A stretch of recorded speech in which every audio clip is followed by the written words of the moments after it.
Good evening once again, dear listener. Tell me, where are you joining from tonight, and what time is it there? Leave a comment before we continue. Tonight, we continue with the final mysteries from the casebook of Sherlock Holmes. Tales of strange crimes and fading legends. In these later cases, Holmes faces puzzles as eerie as they are human. The problem of Thor Bridge, the creeping man, the veiled lodger, and others. So settle back, let the night grow still, and step once more into the quiet world of Baker Street, where reason meets the unknown. The problem of Thor Bridge. Somewhere in the vaults of the Bank of Cox and Company at Charing Cross, there is a travel-worn and battered tin dispatch box with my name, John H. Watson, M.D., late Indian Army, painted upon the lid. It is crammed with papers, nearly all of which are records of cases to illustrate the curious problems which Mr. Sherlock Holmes had at various times to examine. Some, and not the least interesting, were complete failures, and as such will hardly bear narrating, since no final explanation is forthcoming. A problem without a solution may interest the student, but can hardly fail to annoy the casual reader. Among these unfinished tales is that of Mr. James Phillimore, who, stepping back into his own house to get his umbrella, was never more seen in this world. No less remarkable is that of the cutter Alicia, which sailed one spring morning into a small patch of mist from where she never again emerged, nor was anything further ever heard of herself and her crew. A third case worthy of note is that of Isidora Persano, the well-known journalist and duelist who was found stark staring mad with a matchbox in front of him, which contained a remarkable worm, said to be unknown to science. Apart from these unfathomed cases, there are some which involve the secrets of private families to an extent which would mean consternation in many exalted quarters if it were thought possible that they might find their way into print. I need not say that such a breach of confidence is unthinkable, and that these records will be separated and destroyed now that my friend has time to turn his energies to the matter. There remain a considerable residue of cases of greater or less interest which I might have edited before had I not feared to give the public a surfeit which might react upon the reputation of the man whom above all others I revere. In some I was myself concerned, and can speak as an eyewitness, while in others I was either not present, or played so small a part, that they could only be told as by a third person. The following narrative is drawn from my own experience. It was a wild morning in October, and I observed as I was dressing how the last remaining leaves were being whirled from the solitary plane tree which graces the yard behind our house. I descended to breakfast, prepared to find my companion in depressed spirits, for, like all great artists, he was easily impressed by his surroundings. On the contrary, I found that he had nearly finished his meal, and that his mood was particularly bright and joyous, with that somewhat sinister cheerfulness which was characteristic of his lighter moments. "You have a case, Holmes?" I remarked. "The faculty of deduction is certainly contagious, Watson," he answered. "It has enabled you to probe my secret." "Yes, I have a case. After a month of trivialities and stagnation, the wheels move once more. Might I share it?" "There is little to share, but we may discuss it when you have consumed the 2 hard-boiled eggs with which our new cook has favored us." Their condition may not be unconnected with the copy of the Family Herald, which I observed yesterday upon the hall table. Even so trivial a matter as cooking an egg demands an attention which is conscious of the passage of time and incompatible with the love romance in that excellent periodical. A quarter of an hour later, the table had been cleared and we were face to face. He had drawn a letter from his pocket. "You have heard of Neil Gibson, the Gold King," he said. "You mean the American senator? Well, he was once senator for some western state, but is better known as the greatest gold mining magnate in the world. Yes, I know of him. He has surely lived in England for some time. His name is very familiar. Yes, he bought a considerable estate in Hampshire some 5 years ago. Possibly you have already heard of the tragic end of his wife." "Of course. I remember it now. That is why the name is familiar. But I really know nothing of the details." Holmes waved his hand towards some papers on a chair. "I had no idea that the case was coming my way, or I should have had my extracts ready," said he. "The fact is that the problem, though exceedingly sensational, appeared to present no difficulty. The interesting personality of the accused does not obscure the clearness of the evidence. That was the view taken by the coroner's jury and also in the police court proceedings. It is now referred to the assizes at Winchester. I fear it is a thankless business. I can discover facts, Watson, but I cannot change them. Unless some entirely new and unexpected ones come to light, I do not see what my client can hope for." "Your client? I forgot I had not told you. I am getting into your involved habit, Watson, of telling a story backwards. You had best read this first." The letter which he handed to me, written in a bold, masterful hand, ran as follows. "Claridge's Hotel, October 3rd. Dear Mr. Sherlock Holmes, I can't see the best woman God ever made go to her death without doing all that is possible to save her. I can't explain things. I can't even try to explain them. But I know beyond all doubt that Miss Dunbar is innocent. You know the facts. Who doesn't? It has been the gossip of the country, and never a voice raised for her. It's the damned injustice of it all that makes me crazy. That woman has a heart that wouldn't let her kill a fly. Well, I'll come at 11 tomorrow and see if you can get some ray of light in the dark. Maybe I have a clue and don't know it. Anyhow, all I know and all I have and all I am are for your use if only you can save her. If ever in your life you showed your powers, put them now into this case. Yours faithfully, J. Neil Gibson." "There you have it," said Sherlock Holmes, knocking out the ashes of his after-breakfast pipe and slowly refilling it. "That is the gentleman I await. As to the story, you have hardly time to master all these papers, so I must give it to you in a nutshell if you are to take an intelligent interest in the proceedings.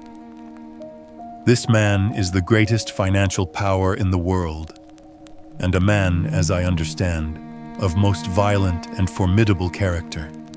He married a wife, the victim of this tragedy, of whom I know nothing save that she was past her prime, which was the more unfortunate as a very attractive governess superintended the education of 2 young children. These are the 3 people concerned, and the scene is a grand old manor house, the center of an historical English estate. Then, as to the tragedy. The wife was found in the grounds, nearly half a mile from the house, late at night, clad in her dinner dress, with a shawl over her shoulders and a revolver bullet through her brain. No weapon was found near her, and there was no local clue as to the murder. No weapon near her, Watson. Mark that. The crime seems to have been committed late in the evening, and the body was found by a gamekeeper about 11 o'clock. when it was examined by the police and by a doctor before being carried up to the house. Is this too condensed, or can you follow it clearly? It is all very clear, but why suspect the governess? Well, in the first place, there is some very direct evidence. A revolver with one discharged chamber and a caliber which corresponded with the bullet was found on the floor of her wardrobe. His eyes fixed, and he repeated in broken words, "On the floor of her wardrobe." Then he sank into silence, and I saw that some train of thought had been set moving, which I should be foolish to interrupt. Suddenly, with a start, he emerged into brisk life once more. "Yes, Watson, it was found. Pretty damning, eh?" So the two juries thought. Then the dead woman had a note upon her making an appointment at that very place and signed by the governess. How's that? Finally, there is the motive. Senator Gibson is an attractive person. If his wife dies, who more likely to succeed her than the young lady who had already, by all accounts, received pressing attentions from her employer? Love, fortune, power, all depending upon one middle-aged life. Ugly, Watson, very ugly. Yes, indeed, Holmes. Nor could she prove an alibi. On the contrary, she had to admit that she was down near Thor Bridge. That was the scene of the tragedy, about that hour. She couldn't deny it, for some passing villager had seen her there. That really seems final. And yet, Watson, and yet, this bridge, a single broad span of stone with balustraded sides, carries the drive over the narrowest part of a long, deep, reed-girt sheet of water. Thor Mere it is called. In the mouth of the bridge lay the dead woman. Such are the main facts. But here, if I mistake not, is our client.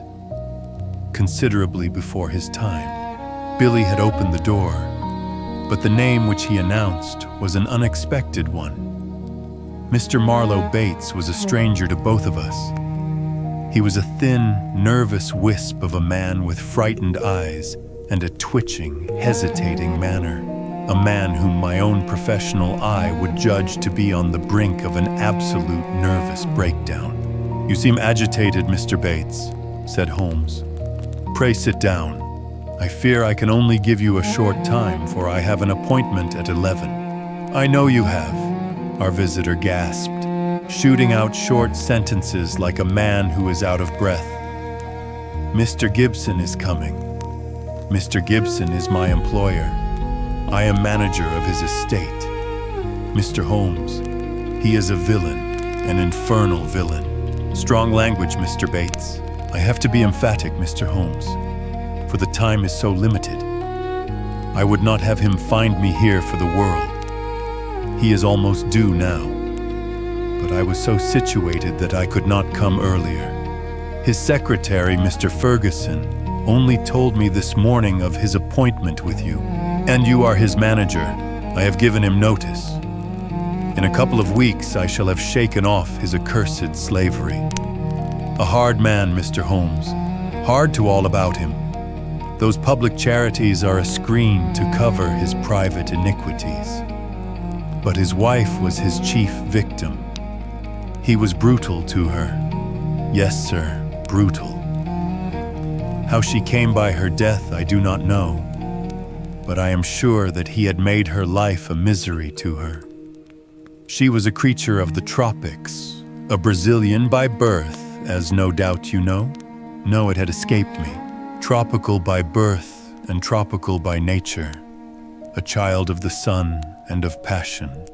She had loved him as such women can love. But when her own physical charms had faded, I am told that they once were great. There was nothing to hold him. We all liked her and felt for her and hated him for the way that he treated her. But he is plausible and cunning. That is all I have to say to you. Don't take him at his face value. There is more behind. Now I'll go. No, don't detain me. He is almost due. With a frightened look at the clock, our strange visitor literally ran to the door and disappeared. Well, said Holmes, after an interval of silence. Mr. Gibson seems to have a nice, loyal household, but the warning is a useful one, and now we can only wait till the man himself appears. Sharp at the hour, we heard a heavy step upon the stairs, and the famous millionaire was shown into the room. As I looked upon him, I understood not only the fears and dislike of his manager, but also the execrations which so many business rivals have heaped upon his head. If I were a sculptor and desired to idealize the successful man of affairs, iron of nerve and leathery of conscience, I should choose Mr. Neil Gibson as my model. His tall, gaunt, craggy figure had a suggestion of hunger and rapacity. An Abraham Lincoln keyed to base uses instead of high ones would give some idea of the man. His face might have been chiseled in granite, hard-set, craggy, remorseless, with deep lines upon it, the scars of many a crisis. Cold gray eyes, looking shrewdly out from under bristling brows, surveyed us each in turn. He bowed in perfunctory fashion as Holmes mentioned my name, and then with a masterful air of possession, he drew a chair up to my companion and seated himself with his bony knees almost touching him. "Let me say right here, Mr. Holmes," he began, "that money is nothing to me in this case. You can burn it if it's any use in lighting you to the truth. This woman is innocent, and this woman has to be cleared, and it's up to you to do it. Name your figure." "My professional charges are upon a fixed scale," said Holmes coldly. "I do not vary them, save when I remit them altogether." "Well, if dollars make no difference to you, think of the reputation. If you pull this off, every paper in England and America will be booming you. You'll be the talk of 2 continents. Thank you, Mr. Gibson. I do not think that I am in need of booming. It may surprise you to know that I prefer to work anonymously, and that it is the problem itself which attracts me. But we are wasting time. Let us get down to the facts. I think that you will find all the main ones in the press reports. I don't know that I can add anything which will help you, but if there is anything you would wish more light upon, well, I am here to give it." "Well, there is just one point." "What is it?" "What were the exact relations between you and Miss Dunbar?" The Gold King gave a violent start and half rose from his chair. Then his massive calm came back to him. "I suppose you are within your rights and may be doing your duty in asking such a question, Mr. Holmes." "We will agree to suppose so," said Holmes. "Then I can assure you that our relations were entirely and always those of an employer towards a young lady whom he never conversed with or ever saw, save when she was in the company of his children." Holmes rose from his chair. "I am a rather busy man, Mr. Gibson," said he, "and I have no time or taste for aimless conversations. I wish you good morning." Our visitor had risen also, and his great loose figure towered above Holmes. There was an angry gleam from under those bristling brows, and a tinge of color in the sallow cheeks. "What the devil do you mean by this, Mr. Holmes? Do you dismiss my case?" "Well, Mr. Gibson, at least I dismiss you. I should have thought my words were plain." "Plain enough. But what's at the back of it? Raising the price on me, or afraid to tackle it, or what? I've a right to a plain answer." "Well, perhaps you have," said Holmes. "I'll give you one. This case is quite sufficiently complicated to start with, without the further difficulty of false information." "Meaning that I lie?" "Well, I was trying to express it as delicately as I could. But if you insist upon the word, I will not contradict you." I sprang to my feet, for the expression upon the millionaire's face was fiendish in its intensity, and he had raised his great knotted fist. Holmes smiled languidly and reached his hand out for his pipe. "Don't be noisy, Mr. Gibson. I find that after breakfast, even the smallest argument is unsettling. I suggest that a stroll in the morning air and a little quiet thought will be greatly to your advantage." With an effort, the Gold King mastered his fury. I could not but admire him, for by a supreme self-command, he had turned in a minute from a hot flame of anger to a frigid and contemptuous indifference. "Well, it's your choice. I guess you know how to run your own business. I can't make you touch the case against your will. You've done yourself no good this morning, Mr. Holmes, for I have broken stronger men than you.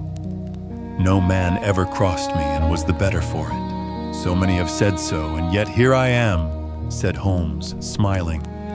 "Well, good morning, Mr. Gibson. You have a good deal yet to learn." Our visitor made a noisy exit, but Holmes smoked in imperturbable silence with dreamy eyes fixed upon the ceiling. "Any views, Watson?" he asked at last. "Well, Holmes, I must confess that when I consider that this is a man who would certainly brush any obstacle from his path, and when I remember that his wife may have been an obstacle and an object of dislike, as that man Bates plainly told us, it seems to me—" "Exactly, and to me also. But what were his relations with the governess, and how did you discover them?" "Bluff, Watson, bluff! When I considered the passionate, unconventional, unbusinesslike tone of his letter and contrasted it with his self-contained manner and appearance, it was pretty clear that there was some deep emotion which centered upon the accused woman rather than upon the victim. We've got to understand the exact relations of those three people if we are to reach the truth. You saw the frontal attack which I made upon him, and how imperturbably he received it. Then I bluffed him by giving him the impression that I was absolutely certain, when in reality I was only extremely suspicious. Perhaps he will come back. He is sure to come back. He must come back. He can't leave it where it is. Ha! Isn't that a ring? Yes, there is his footstep. Well, Mr. Gibson, I was just saying to Dr. Watson that you were somewhat overdue. The Gold King had re-entered the room in a more chastened mood than he had left it. His wounded pride still showed in his resentful eyes, but his common sense had shown him that he must yield if he would attain his end. "I've been thinking it over, Mr. Holmes, and I feel that I have been hasty in taking your remarks amiss. You are justified in getting down to the facts, whatever they may be, and I think the more of you for it. I can assure you, however, that the relations between Miss Dunbar and me don't really touch this case. That is for me to decide, is it not? Yes, I guess that is so. You're like a surgeon who wants every symptom before he can give his diagnosis." "Exactly. That expresses it. And it is only a patient who has an object in deceiving his surgeon who would conceal the facts of his case. That may be so, but you will admit, Mr. Holmes, that most men would shy off a bit when they are asked point blank what their relations with a woman may be, if there is really some serious feeling in the case. I guess most men have a little private reserve of their own in some corner of their souls where they don't welcome intruders, and you burst suddenly into it. But the object excuses you, since it was to try and save her. Well, the stakes are down and the reserve open, and you can explore where you will. What is it you want? The truth." The Gold King paused for a moment, as one who marshals his thoughts. His grim, deep-lined face had become even sadder and more grave. "I can give it to you in a very few words, Mr. Holmes," said he at last. There are some things that are painful as well as difficult to say, so I won't go deeper than is needful. I met my wife when I was gold hunting in Brazil. Maria Pinto was the daughter of a government official at Manaus, and she was very beautiful. I was young and ardent in those days, but even now, as I look back with colder blood and a more critical eye, I can see that she was rare and wonderful in her beauty. It was a deep, rich nature, too, passionate, wholehearted, tropical, ill-balanced, very different from the American women whom I had known. Well, to make a long story short, I loved her and I married her. It was only when the romance had passed, and it lingered for years, that I realized that we had nothing, absolutely nothing, in common. My love faded. If hers had faded also, it might have been easier. But you know the wonderful way of women. Do what I might, nothing could turn her from me. If I have been harsh to her, even brutal, as some have said, it has been because I knew that if I could kill her love, or if it turned to hate, it would be easier for both of us. But nothing changed her. She adored me in those English woods as she had adored me 20 years ago on the banks of the Amazon. Do what I might, she was as devoted as ever. Then came Miss Grace Dunbar. She answered our advertisement and became governess to our 2 children. Perhaps you have seen her portrait in the papers. The whole world has proclaimed that she also is a very beautiful woman. Now, I make no pretense to be more moral than my neighbors, and I will admit to you that I could not live under the same roof with such a woman and in daily contact with her without feeling a passionate regard for her. Do you blame me, Mr. Holmes? I do not blame you for feeling it. I should blame you if you expressed it, since this young lady was in a sense under your protection. Well, maybe so, said the millionaire, though for a moment the reproof had brought the old angry gleam into his eyes. I'm not pretending to be any better than I am. I guess all my life I've been a man that reached out his hand for what he wanted, and I never wanted anything more than the love and possession of that woman. I told her so. Oh, you did you? Holmes could look very formidable when he was moved. I said to her that if I could marry her, I would, but that it was out of my power. I said that money was no object, and that all I could do to make her happy and comfortable would be done. Very generous, I am sure, said Holmes with a sneer. See here, Mr. Holmes, I came to you on a question of evidence, not on a question of morals. I'm not asking for your criticism. It is only for the young lady's sake that I touch your case at all, said Holmes sternly. I don't know that anything she is accused of is really worse than what you have yourself admitted, that you have tried to ruin a defenseless girl who was under your roof. Some of you rich men have to be taught that all the world cannot be bribed into condoning your offenses. To my surprise, the Gold King took the reproof with equanimity. That's how I feel myself about it now. I thank God that my plans did not work out as I intended. She would have none of it, and she wanted to leave the house instantly. Why did she not? Well, in the first place, others were dependent upon her, and it was no light matter for her to let them all down by sacrificing her living. When I had sworn, as I did, that she should never be molested again, she consented to remain. But there was another reason. She knew the influence she had over me, and that it was stronger than any other influence in the world. She wanted to use it for good. How? Well, she knew something of my affairs. They are large, Mr. Holmes, large beyond the belief of an ordinary man. I can make or break, and it is usually break. It wasn't individuals only. It was communities, cities, even nations. Business is a hard game, and the weak go to the wall. I played the game for all it was worth. I never squealed myself, and I never cared if the other fellow squealed. But she saw it different. I guess she was right. She believed and said that a fortune for one man that was more than he needed should not be built on 10,000 ruined men who were left without the means of life. That was how she saw it. And I guess she could see past the dollars to something that was more lasting. She found that I listened to what she said, and she believed she was serving the world by influencing my actions.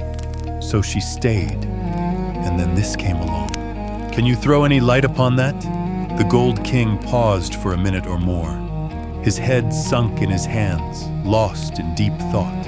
It's very black against her.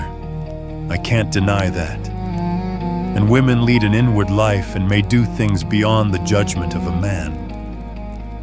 At first I was so rattled and taken aback that I was ready to think she had been led away in some extraordinary fashion that was clean against her usual nature. One explanation came into my head. I give it to you, Mr. Holmes, for what it is worth. There is no doubt that my wife was bitterly jealous. There is a soul jealousy that can be as frantic as any body jealousy, and though my wife had no cause, and I think she understood this, for the latter, she was aware that this English girl exerted an influence upon my mind and my acts that she herself never had. It was an influence for good, but that did not mend the matter. She was crazy with hatred, and the heat of the Amazon was always in her blood. She might have planned to murder Miss Dunbar, or we will say to threaten her with a gun and so frighten her into leaving us. Then there might have been a scuffle and the gun gone off and shot the woman who held it. That possibility had already occurred to me, said Holmes. Indeed, it is the only obvious alternative to deliberate murder, but she utterly denies it. Well, that is not final, is it? One can understand that a woman placed in so awful a position might hurry home still in her bewilderment holding the revolver. She might even throw it down among her clothes, hardly knowing what she was doing. And when it was found, she might try to lie her way out by a total denial, since all explanation was impossible. What is against such a supposition? Miss Dunbar herself? Well, perhaps. Holmes looked at his watch. I have no doubt we can get the necessary permits this morning and reach Winchester by the evening train. When I have seen this young lady, it is very possible that I may be of more use to you in the matter, though I cannot promise that my conclusions will necessarily be such as you desire. There was some delay in the official pass, and instead of reaching Winchester that day, we went down to Thor Place, the Hampshire estate of Mr. Neil Gibson. He did not accompany us himself, but we had the address of Sergeant Coventry, of the local police who had first examined into the affair. He was a tall, thin, cadaverous man with a secretive and mysterious manner, which conveyed the idea that he knew or suspected a very great deal more than he dared say. He had a trick, too, of suddenly sinking his voice to a whisper, as if he had come upon something of vital importance, though the information was usually commonplace enough. Behind these tricks of manner, he soon showed himself to be a decent, honest fellow who was not too proud to admit that he was out of his depth and would welcome any help. Anyhow, I'd rather have you than Scotland Yard, Mr. Holmes, said he. If the Yard gets called into a case, then the local loses all credit for success and may be blamed for failure. Now you play straight, so I've heard. I need not appear in the matter at all, said Holmes, to the evident relief of our melancholy acquaintance. If I can clear it up, I don't ask to have my name mentioned. Well, it's very handsome of you, I am sure. And your friend Dr. Watson can be trusted, I know. Now, Mr. Holmes, as we walk down to the place, there is one question I should like to ask you. I'd breathe it to no soul but you." He looked round as though he hardly dare utter the words. "Don't you think there might be a case against Mr. Neil Gibson himself? I have been considering that. You've not seen Miss Dunbar. She is a wonderful, fine woman in every way. He may well have wished his wife out of the road, and these Americans are readier with pistols than our folk are. It was his pistol, you know. Was that clearly made out?" "Yes, sir. It was one of a pair that he had." "One of a pair? Where's the other?" "Well, the gentleman has a lot of firearms of one sort and another. We never quite matched that particular pistol, but the box was made for two." "If it was one of a pair, you should surely be able to match it." "Well, we have them all laid out at the house if you would care to look them over. Later, perhaps. I think we will walk down together and have a look at the scene of the tragedy." This conversation had taken place in the little front room of Sergeant Coventry's humble cottage, which served as the local police station. A walk of half a mile or so across a wind-swept heath, all gold and bronze with the fading ferns, brought us to a side gate opening into the grounds of the Thor Place estate. A path led us through the pheasant preserves, and then from a clearing we saw the widespread, half-timbered house, half Tudor and half Georgian, upon the crest of the hill. Beside us there was a long, reedy pool constricted in the center, where the main carriage drive passed over a stone bridge, but swelling into small lakes on either side. Our guide paused at the mouth of this bridge, and he pointed to the ground. "That was where Mrs. Gibson's body lay. I marked it by that stone. I understand that you were there before it was moved." "Yes, they sent for me at once." "Who did?" "Mr. Gibson himself. The moment the alarm was given, and he had rushed down with others from the house, he insisted that nothing should be moved until the police should arrive. That was sensible. I gathered from the newspaper report that the shot was fired from close quarters." "Yes, sir, very close." "Near the right temple?" "Just behind it, sir." "How did the body lie?" "On the back, sir. No trace of a struggle. No marks. No weapon. The short note from Miss Dunbar was clutched in her left hand." "Clutched, you say?" "Yes, sir. We could hardly open the fingers. That is of great importance. It excludes the idea that anyone could have placed the note there after death in order to furnish a false clue." "Dear me. The note, as I remember, was quite short. 'I will be at Thor Bridge at 9 o'clock. G. Dunbar.' Was that not so?" "Yes, sir." "Did Miss Dunbar admit writing it?" "Yes, sir." "What was her explanation?" "Her defense was reserved for the assizes. She would say nothing." "The problem is certainly a very interesting one. The point of the letter is very obscure, is it not?" "Well, sir," said the guide, "it seemed, if I may be so bold as to say so, the only really clear point in the whole case." Holmes shook his head. "Granting that the letter is genuine and was really written, it was certainly received some time before, say 1 hour or 2. Why then was this lady still clasping it in her left hand? Why should she carry it so carefully? She did not need to refer to it in the interview. Does it not seem remarkable?" "Well, sir, as you put it, perhaps it does. I think I should like to sit quietly for a few minutes and think it out." He seated himself upon the stone ledge of the bridge, and I could see his quick gray eyes darting their questioning glances in every direction. Suddenly he sprang up again and ran across to the opposite parapet, whipped his lens from his pocket, and began to examine the stonework. "This is curious," said he. "Yes, sir, we saw the chip on the ledge. I expect it's been done by some passer-by." The stonework was gray, but at this one point it showed white for a space not larger than a sixpence. When examined closely, one could see that the surface was chipped as by a sharp blow. "It took some violence to do that," said Holmes thoughtfully. With his cane, he struck the ledge several times without leaving a mark. "Yes, it was a hard knock. In a curious place, too. It was not from above, but from below, for you see that it is on the lower edge of the parapet. But it is at least 15 feet from the body. Yes, it is 15 feet from the body. It may have nothing to do with the matter, but it is a point worth noting.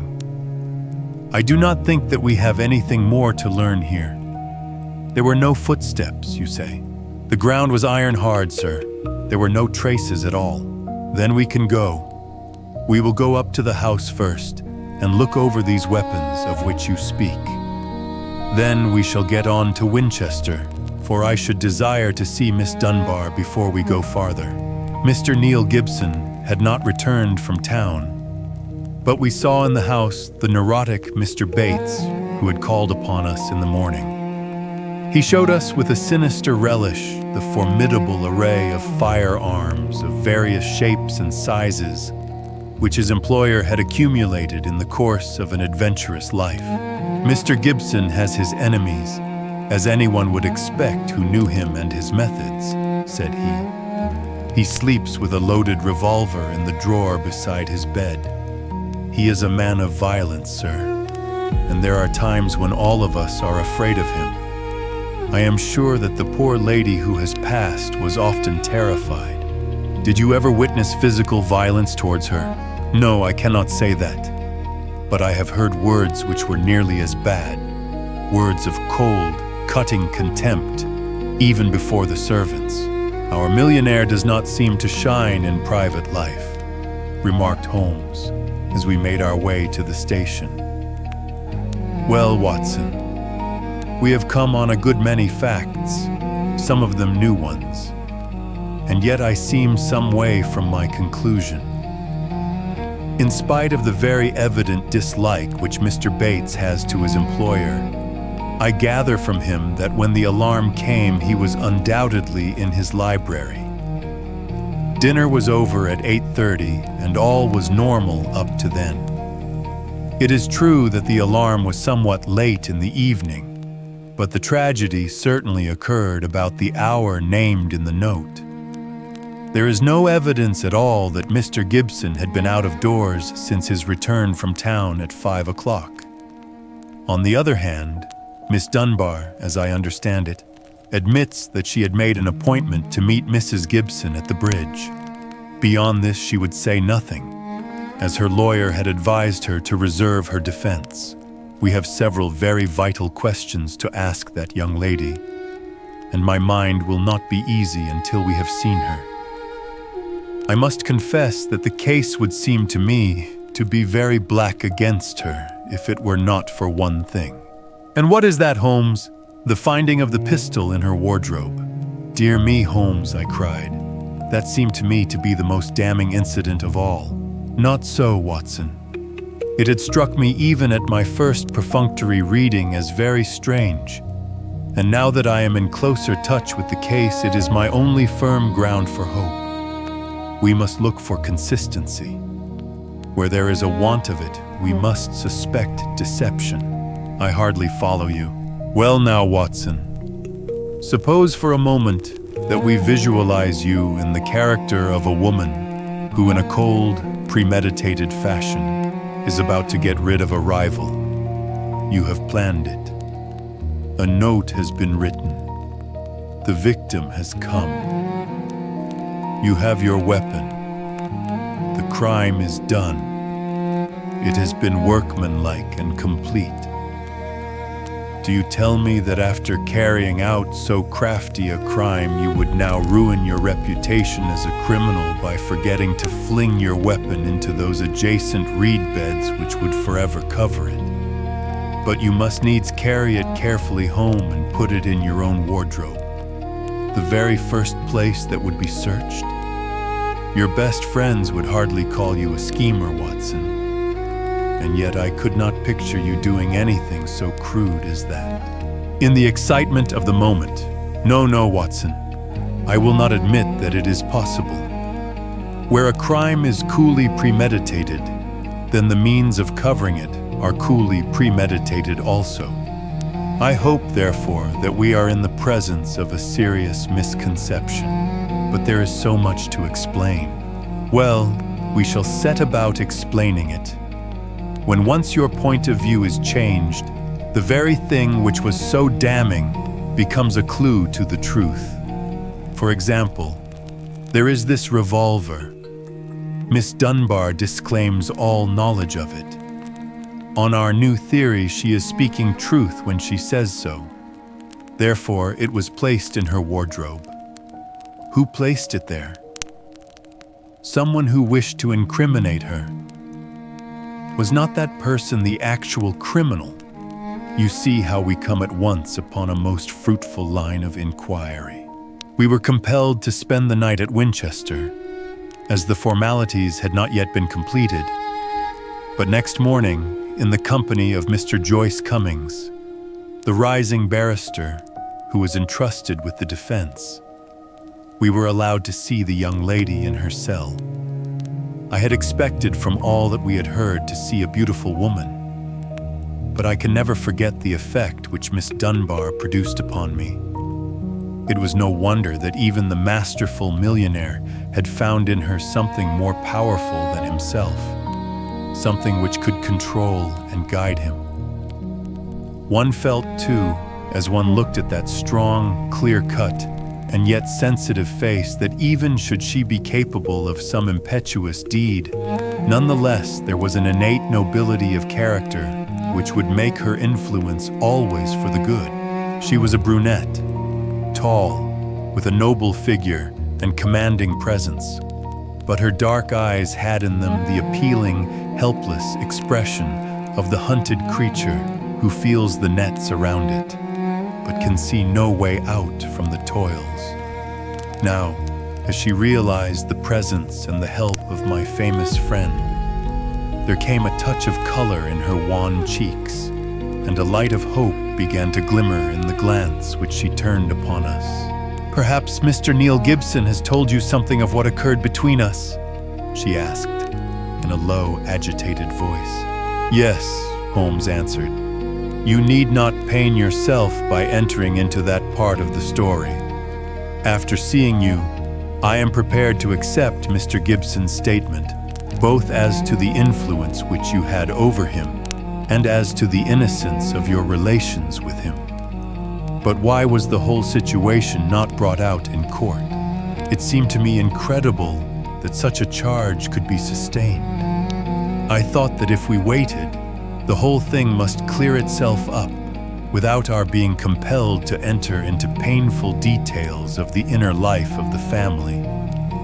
But I understand that far from clearing it, has become even more serious." "My dear young lady," cried Holmes earnestly, "I beg you to have no illusions upon the point. Mr. Cummings here would assure you that all the cards are at present against us, and that we must do everything that is possible if we are to win clear. It would be a cruel deception to pretend that you are not in very great danger. Give me all the help you can, then, to get at the truth. I will conceal nothing. Tell us, then, of your true relations with Mr. Gibson's wife." "She hated me, Mr. Holmes. She hated me with all the fervor of her tropical nature. She was a woman who would do nothing by halves, and the measure of her love for her husband was the measure also of her hatred for me. It is probable that she misunderstood our relations. I would not wish to wrong her, but she loved so vividly in a physical sense that she could hardly understand the mental and even spiritual tie which held her husband to me, or imagine that it was only my desire to influence his power to good ends which kept me under his roof.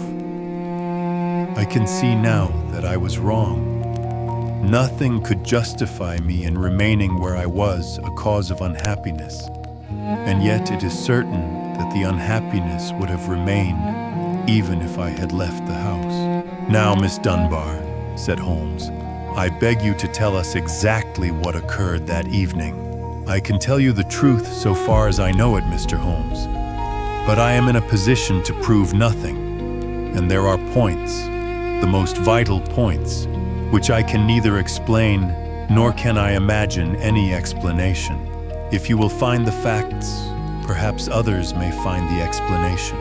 With regard, then, to my presence at Thor Bridge that night, I received a note from Mrs. Gibson in the morning.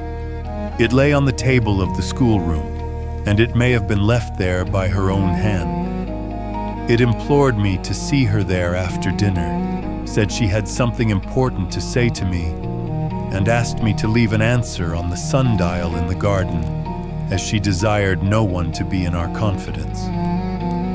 I saw no reason for such secrecy, but I did as she asked, accepting the appointment. She asked me to destroy her note, and I burned it in the schoolroom grate.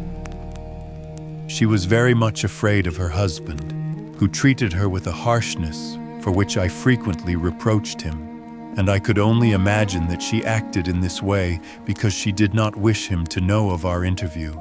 Yet she kept your reply very carefully. Yes. I was surprised to hear that she had it in her hand when she died. Well, what happened then? I went down as I had promised. When I reached the bridge, she was waiting for me. Never did I realize till that moment how this poor creature hated me. She was like a mad woman. Indeed, I think she was a mad woman, subtly mad with the deep power of deception which insane people may have. How else could she have met me with unconcern every day and yet had so raging a hatred of me in her heart? I will not say what she said. She poured her whole wild fury out in burning and horrible words. I did not even answer. I could not. It was dreadful to see her. I put my hands to my ears and rushed away. When I left her, she was standing still, shrieking out her curses at me in the mouth of the bridge, where she was afterwards found, within a few yards from the spot. And yet, presuming that she met her death shortly after you left her, you heard no shot? No, I heard nothing. But indeed, Mr. Holmes, I was so agitated and horrified by this terrible outbreak that I rushed to get back to the peace of my own room, and I was incapable of noticing anything which happened. You say that you returned to your room. Did you leave it again before next morning? Yes, when the alarm came that the poor creature had met her death, I ran out with the others. Did you see Mr. Gibson? Yes. He had just returned from the bridge when I saw him. He had sent for the doctor and the police. Did he seem to you much perturbed? Mr. Gibson is a very strong, self-contained man. I do not think that he would ever show his emotions on the surface. But I, who knew him so well, could see that he was deeply concerned. Then we come to the all-important point. This pistol that was found in your room. Had you ever seen it before? Never, I swear it. When was it found? Next morning, when the police made their search. Among your clothes? Yes, on the floor of my wardrobe under my dresses. You could not guess how long it had been there. It had not been there the morning before. How do you know? Because I tidied out the wardrobe. That is final. Then someone came into your room and placed the pistol there in order to inculpate you. It must have been so, and when? It could only have been at mealtime, or else at the hours when I would be in the schoolroom with the children. As you were when you got the note? Yes, from that time onwards for the whole morning. Thank you, Miss Dunbar. Is there any other point which could help me in the investigation? I can think of none. There was some sign of violence on the stonework of the bridge, a perfectly fresh chip just opposite the body. Could you suggest any possible explanation of that? Surely it must be a mere coincidence. Curious, Miss Dunbar. Very curious. Why should it appear at the very time of the tragedy? And why at the very place? But what could have caused it? Only great violence could have such an effect. Holmes did not answer. His pale, eager face had suddenly assumed that tense, faraway expression which I had learned to associate with the supreme manifestations of his genius. So evident was the crisis in his mind that none of us dared to speak, and we sat, barrister, prisoner, and myself, watching him in a concentrated and absorbed silence. Suddenly, he sprang from his chair, vibrating with nervous energy and the pressing need for action. "Come, Watson, come," he cried. "What is it, Mr. Holmes?" "Never mind, my dear lady. You will hear from me, Mr. Cummings. With the help of the God of justice, I will give you a case which will make England ring. You will get news by tomorrow, Miss Dunbar, and meanwhile take my assurance that the clouds are lifting and that I have every hope that the light of truth is breaking through."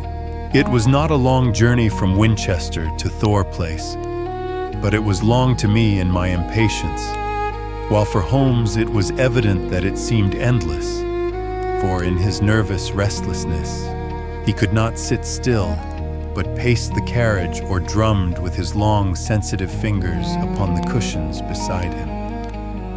Suddenly, however, as we neared our destination, he seated himself opposite to me.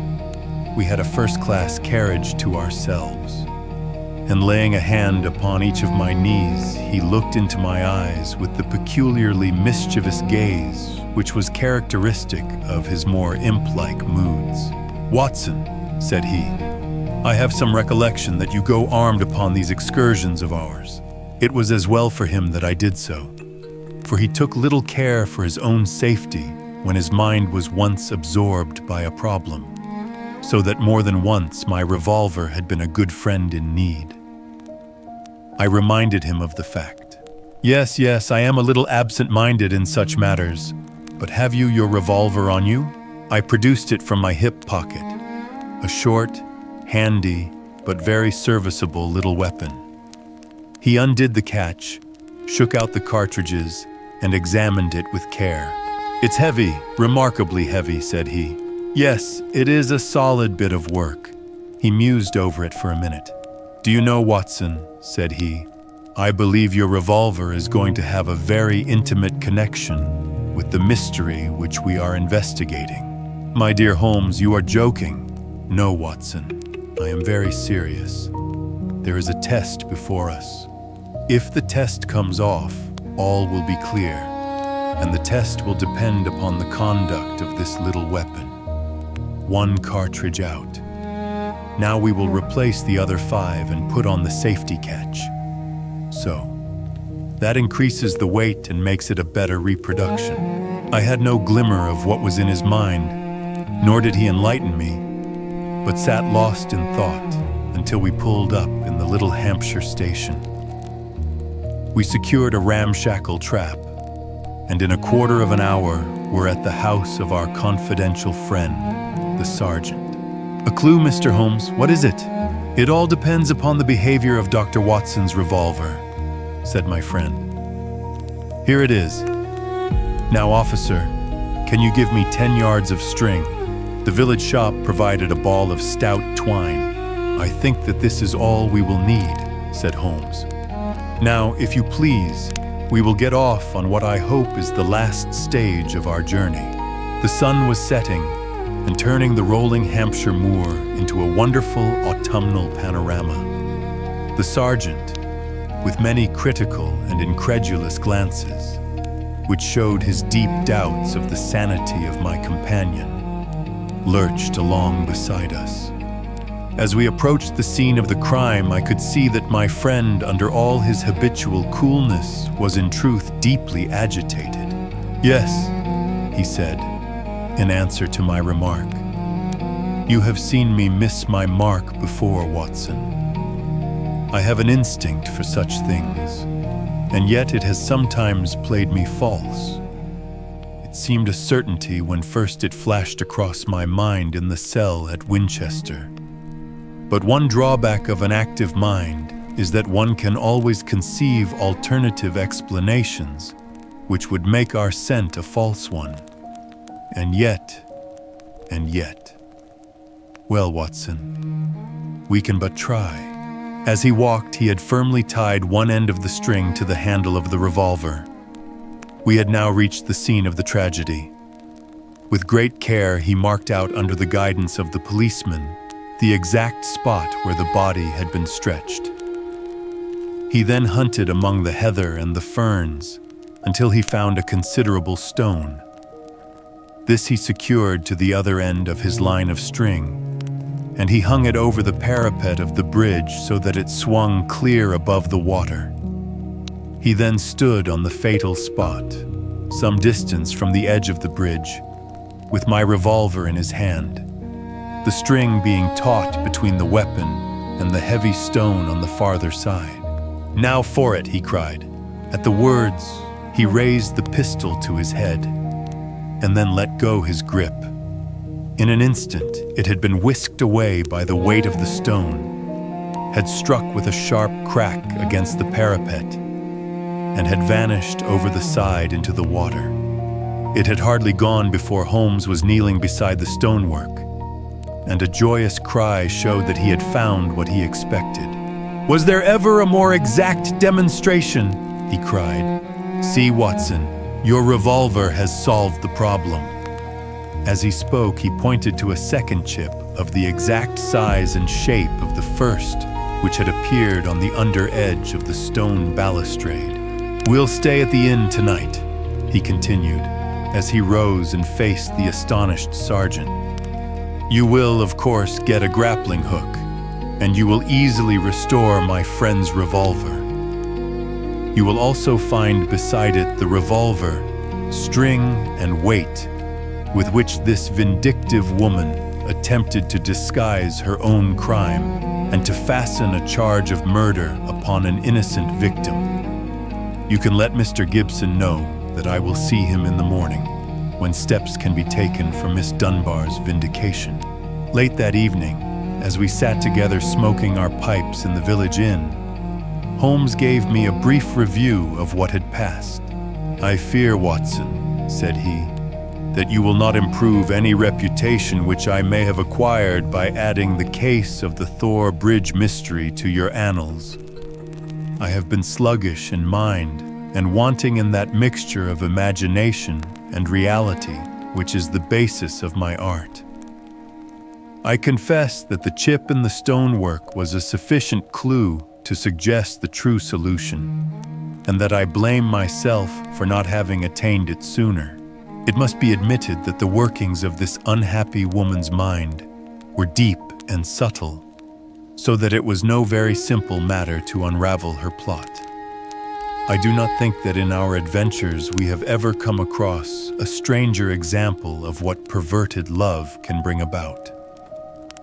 Whether Miss Dunbar was her rival in a physical or in a merely mental sense seems to have been equally unforgivable in her eyes. No doubt she blamed this innocent lady for all those harsh dealings and unkind words with which her husband tried to repel her too demonstrative affection. Her first resolution was to end her own life. Her second was to do it in such a way as to involve her victim in a fate which was worse far than any sudden death could be. We can follow the various steps quite clearly, and they show a remarkable subtlety of mind. A note was extracted very cleverly from Miss Dunbar, which would make it appear that she had chosen the scene of the crime. In her anxiety that it should be discovered, she somewhat overdid it by holding it in her hand to the last. This alone should have excited my suspicions earlier than it did. Then she took one of her husband's revolvers. There was, as you saw, an arsenal in the house, and kept it for her own use. A similar one she concealed that morning in Miss Dunbar's wardrobe after discharging one barrel, which she could easily do in the woods without attracting attention. She then went down to the bridge where she had contrived this exceedingly ingenious method for getting rid of her weapon. When Miss Dunbar appeared, she used her last breath in pouring out her hatred, and then, when she was out of hearing, carried out her terrible purpose. Every link is now in its place and the chain is complete. The papers may ask why the mirror was not dragged in the first instance, but it is easy to be wise after the event. And in any case, the expanse of a reed-filled lake is no easy matter to drag unless you have a clear perception of what you are looking for and where. Well, Watson, we have helped a remarkable woman and also a formidable man. Should they in the future join their forces, as seems not unlikely, the financial world may find that Mr. Neil Gibson has learned something in that schoolroom of sorrow where our earthly lessons are taught. The Adventure of the Creeping Man. Mr. Sherlock Holmes was always of opinion that I should publish the singular facts connected with Professor Presbury, if only to dispel once for all the ugly rumors which some 20 years ago agitated the university and were echoed in the learned societies of London. There were, however, certain obstacles in the way, and the true history of this curious case remained entombed in the tin box which contains so many records of my friend's adventures. Now we have at last obtained permission to ventilate the facts which formed one of the very last cases handled by Holmes before his retirement from practice. Even now, a certain reticence and discretion have to be observed in laying the matter before the public. It was one Sunday evening early in September of the year 1903 that I received one of Holmes's laconic messages. "Come at once if convenient. If inconvenient, come all the same. S.H." The relations between us in those latter days were peculiar. He was a man of habits, narrow and concentrated habits, and I had become one of them. As an institution, I was like the violin, the shag tobacco, the old black pipe, the index books, and others perhaps less excusable.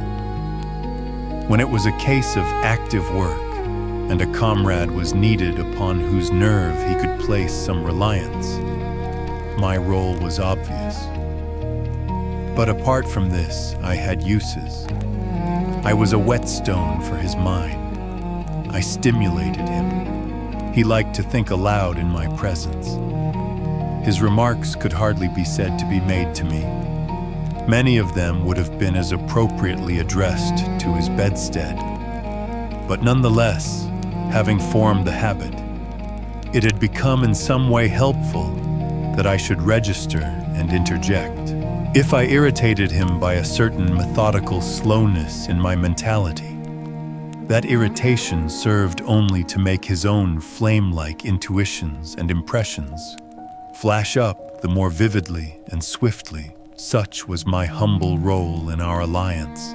When I arrived at Baker Street, I found him huddled up in his armchair with updrawn knees, his pipe in his mouth and his brow furrowed with thought. It was clear that he was in the throes of some vexatious problem. With a wave of his hand, he indicated my old armchair, but otherwise for half an hour he gave no sign that he was aware of my presence. Then, with a start, he seemed to come from his reverie, and with his usual whimsical smile, he greeted me back to what had once been my home. "You will excuse a certain abstraction of mind, my dear Watson," said he. "Some curious facts have been submitted to me within the last 24 hours, and they in turn have given rise to some speculations of a more general character.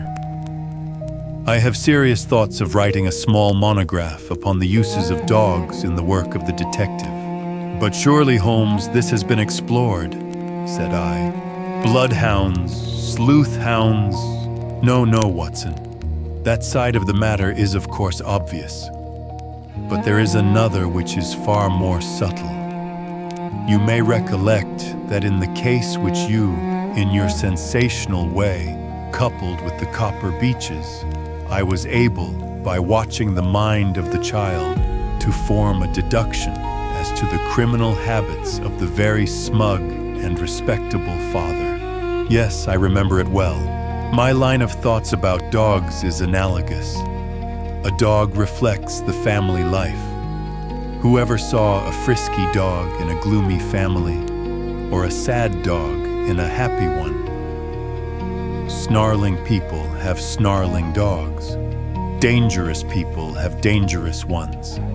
And their passing moods may reflect the passing moods of others. I shook my head. Surely, Holmes, this is a little far-fetched, said I. He had refilled his pipe and resumed his seat, taking no notice of my comment. The practical application of what I have said is very close to the problem which I am investigating. It is a tangled skein, you understand, and I am looking for a loose end. One possible loose end lies in the question: why does Professor Pressberry's faithful wolfhound Roy endeavor to bite him? I sank back in my chair in some disappointment. Was it for so trivial a question as this that I had been summoned from my work? Holmes glanced across at me. "The same old Watson," said he. "You never learn that the gravest issues may depend upon the smallest things. But is it not on the face of it strange that a staid, elderly philosopher— you've heard of Pressberry, of course, the famous Camford physiologist— that such a man, whose friend has been his devoted wolfhound, should now have been twice attacked by his own dog? What do you make of it? The dog is ill. Well, that has to be considered. But he attacks no one else, nor does he apparently molest his master, save on very special occasions. Curious, Watson, very curious. But young Mr. Bennet is before his time, if that is his ring. I had hoped to have a longer chat with you before he came. There was a quick step on the stairs, a sharp tap at the door, and a moment later the new client presented himself. He was a tall, handsome youth about 30, well-dressed and elegant, but with something in his bearing which suggested the shyness of the student rather than the self-possession of the man of the world. He shook hands with Holmes and then looked with some surprise at me. "This matter is very delicate, Mr. Holmes," he said.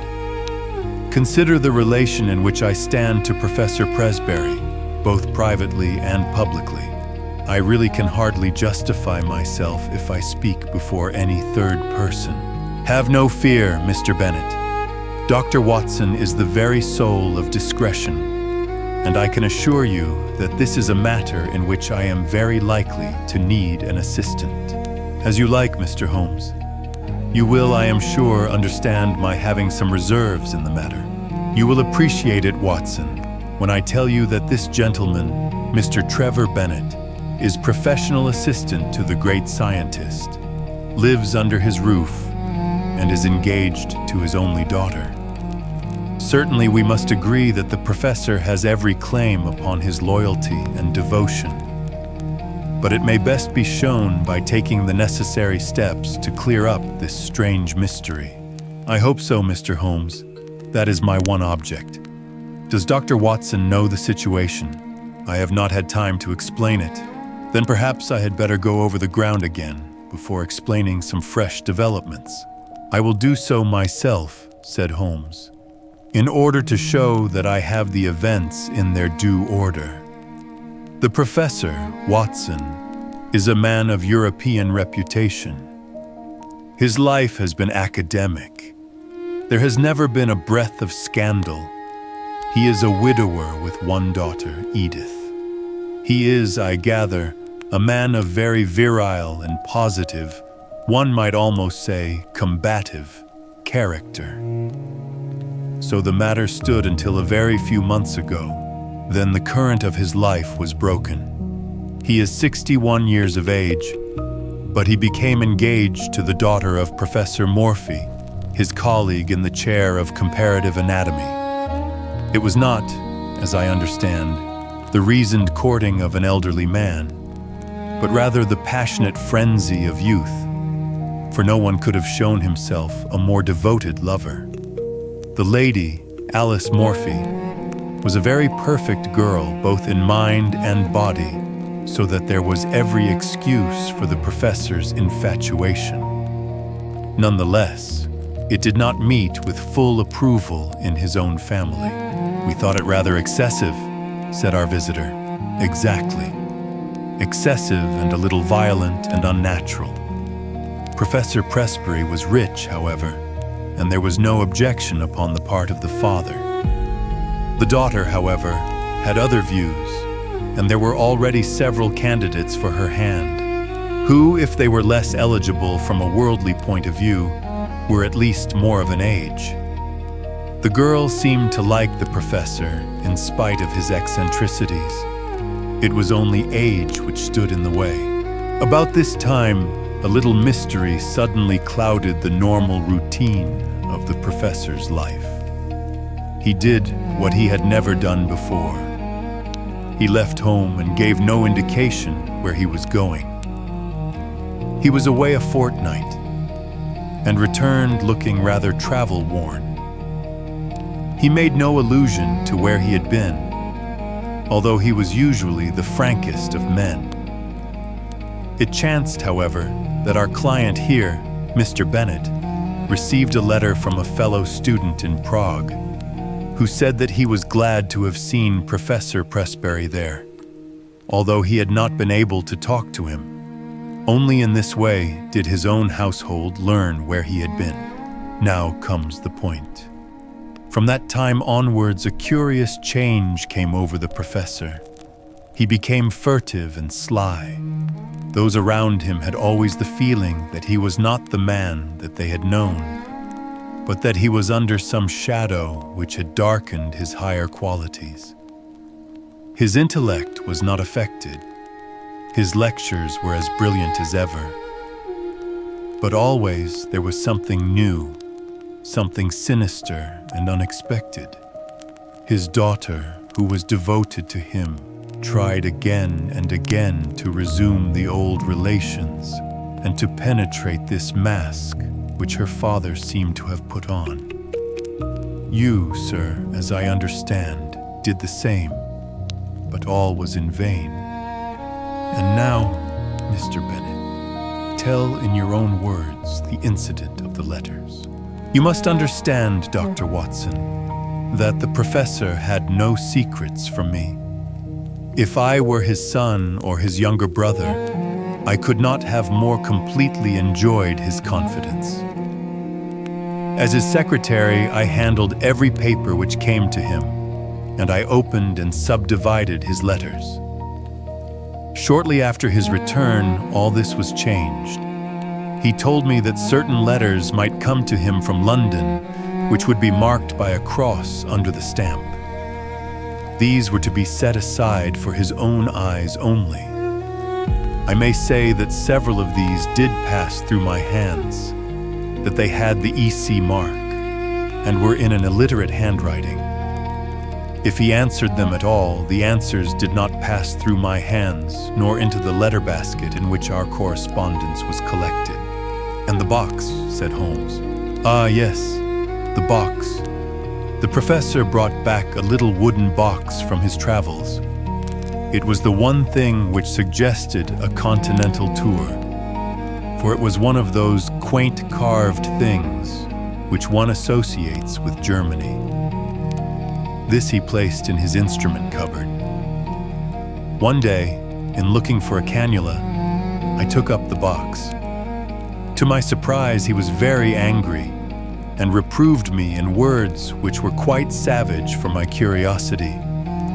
It was the first time such a thing had happened, and I was deeply hurt.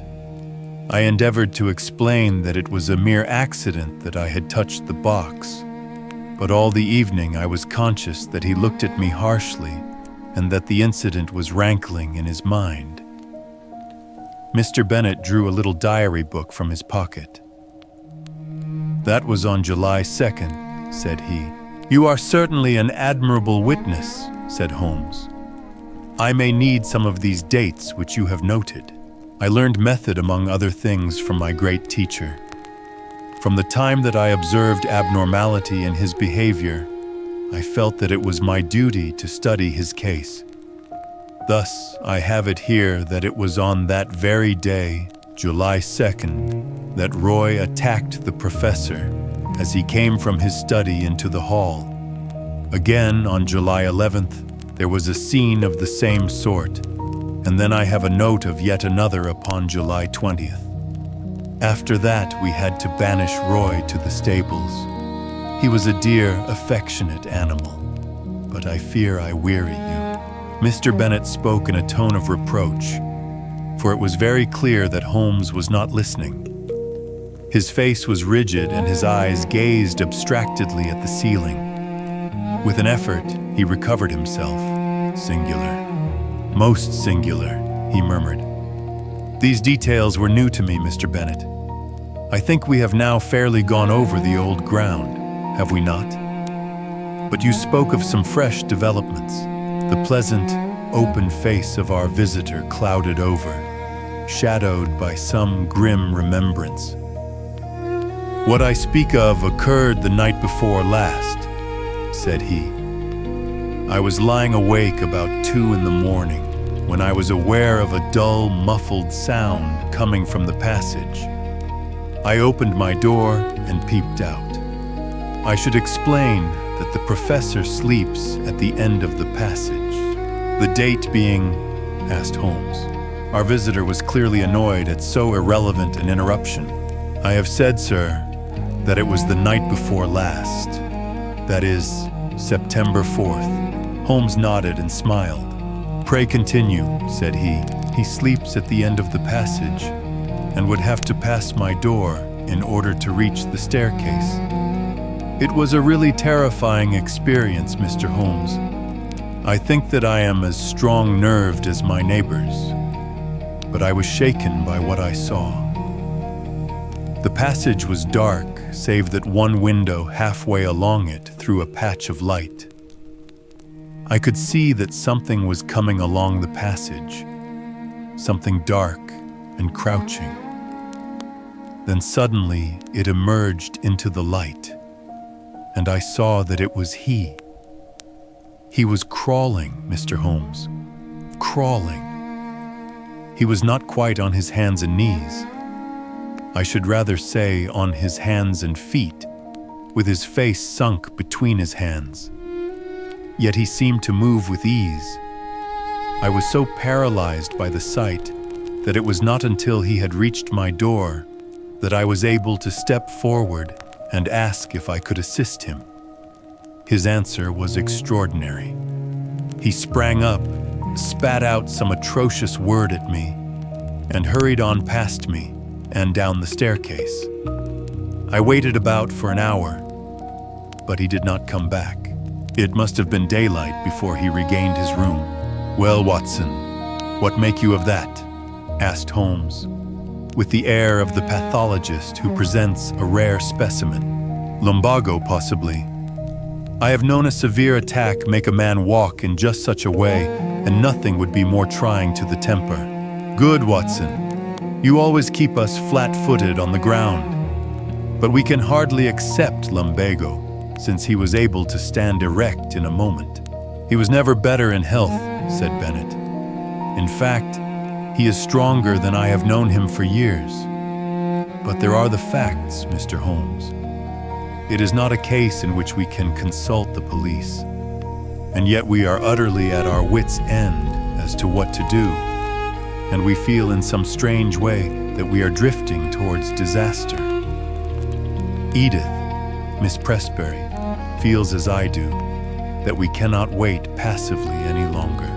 It is certainly a very curious and suggestive case. What do you think, Watson? Speaking as a medical man, said I, it appears to be a case for an alienist. The old gentleman's cerebral processes were disturbed by the love affair. He made a journey abroad in the hope of breaking himself of the passion. His letters in the box may be connected with some other private transaction. A loan, perhaps, or share certificates, which are in the box. and the wolfhound no doubt disapproved of the financial bargain. No, no, Watson. There is more in it than this. Now I can only suggest what Sherlock Holmes was about to suggest will never be known.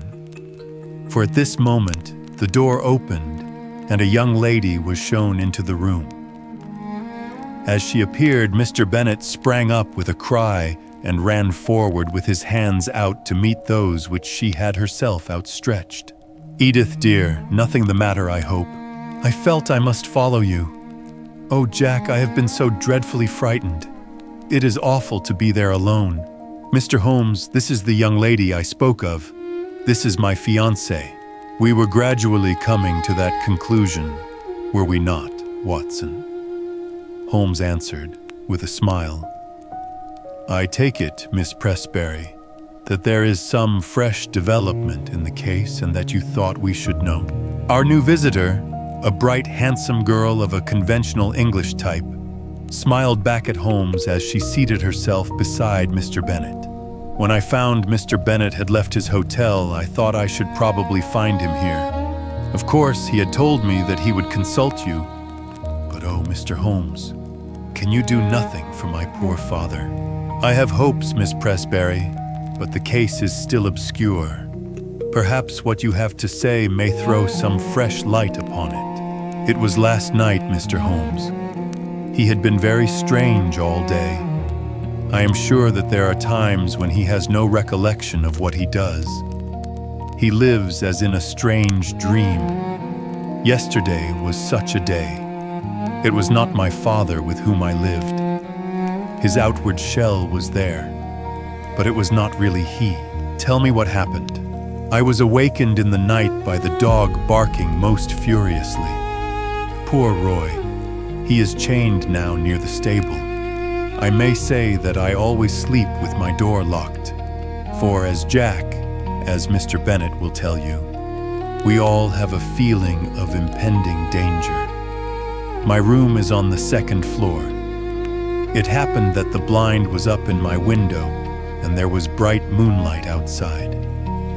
As I lay with my eyes fixed upon the square of light, listening to the frenzied barkings of the dog, I was amazed to see my father's face looking in at me. Mr. Holmes, I nearly died of surprise and horror. There it was, pressed against the window pane, and one hand seemed to be raised as if to push up the window. If that window had opened, I think I should have gone mad. It was no delusion, Mr. Holmes. Don't deceive yourself by thinking so. I dare say it was 20 seconds or so that I lay paralyzed and watched the face. Then it vanished. But I could not. I could not spring out of bed and look out after it. I lay cold and shivering till morning. At breakfast he was sharp and fierce in manner, and made no allusion to the adventure of the night. Neither did I. But I gave an excuse for coming to town, and here I am. Holmes looked thoroughly surprised at Miss Pressbury's narrative.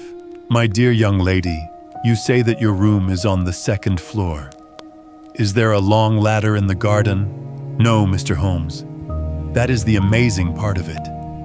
There is no possible way of reaching the window, and yet he was there. The date being September 5th, said Holmes. That certainly complicates matters. It was the young lady's turn to look surprised. "This is the second time that you have alluded to the date, Mr. Holmes," said Bennet. "Is it possible that it has any bearing upon the case?" "It is possible, very possible, and yet I have not my full material at present. Possibly you are thinking of the connection between insanity and phases of the moon. No, I assure you, it was quite a different line of thought. Possibly you can leave your notebook with me and I will check the dates. Now I think, Watson, that our line of action is perfectly clear. This young lady has informed us, and I have the greatest confidence in her intuition, that her father remembers little or nothing which occurs upon certain dates. We will therefore call upon him as if he had given us an appointment upon such a date. He will put it down to his own lack of memory. Thus, we will open our campaign by having a good close view of him." "That is excellent," said Mr. Bennet. "I warn you, however, that the professor is irascible and violent at times." Holmes smiled. "There are reasons why we should come at once. Very cogent reasons if my theories hold good. Tomorrow, Mr. Bennet will certainly see us in Camford. There is, if I remember right, an inn called the Checkers, where the port used to be above mediocrity, and the linen was above reproach. I think, Watson, that our lot for the next few days might lie in less pleasant places." Monday morning found us on our way to the famous university town, an easy effort on the part of Holmes, who had no routes to pull up, but one which involved frantic planning and hurrying on my part, as my practice was by this time not inconsiderable. Holmes made no allusion to the case until after we had deposited our suitcases at the ancient hostel of which he had spoken. "I think, Watson, that we can catch the professor just before lunch. He lectures at 11 and should have an interval at home. What possible excuse have we for calling?" Holmes glanced at his notebook. There was a period of excitement upon August 26th. We will assume that he is a little hazy as to what he does at such times. If we insist that we are there by appointment, I think he will hardly venture to contradict us. Have you the effrontery necessary to put it through? We can but try. "Excellent, Watson. Compound of the busy bee and excelsior. We can but try, the motto of the firm. A friendly native will surely guide us." Such a one, on the back of a smart hansom, swept us past a row of ancient colleges, and finally, turning into a tree-lined drive, pulled up at the door of a charming house, girt round with lawns and covered with purple wisteria. Professor Presbury was certainly surrounded with every sign not only of comfort, but of luxury. Even as we pulled up, a grizzled head appeared at the front window, and we were aware of a pair of keen eyes from under shaggy brows, which surveyed us through large horn glasses. A moment later, we were actually in his sanctum, and the mysterious scientist, whose vagaries had brought us from London, was standing before us. There was certainly no sign of eccentricity either in his manner or appearance, for he was a portly, large-featured man, grave, tall, and frock-coated, with the dignity of bearing which a lecturer needs. His eyes were his most remarkable feature, keen, observant, and clever to the verge of cunning. He looked at our cards. "Pray sit down, gentlemen. What can I do for you?" Mr. Holmes smiled amiably. "It was the question which I was about to put to you, Professor." "To me, sir, possibly there is some mistake. I heard through a second person that Professor Presbury of Camford had need of my services." "Oh, indeed." It seemed to me that there was a malicious sparkle in the intense gray eyes. "You heard that, did you? May I ask the name of your informant?" "I am sorry, Professor, but the matter was rather confidential. If I have made a mistake, there is no harm done. I can only express my regret." "Not at all. I should wish to go further into this matter. It interests me. Have you any scrap of writing, any letter or telegram, to bear out your assertion?" "No, I have not. I presume that you do not go so far as to assert that I summoned you." "I would rather answer no questions," said Holmes. "No, I dare say not," said the professor with asperity. "However, that particular one can be answered very easily without your aid." He walked across the room to the bell. Our London friend, Mr. Bennet, answered the call. "Come in, Mr. Bennet. These two gentlemen have come from London under the impression that they have been summoned. You handle all my correspondence. Have you a note of anything going to a person named Holmes?" "No, sir," Bennet answered with a flush. "That is conclusive," said the professor, glaring angrily at my companion. "Now, sir." He leaned forward with his two hands upon the table. "It seems to me that your position is a very questionable one." Holmes shrugged his shoulders. "I can only repeat that I am sorry that we have made a needless intrusion." "Hardly enough, Mr. Holmes!" the old man cried in a high screaming voice with extraordinary malignancy upon his face. He got between us and the door as he spoke, and he shook his two hands at us with furious passion. "You can hardly get out of it so easily as that." His face was convulsed, and he grinned and gibbered at us in his senseless rage. "I am convinced that we should have had to fight our way out of the room if Mr. Bennet had not intervened." "My dear professor," he cried, "consider your position. Consider the scandal at the university. Mr. Holmes is a well-known man. You cannot possibly treat him with such discourtesy." Sulkily, our host, if I may call him so, cleared the path to the door. We were glad to find ourselves outside the house and in the quiet of the tree-lined drive. Holmes seemed greatly amused by the episode. "Our learned friend's nerves are somewhat out of order," said he. "Perhaps our intrusion was a little crude, and yet we have gained that personal contact which I desired. But dear me, Watson, he is surely at our heels. The villain still pursues us." There were the sounds of running feet behind, but it was, to my relief, not the formidable professor, but his assistant who appeared round the curve of the drive. He came panting up to us. "I am so sorry, Mr. Holmes. I wish to apologize." "My dear sir, there is no need. It is all in the way of professional experience. I have never seen him in a more dangerous mood. But he grows more sinister. You can understand now why his daughter and I are alarmed. And yet his mind is perfectly clear." "Too clear," said Holmes. "That was my miscalculation. It is evident that his memory is much more reliable than I had thought. By the way, can we, before we go, see the window of Miss Presbury's room?" Mr. Bennet pushed his way through some shrubs, and we had a view of the side of the house. "It is there, the second on the left. Dear me, it seems hardly accessible. And yet you will observe that there is a creeper below and a water pipe above which gives some foothold." "I could not climb it myself," said Mr. Bennet. "Very likely. It would certainly be a dangerous exploit for any normal man. There was one other thing I wish to tell you, Mr. Holmes. I have the address of the man in London to whom the professor writes. He seems to have written this morning, and I got it from his blotting paper.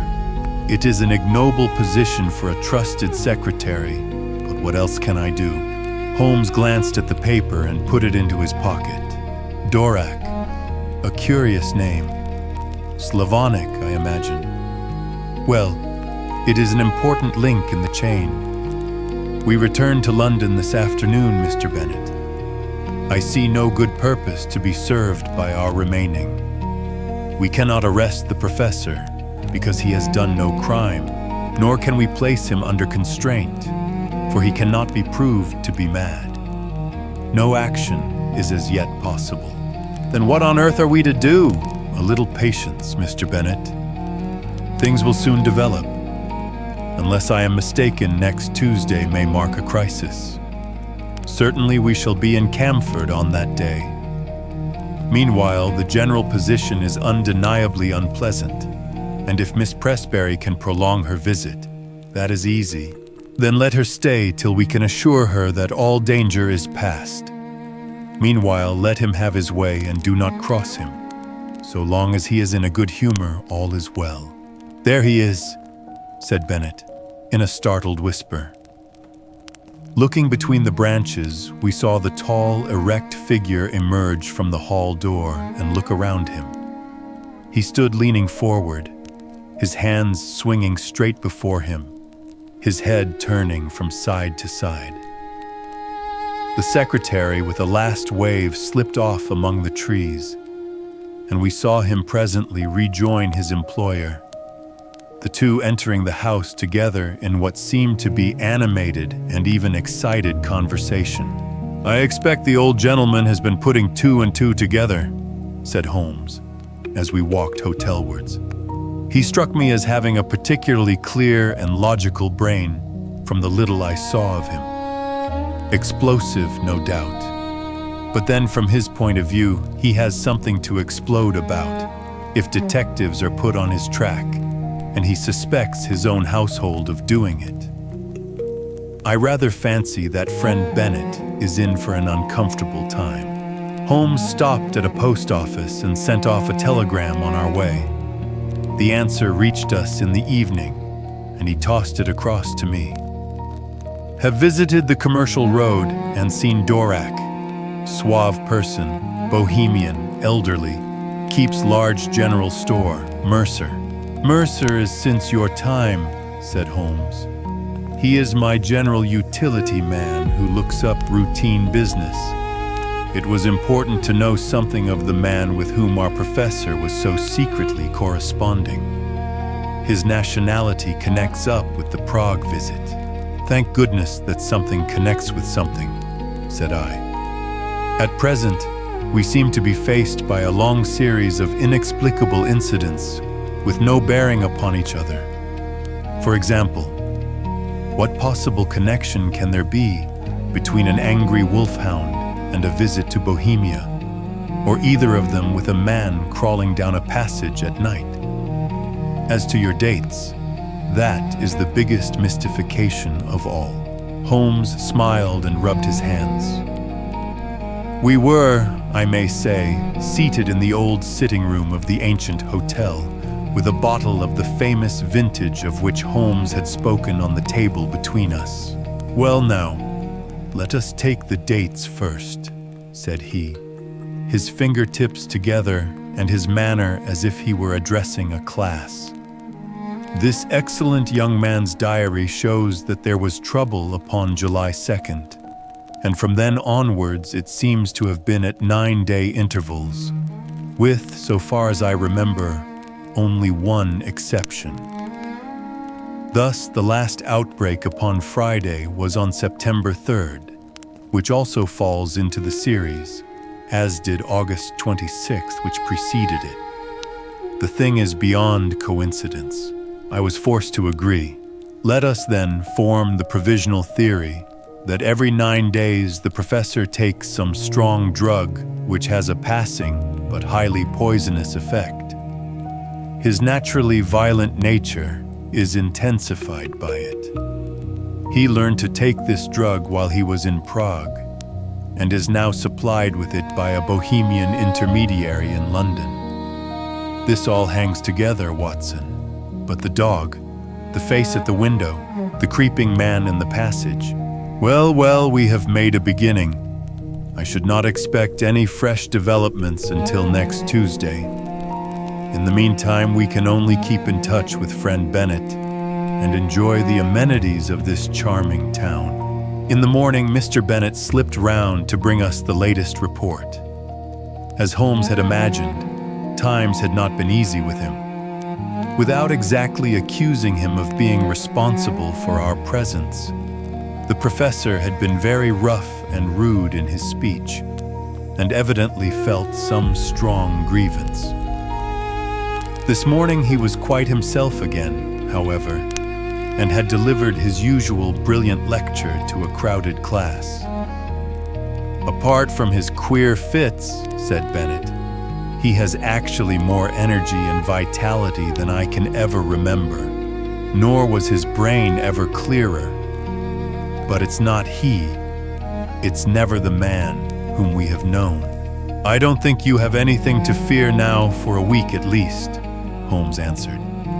"I am a busy man, and Dr. Watson has his patients to attend to. Let us agree that we meet here at this hour next Tuesday, and I shall be surprised if before we leave you again we are not able to explain, even if we cannot perhaps put an end to, your troubles. Meanwhile, keep us posted in what occurs. I saw nothing of my friend for the next few days, but on the following Monday evening, I had a short note asking me to meet him next day at the train. From what he told me as we traveled up to Camford, all was well. The peace of the professor's house had been unruffled, and his own conduct perfectly normal. This also was the report which was given us by Mr. Bennet himself when he called upon us that evening at our old quarters in the Chequers. He heard from his London correspondent today. There was a letter, and there was a small packet, each with the cross under the stamp, which warned me not to touch them. There has been nothing else. That may prove quite enough, said Holmes grimly. Now, Mr. Bennet, we shall, I think, come to some conclusion tonight. If my deductions are correct, we should have an opportunity of bringing matters to a head. In order to do so, it is necessary to hold the professor under observation. I would suggest, therefore, that you remain awake and on the lookout. Should you hear him pass your door, do not interrupt him, but follow him as discreetly as you can. Dr. Watson and I will not be far off. By the way, where is the key of that little box of which you spoke? Upon his watch chain. I fancy our researches must lie in that direction. At the worst, the lock should not be very formidable. Have you any other able-bodied man on the premises? There is the coachman, MacPhail. Where does he sleep? Over the stables. We might possibly want him. Well, we can do no more until we see how things develop. Goodbye. But I expect that we shall see you before morning. It was nearly midnight before we took our station among some bushes immediately opposite the hall door of the professor. It was a fine night, but chilly, and we were glad of our warm overcoats. There was a breeze and clouds were scudding across the sky, obscuring from time to time the half-moon. It would have been a dismal vigil were it not for the expectation and excitement which carried us along, and the assurance of my comrade that we had probably reached the end of the strange sequence of events which had engaged our attention. If the cycle of 9 days holds good, then we shall have the professor at his worst tonight, said Holmes. The fact that these strange symptoms began after his visit to Prague, that he is in secret correspondence with a Bohemian dealer in London, who presumably represents someone in Prague, and that he received a packet from him this very day, all point in one direction. What he takes and why he takes it are still beyond our ken, but that it emanates in some way from Prague is clear enough. He takes it under definite directions which regulate this ninth-day system, which was the first point which attracted my attention. But his symptoms are most remarkable. Did you observe his knuckles? I had to confess that I did not. Thick and horny in a way which is quite new in my experience. Always look at the hands first, Watson. Then cuffs, trouser knees, and boots. Very curious knuckles which can only be explained by the mode of progression observed by... Holmes paused and suddenly clapped his hand to his forehead. Oh, Watson, Watson, what a fool I have been. It seems incredible, and yet it must be true. All points in one direction. How could I miss seeing the connection of ideas? Those knuckles, how could I have passed those knuckles? And the dog, and the ivy. It's surely time that I disappeared into that little farm of my dreams. Look out, Watson. Here he is. We shall have the chance of seeing for ourselves. The hall door had slowly opened, and against the lamp-lit background, we saw the tall figure of Professor Pressbury. He was clad in his dressing gown. As he stood outlined in the doorway, he was erect, but leaning forward with dangling arms, as when we saw him last.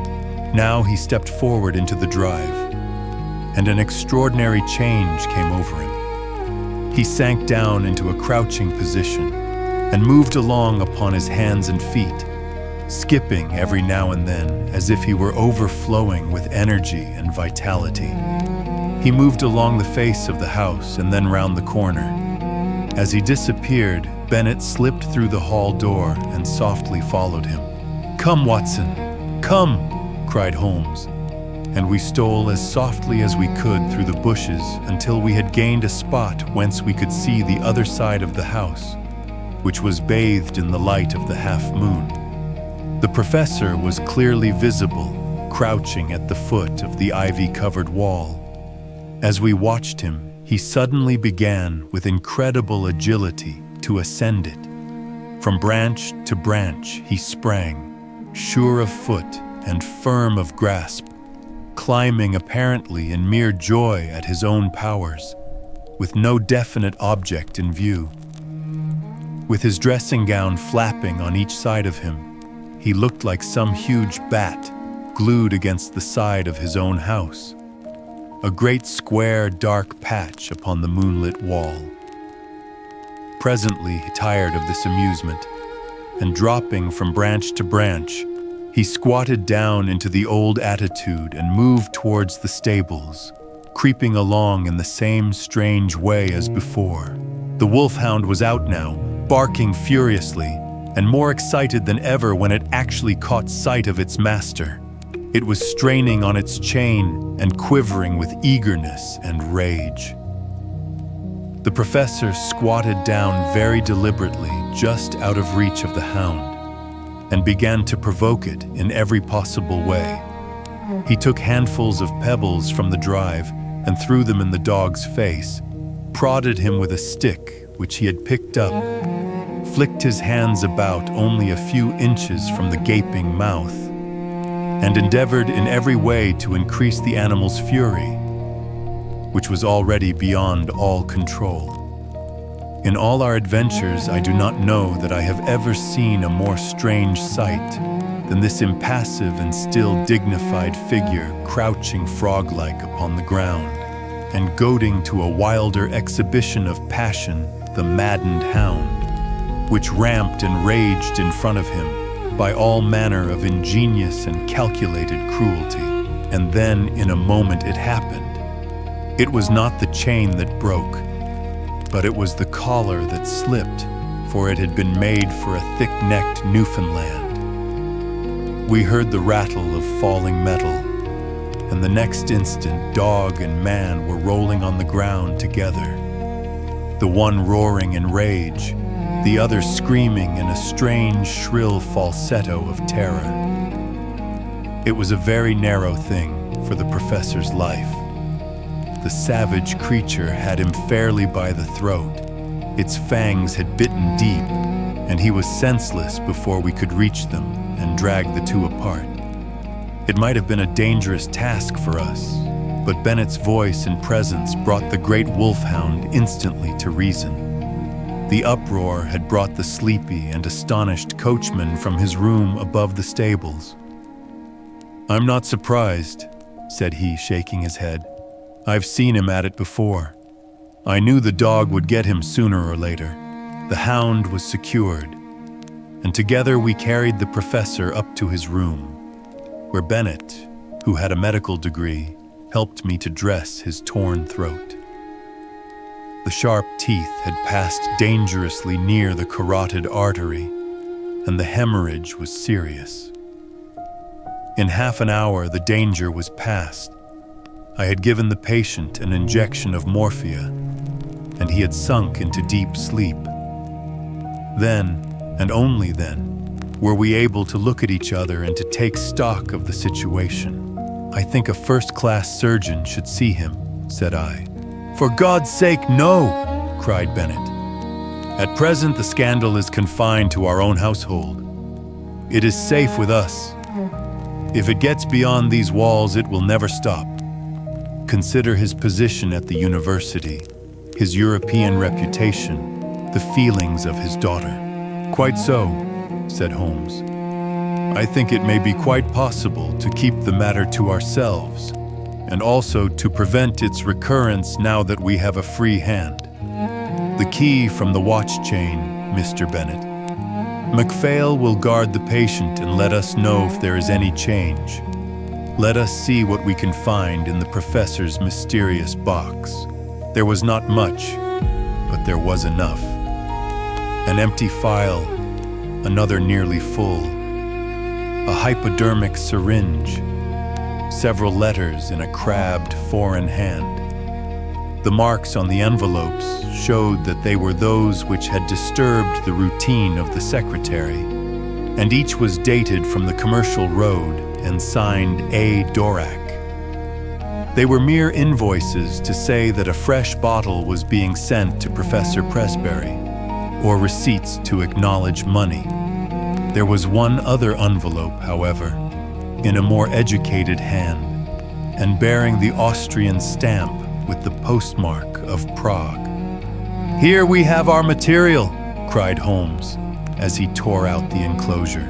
"Honored colleague," it ran. "Since your esteemed visit, I have thought much of your case, and though in your circumstances there are some special reasons for the treatment, I would nonetheless enjoin caution, as my results have shown that it is not without danger of a kind.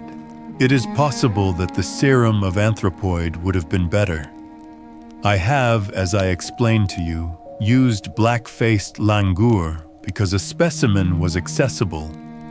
Langur is, of course, a crawler and climber, while anthropoid walks erect and is in all ways nearer.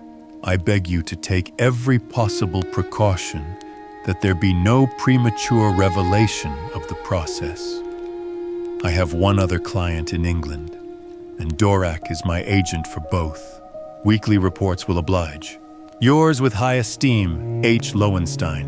Lowenstein.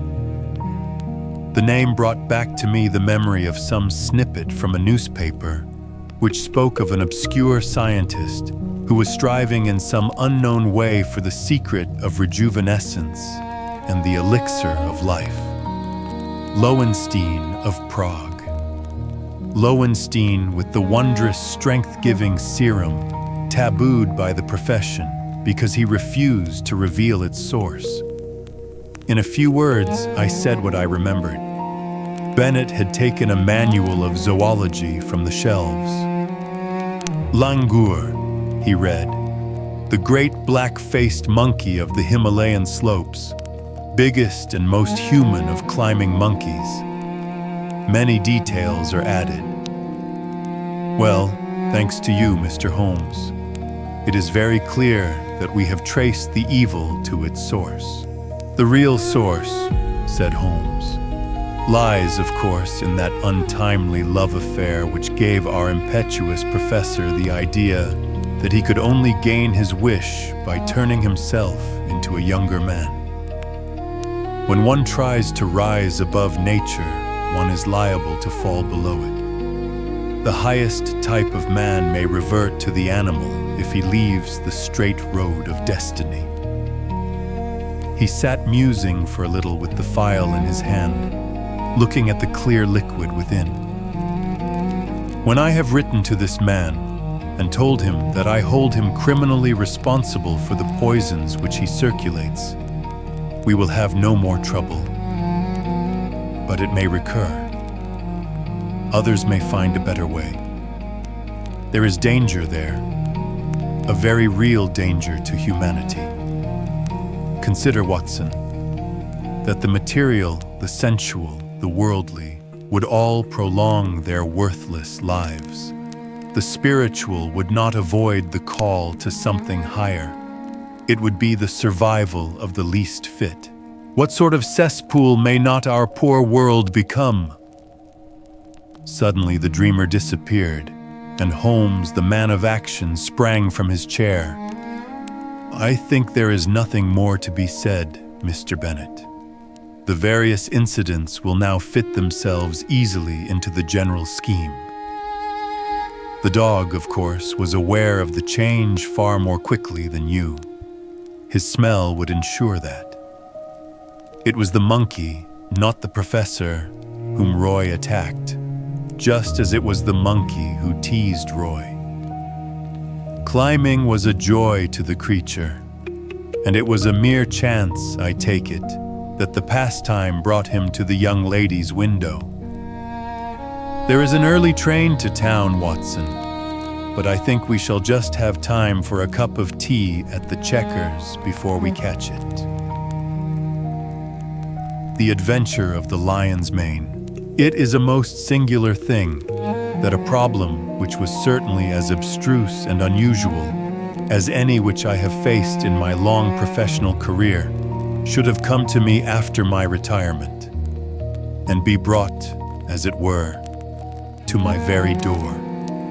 It occurred after my withdrawal to my little Sussex home, when I had given myself up entirely to that soothing life of nature for which I had so often yearned during the long years spent amid the gloom of London. At this period of my life, the good Watson had passed almost beyond my ken. An occasional weekend visit was the most that I ever saw of him. Thus, I must act as my own chronicler. Had he but been with me, how much he might have made of so wonderful a happening, and of my eventual triumph against every difficulty.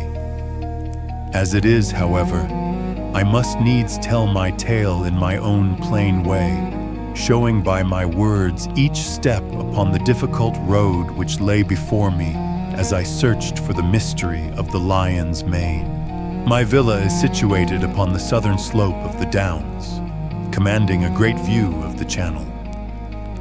At this point, the coastline is entirely of chalk cliffs, which can only be descended by a single, long, tortuous path, which is steep and slippery.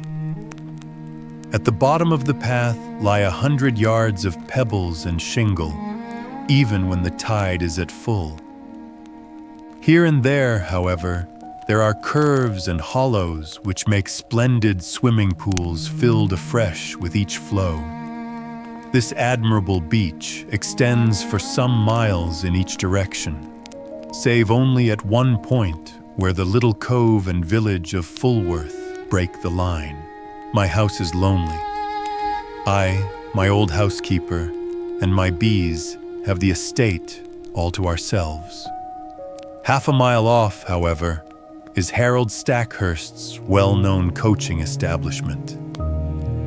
The Gables, quite a large place which contains some score of young fellows preparing for various professions, with a staff of several masters.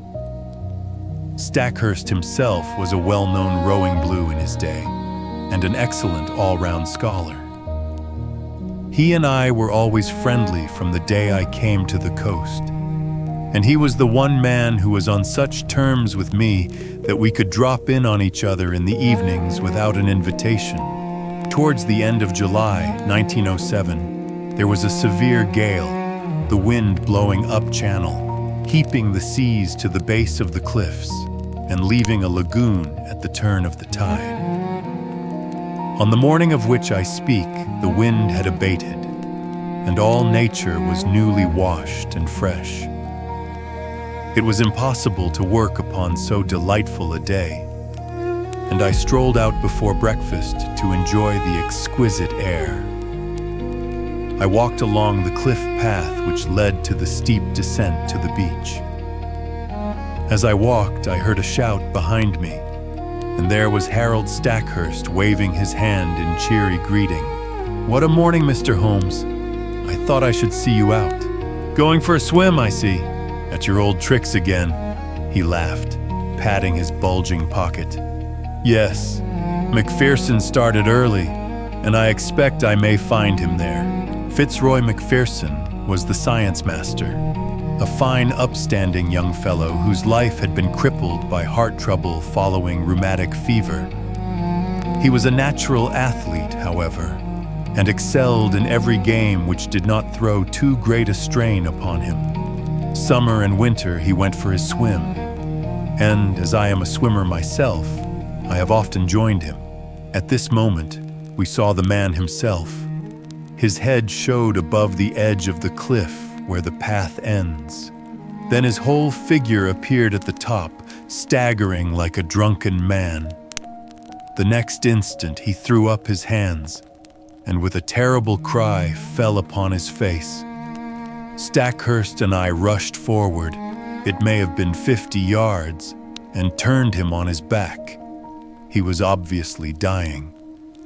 Those glazed, sunken eyes and dreadful, livid cheeks could mean nothing else. One glimmer of life came into his face for an instant, and he uttered 2 or 3 words with an eager air of warning.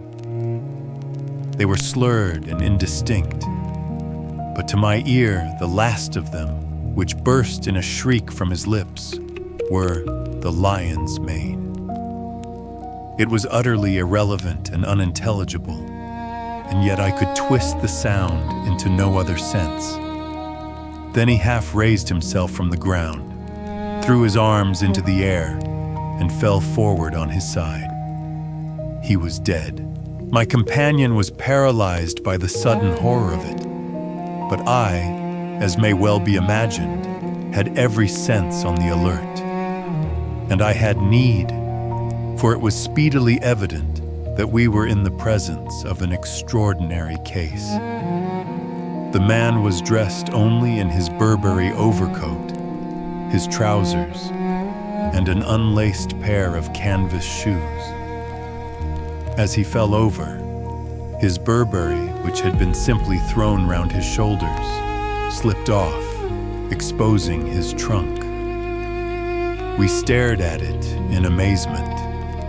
His back was covered with dark red lines, as though he had been terribly flogged by a thin wire scourge. The instrument with which this punishment had been inflicted was clearly flexible, for the long, angry wheels curved round his shoulders and ribs.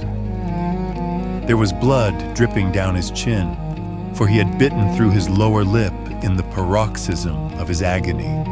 His drawn and distorted face told how terrible that agony had been. I was kneeling, and Stackhurst standing by the body, when a shadow fell across us, and we found that Ian Murdoch was by our side. Murdoch was the mathematical coach at the establishment, a tall, dark, thin man, so taciturn and aloof that none can be said to have been his friend. He seemed to live in some high, abstract region of surds and conic sections, with little to connect him with ordinary life. He was looked upon as an oddity by the students, and would have been their butt. But there was some strange, outlandish blood in the man, which showed itself not only in his coal-black eyes and swarthy face, but also in occasional outbreaks of temper, which could only be described as ferocious. On one occasion, being plagued by a little dog belonging to Macpherson, he had caught the creature up and hurled it through the plate-glass window, an action for which Stackhurst would certainly have given him his dismissal had he not been a very valuable teacher. Such was the strange, complex man who now appeared beside us. He seemed to be honestly shocked at the sight before him, though the incident of the dog may show that there was no great sympathy between the dead man and himself. Poor fellow, what can I do? How can I help? Were you with him? Can you tell us what has happened? No, I was late this morning. I was not on the beach at all. I have come straight from the Gables. What can I do? You can hurry to the police station at Fulworth. Report the matter at once. Without a word, he made off at top speed, and I proceeded to take the matter in hand, while Stackhurst, dazed at this tragedy, remained by the body. My first task, naturally, was to note who was on the beach. From the top of the path, I could see the whole sweep of it, and it was absolutely deserted save that 2 or 3 dark figures could be seen far away moving towards the village of Fulworth. Having satisfied myself upon this point, I walked slowly down the path. There was clay or soft marl mixed with the chalk, and every here and there I saw the same footstep, both ascending and descending. No one else had gone down to the beach by this track that morning. At one place I observed the print of an open hand with the fingers towards the incline. This could only mean that poor Macpherson had fallen as he ascended. There were rounded depressions too, which suggested that he had come down upon his knees more than once. At the bottom of the path was the considerable lagoon left by the retreating tide. At the side of it, Macpherson had undressed, for there lay his towel on a rock. It was folded and dry, so that it would seem that after all he had never entered the water. Once or twice as I hunted round amid the hard shingle, I came on little patches of sand where the print of his canvas shoe and also of his naked foot could be seen. The latter fact proved that he had made all ready to bathe, though the towel indicated that he had not actually done so. And here was the problem clearly defined, as strange a one as had ever confronted me. The man had not been on the beach more than a quarter of an hour at the most. Stackhurst had followed him from the gables, so there could be no doubt about that. He had gone to bathe and had stripped, as the naked footsteps showed. Then he had suddenly huddled on his clothes again. They were all disheveled and unfastened, and he had returned without bathing, or at any rate without drying himself. And the reason for his change of purpose had been that he had been scourged in some savage, inhuman fashion, tortured until he bit his lip through in his agony, and was left with only strength enough to crawl away and to die. Who had done this barbarous deed? There were, it is true, small grottos and caves in the base of the cliffs, but the low sun shone directly into them, and there was no place for concealment. Then, again, there were those distant figures on the beach. They seemed too far away to have been connected with the crime, and the broad lagoon in which Macpherson had intended to bathe lay between him and them, lapping up to the rocks. On the sea, 2 or 3 fishing boats were at no great distance. Their occupants might be examined at our leisure. There were several roads for inquiry, but none which led to any very obvious goal. When I at last returned to the body, I found that a little group of wandering folk had gathered round it. Stackhurst was, of course, still there, and Ian Murdoch had just arrived with Anderson, the village constable, a big, ginger-mustached man of the slow, solid Sussex breed, a breed which covers much good sense under a heavy, silent exterior. He listened to everything, took note of all we said, and finally drew me aside. "I'd be glad of your advice, Mr. Holmes. This is a big thing for me to handle, and I'll hear of it from Lewis if I go wrong." I advised him to send for his immediate superior and for a doctor. Also to allow nothing to be moved, and as few fresh footmarks as possible to be made until they came. In the meantime, I searched the dead man's pockets. There were his handkerchief, a large knife, and a small folding card case. From this projected a slip of paper, which I unfolded and handed to the constable. There was written on it in a scrawling, feminine hand, "I will be there, you may be sure, Maudie." It read like a love affair, an assignation, though when and where were a blank. The constable replaced it in the card case and returned it with the other things to the pockets of the Burberry. Then, as nothing more suggested itself, I walked back to my house for breakfast, having first arranged that the base of the cliffs should be thoroughly searched. Stackhurst was round in an hour or two to tell me that the body had been removed to the gables, where the inquest would be held. He brought with him some serious and definite news. As I expected, nothing had been found in the small caves below the cliff, but he had examined the papers in McPherson's desk, and there were several which showed an intimate correspondence with a certain Miss Maud Bellamy of Fulworth. We had then established the identity of the writer of the note. The police have the letters, he explained. I could not bring them, but there is no doubt that it was a serious love affair. I see no reason, however, to connect it with that horrible happening, save, indeed, that the lady had made an appointment with him, but hardly at a bathing pool which all of you were in the habit of using, I remarked. It is mere chance, said he, that several of the students were not with McPherson. Was it mere chance? Stackhurst knit his brows in thought. Ian Murdoch held them back, said he. He would insist upon some algebraic demonstration before breakfast. Poor chap.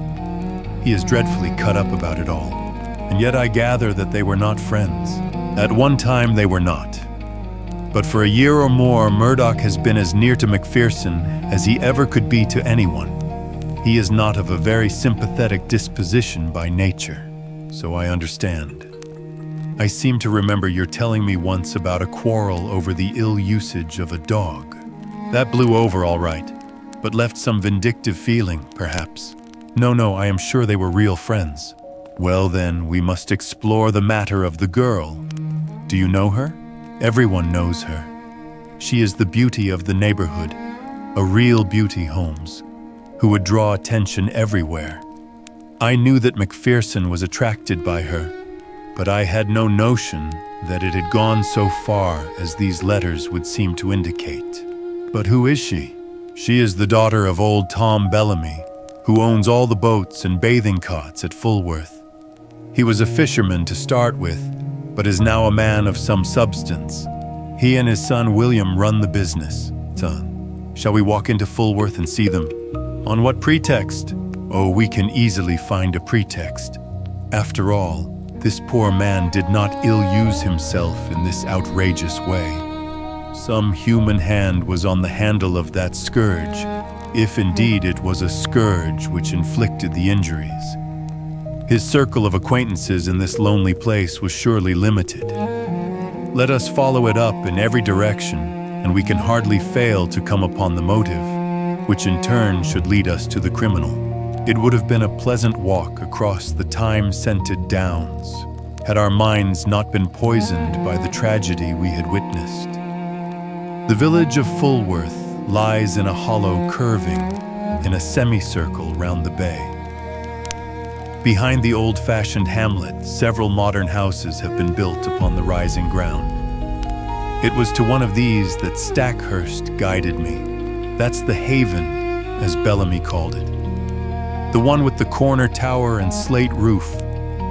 Not bad for a man who started with nothing but, by Jove, look at that.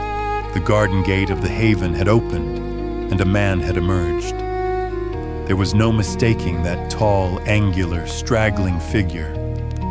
It was Ian Murdoch, the mathematician. A moment later, we confronted him upon the road. "Hello," said Stackhurst.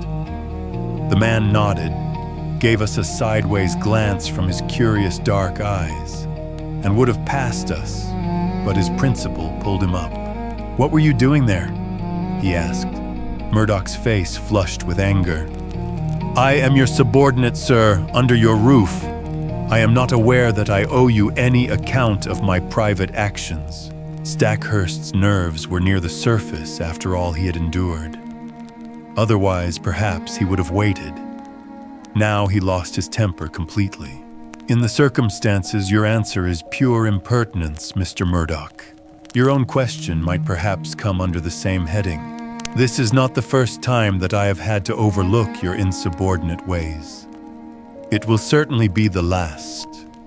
You will kindly make fresh arrangements for your future as speedily as you can." I had intended to do so. I have lost today the only person who made the gables habitable.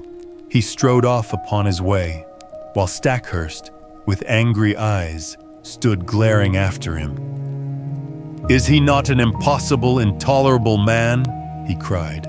The one thing that impressed itself forcibly upon my mind was that Mr. Ian Murdoch was taking the first chance to open a path of escape from the scene of the crime. Suspicion, vague and nebulous, was now beginning to take outline in my mind. Perhaps the visit to the Bellamys might throw some further light upon the matter. Stackhurst pulled himself together and we went forward to the house. Mr. Bellamy proved to be a middle-aged man with a flaming red beard. He seemed to be in a very angry mood, and his face was soon as florid as his hair. "No, sir, I do not desire any particulars.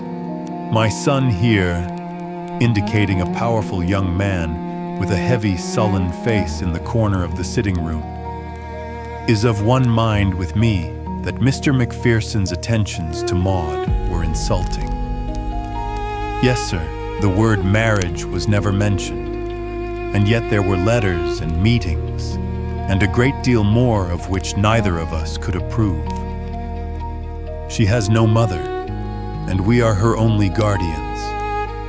We are determined, but the words were taken from his mouth by the appearance of the lady herself. There was no gainsaying that she would have graced any assembly in the world. Who could have imagined that so rare a flower would grow from such a root and in such an atmosphere? Women have seldom been an attraction to me, for my brain has always governed my heart. But I could not look upon her perfect, clear-cut face, with all the soft freshness of the downlands in her delicate coloring, without realizing that no young man would cross her path unscathed.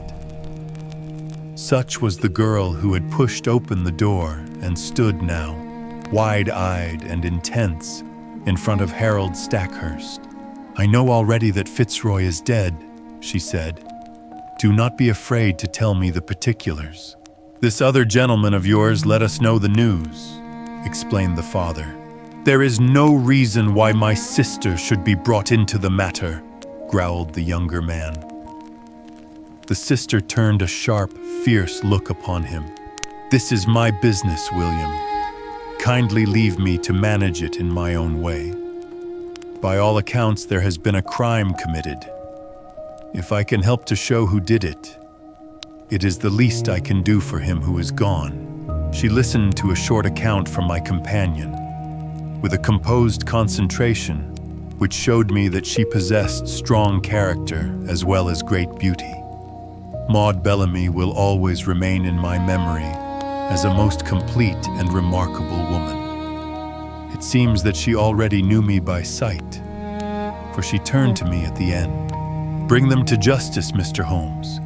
You have my sympathy and my help, whoever they may be." It seemed to me that she glanced defiantly at her father and brother as she spoke. "Thank you," said I. "I value a woman's instinct in such matters. You used the word they.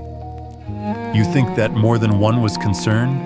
I knew Mr. Macpherson well enough to be aware that he was a brave and a strong man. No single person could ever have inflicted such an outrage upon him. "Might I have one word with you alone? I tell you, Maud, not to mix yourself up in the matter," cried her father angrily. She looked at me helplessly. "What can I do? The whole world will know the facts presently, so there can be no harm if I discuss them here," said I. "I should have preferred privacy, but if your father will not allow it, he must share the deliberations." Then I spoke of the note which had been found in the dead man's pocket. "It is sure to be produced at the inquest. May I ask you to throw any light upon it that you can?" "I see no reason for mystery," she answered. "We were engaged to be married, and we only kept it secret because Fitzroy's uncle, who is very old and said to be dying, might have disinherited him if he had married against his wish. There was no other reason." "You could have told us," growled Mr. Bellamy. "So I would, father, if you had ever shown sympathy. I object to my girl picking up with men outside her own station. It was your prejudice against him which prevented us from telling you." As to this appointment, she fumbled in her dress and produced a crumpled note. It was in answer to this. "Dearest," ran the message, "the old place on the beach just after sunset on Tuesday. It is the only time I can get away. FM." Tuesday was today, and I had meant to meet him tonight. I turned over the paper.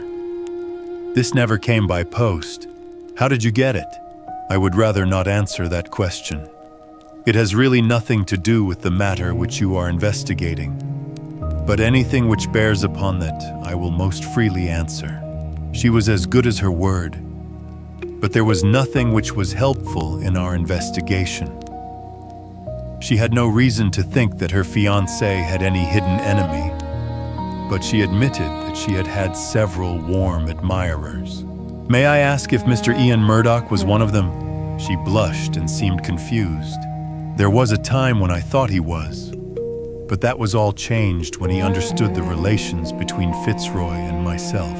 Again, the shadow round this strange man seemed to me to be taking more definite shape.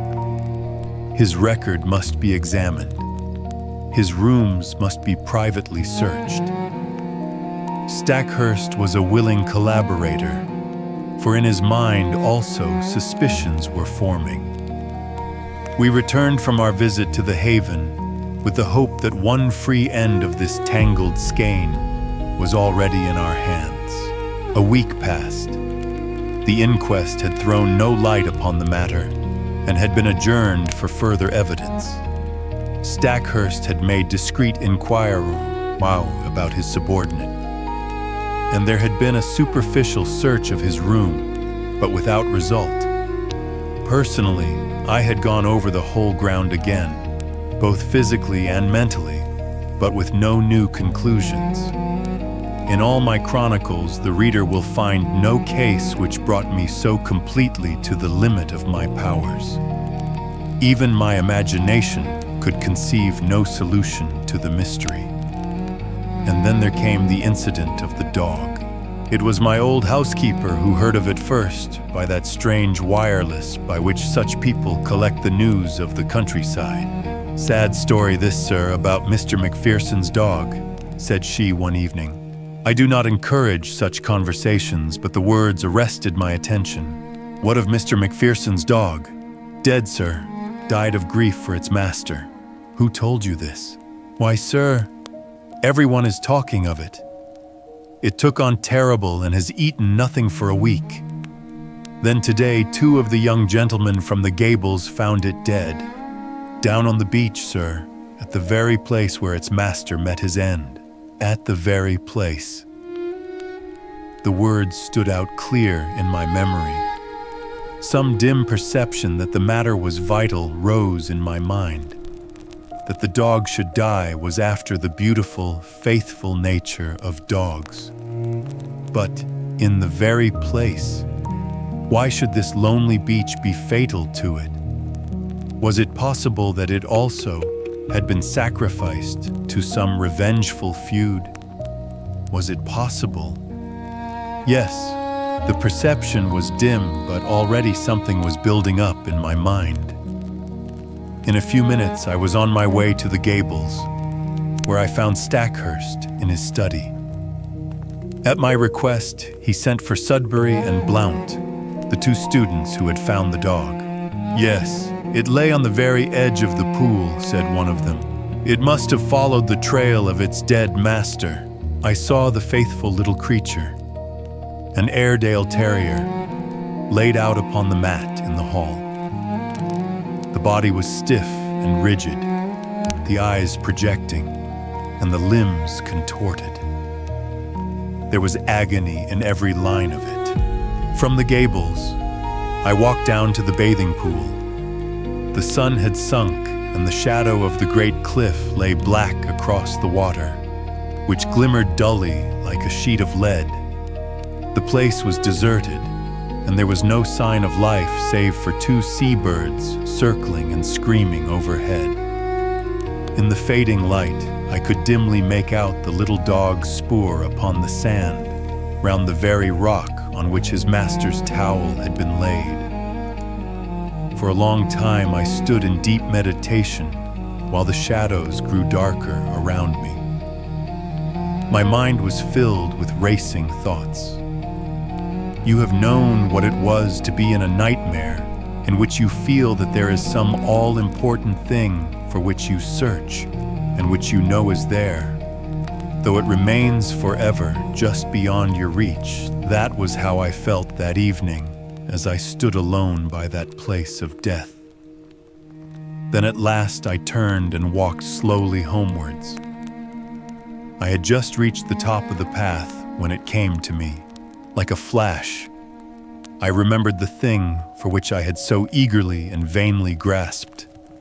You will know, or Watson has written in vain, that I hold a vast store of out-of-the-way knowledge, without scientific system, but very available for the needs of my work.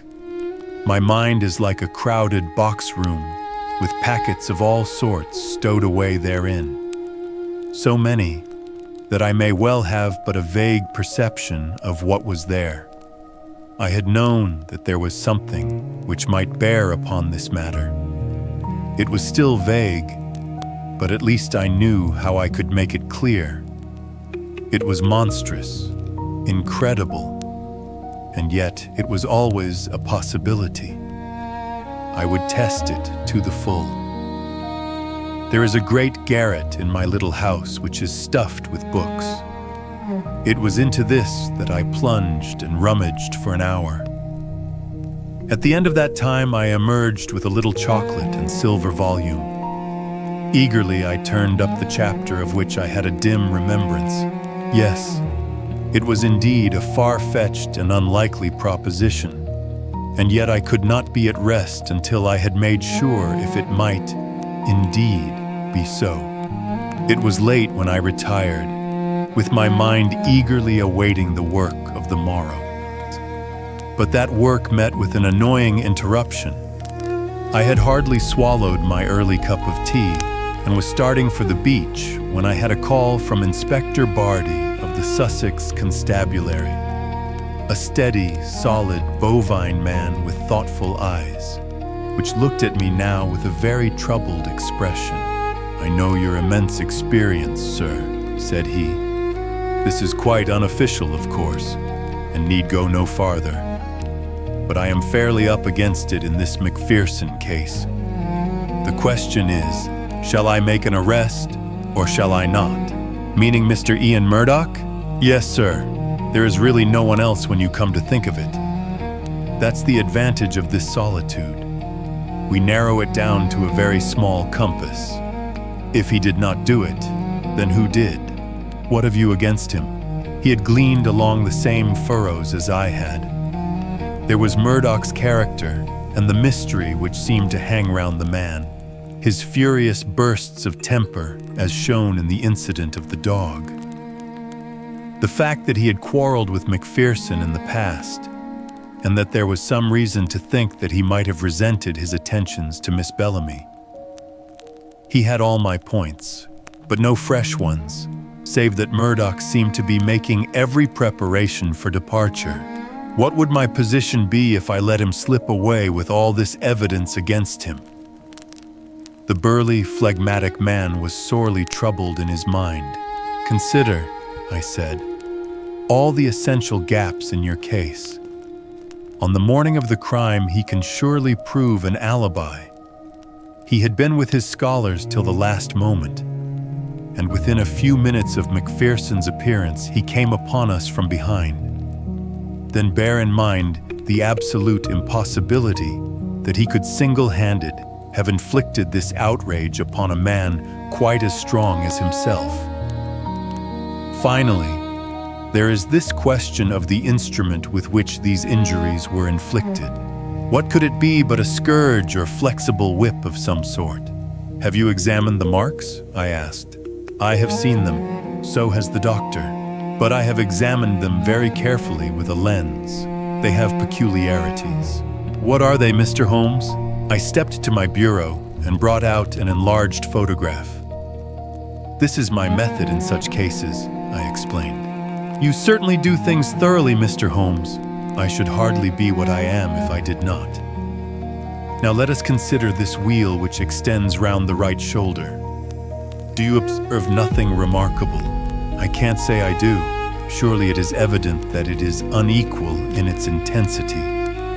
There is a dot of extravasated blood here and another there. There are similar indications in this other wheel down here. What can that mean? I have no idea. Have you? Perhaps I have. Perhaps I haven't. I may be able to say more soon. Anything which will define what made that mark will bring us a long way towards the criminal. It is, of course, an absurd idea, said the policeman. But if a red-hot net of wire had been laid across the back, then these better marked points would represent where the meshes crossed each other. A most ingenious comparison. Or shall we say a very stiff cat-o'-nine-tails with small hard knots upon it. By Jove, Mr. Holmes, I think you've hit it. Or there may be some very different cause, Mr. Barty. But your case is far too weak for an arrest. Besides, we have those last words, lion's mane. I have wondered whether Ian... Yes, I have considered that. If the second word had borne any resemblance to Murdoch, but it did not. He gave it almost in a shriek. I am sure that it was mane. Have you no alternative, Mr. Holmes? Perhaps I have. But I do not care to discuss it until there is something more solid to discuss. And when will that be? In an hour, possibly less. The inspector rubbed his chin and looked at me with dubious eyes. I wish I could see what was in your mind, Mr. Holmes. Perhaps it's those fishing boats. No, they were too far out. Well then, is it Bellamy and that big son of his? They were not too sweet upon Mr. Macpherson. Could they have done him a mischief? No, you won't draw me until I'm ready, said I with a smile. Now, Inspector, we each have our own work to do. Perhaps if you were to meet me here at midday... So far we had got when there came the tremendous interruption, which was the beginning of the end. My outer door was flung open. There were blundering footsteps in the passage, and Ian Murdoch staggered into the room, pallid, disheveled, his clothes in wild disorder, clawing with his bony hands at the furniture to hold himself erect. Brandy, he gasped, and fell groaning upon the sofa. He was not alone. Behind him came Stackhurst, hatless and panting, almost as distrait as his companion. Yes, Brandy, he cried. The man is at his last gasp. It was all I could do to bring him here. He fainted twice upon the way. Half a tumbler of the raw spirit brought about a wondrous change. He pushed himself up on one arm and swung his coat from off his shoulders. For God's sake, oil, opium, morphia, he cried. Anything to ease this infernal agony. The inspector and I cried out at the sight. There, crisscrossed upon the man's naked shoulder, was the same strange reticulated pattern of red, inflamed lines which had been the death mark of Fitzroy Macpherson. The pain was evidently terrible and was more than local, for the sufferer's breathing would stop for a time. His face would turn black, and then with loud gasps he would clap his hand to his heart, while his brow dropped beads of sweat. At any moment he might die. More and more brandy was poured down his throat, each fresh dose bringing him back to life. Pads of cotton wool soaked in salad oil seemed to take the agony from the strange wounds. At last his head fell heavily upon the cushion. Exhausted nature had taken refuge in its last storehouse of vitality. It was half asleep and half a faint, but at least it was ease from pain. To question him had been impossible, but the moment we were assured of his condition, Stackhurst turned upon me. "My God!" he cried. "What is it, Holmes? What is it?" "Where did you find him?" "Down on the beach. Exactly where poor Macpherson met his end." If this man's heart had been weak as Macpherson's was, he would not be here now. More than once I thought he was gone as I brought him up. It was too far to the gables, so I made for you. Did you see him on the beach? I was walking on the cliff when I heard his cry. He was at the edge of the water, reeling about like a drunken man. I ran down, threw some clothes about him and brought him up. For heaven's sake, Holmes, use all the powers you have and spare no pains to lift the curse from this place, for life is becoming unendurable. Can you, with all your worldwide reputation, do nothing for us? I think I can, Stackhurst. Come with me now, and you, Inspector, come along. We will see if we cannot deliver this murderer into your hands. Leaving the unconscious man in the charge of my housekeeper, we all three went down to the deadly lagoon. On the shingle there was piled a little heap of towels and clothes left by the stricken man. Slowly, I walked round the edge of the water, my comrades in Indian file behind me. Most of the pool was quite shallow, but under the cliff where the beach was hollowed out, it was 4 or 5 feet deep. It was to this part that a swimmer would naturally go, for it formed a beautiful, pellucid green pool as clear as crystal.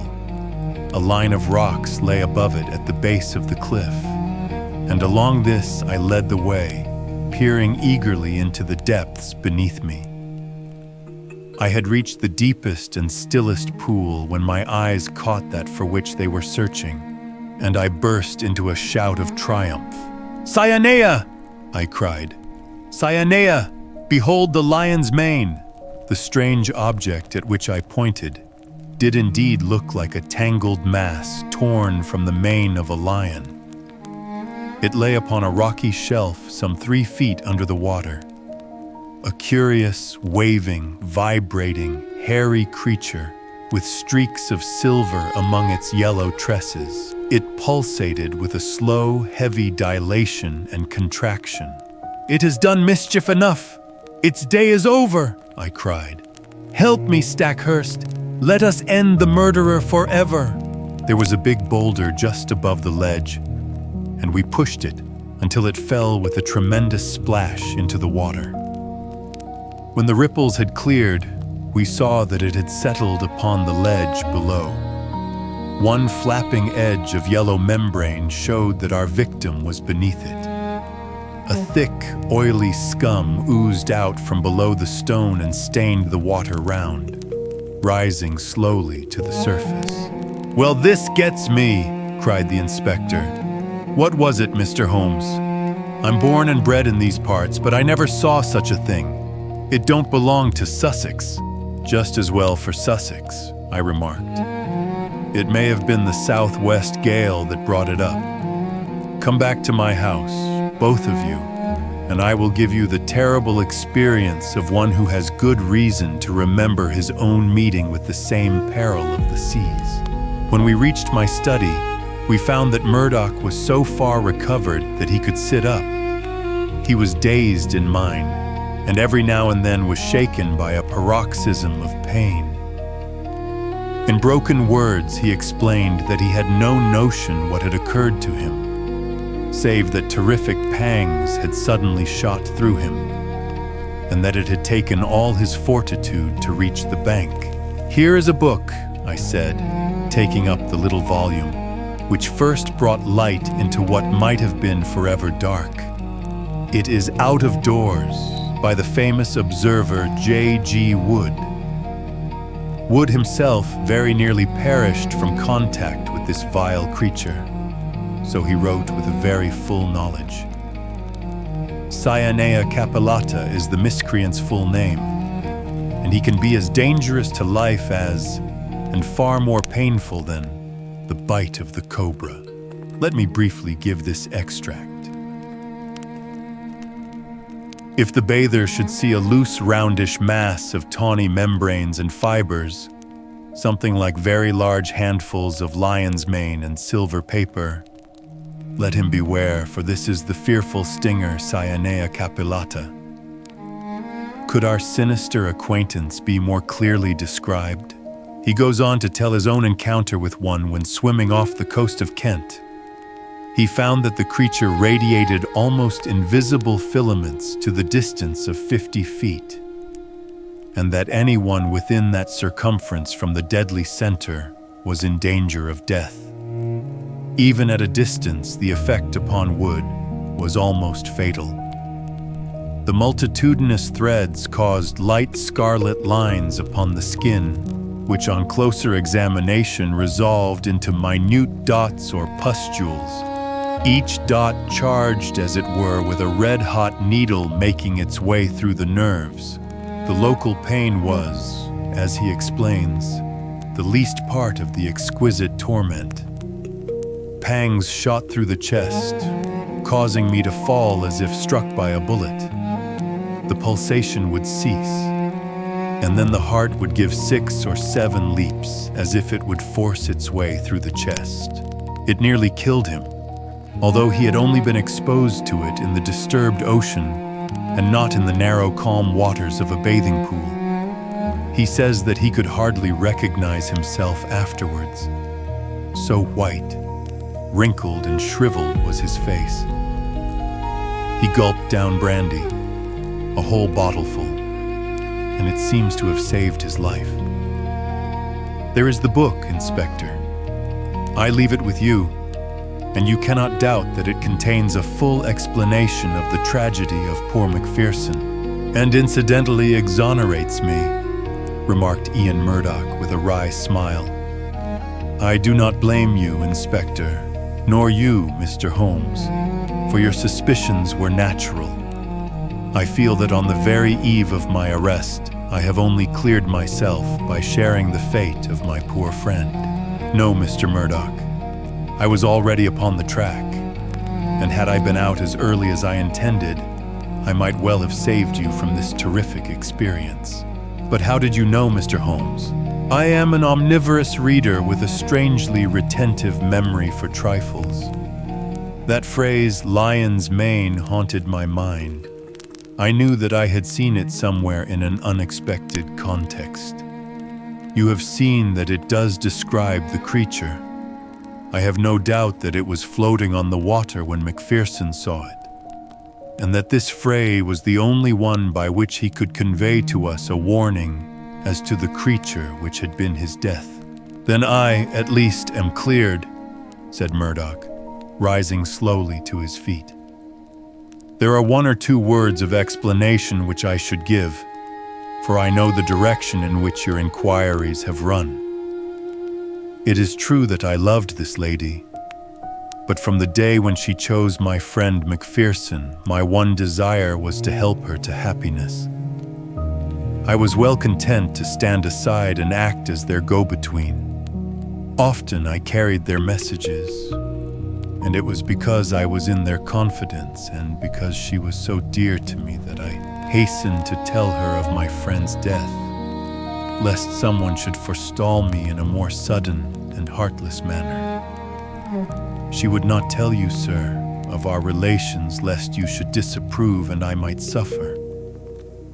But with your leave, I must try to get back to the Gables, for my bed will be very welcome. Stackhurst held out his hand.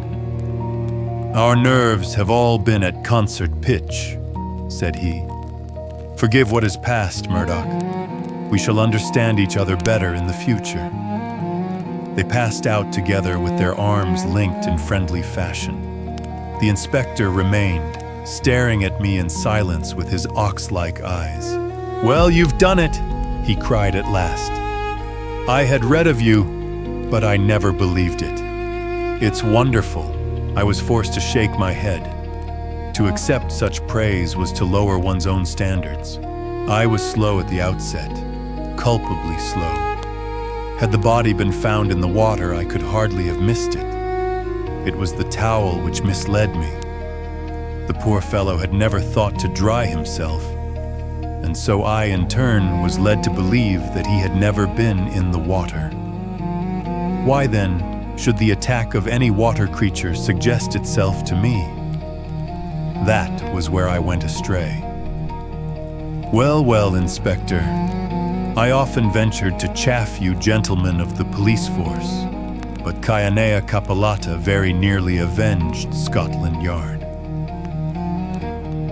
The Adventure of the Veiled Lodger. When one considers that Mr. Sherlock Holmes was in active practice for 23 years, and that during 17 of these I was allowed to cooperate with him and to keep notes of his doings, it will be clear that I have a mass of material at my command. The problem has always been not to find, but to choose. There is the long row of yearbooks which fill a shelf, and there are the dispatch cases filled with documents, a perfect quarry for the student, not only of crime but of the social and official scandals of the late Victorian era. Concerning these latter, I may say that the writers of agonized letters, who beg that the honor of their families or the reputation of famous forebears may not be touched, have nothing to fear. The discretion and high sense of professional honor, which have always distinguished my friend, are still at work in the choice of these memoirs, and no confidence will be abused.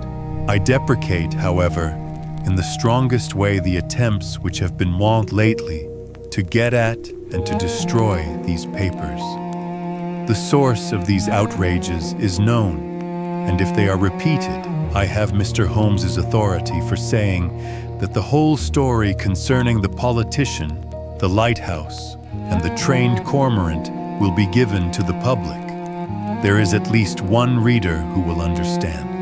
It is not reasonable to suppose that every one of these cases gave Holmes the opportunity of showing those curious gifts of instinct and observation which I have endeavored to set forth in these memoirs. Sometimes he had with much effort to pick the fruit. Sometimes it fell easily into his lap. But the most terrible human tragedies were often involved in these cases, which brought him the fewest personal opportunities, and it is one of these which I now desire to record. In telling it, I have made a slight change of name and place, but otherwise the facts are as stated. One forenoon, it was late in 1896, I received a hurried note from Holmes asking for my attendance. When I arrived, I found him seated in a smoke-laden atmosphere with an elderly, motherly woman of the buxom landlady type in the corresponding chair in front of him. "This is Mrs. Marilow of South Brixton," said my friend, with a wave of the hand. "Mrs. Marilow does not object to tobacco, Watson, if you wish to indulge your filthy habits. Mrs. Marilow has an interesting story to tell, which may well lead to further developments, in which your presence may be useful. Anything I can do, you will understand, Mrs. Marilow, that if I come to Mrs. Ronder, I should prefer to have a witness. You will make her understand that before we arrive." "Lord bless you, Mr. Holmes," said our visitor. "She is that anxious to see you that you might bring the whole parish at your heels. Then we shall come early in the afternoon. Let us see that we have our facts correct before we start. If we go over them, it will help Dr. Watson to understand the situation. You say that Mrs. Ronder has been your lodger for 7 years, and that you have only once seen her face." "And I wish to God I had not," said Mrs. Marilow. "It was, I understand, terribly mutilated." "Well, Mr. Holmes, you would hardly say it was a face at all. That's how it looked. Our milkman got a glimpse of her once peeping out of the upper window, and he dropped his tin and the milk all over the front garden. That is the kind of face it is. When I saw her, I happened on her unawares. She covered up quick, and then she said, 'Now, Mrs. Marilow, you know at last why it is that I never raise my veil.' Do you know anything about her history?" "Nothing at all." "Did she give references when she came?" "No, sir, but she gave hard cash and plenty of it. A quarter's rent right down on the table in advance and no arguing about terms. In these times, a poor woman like me can't afford to turn down a chance like that. Did she give any reason for choosing your house? Mine stands well back from the road and is more private than most. Then again, I only take the one, and I have no family of my own. I reckon she had tried others and found that mine suited her best. It's privacy she is after, and she is ready to pay for it. You say that she never showed her face from first to last, save on the one accidental occasion. Well, it is a very remarkable story, most remarkable, and I don't wonder that you want it examined. I don't, Mr. Holmes. I am quite satisfied so long as I get my rent. You could not have a quieter lodger, or one who gives less trouble. Then what has brought matters to a head? Her health, Mr. Holmes. She seems to be wasting away, and there's something terrible on her mind. Murder, she cries. Murder. And once I heard her, "You cruel beast, you monster," she cried. It was in the night, and it fair rang through the house and sent the shivers through me. So I went to her in the morning. "Mrs. Ronder," I says, "if you have anything that is troubling your soul, there's the clergy," I says, "and there's the police. Between them you should get some help." "For God's sake, not the police," says she, "and the clergy can't change what is past. And yet," she says, "it would ease my mind if someone knew the truth before I died." "Well, spouse, if you won't have the regulars, there is this detective man what we read about. Begging your pardon, Mr. Holmes." And she fair jumped at it. "That's the man," says she. "I wonder I never thought of it before. Bring him here, Mrs. Marilow, and if he won't come, tell him I am the wife of Ronder's Wild Beast Show. Say that, and give him the name Abbas Parva. Here it is as she wrote it, Abbas Parva. That will bring him, if he's the man I think he is." "And it will too," remarked Holmes. "Very good, Mrs. Marilow. I should like to have a little chat with Dr. Watson. That will carry us till lunchtime. About 3 o'clock you may expect to see us at your house in Brixton." Our visitor had no sooner waddled out of the room.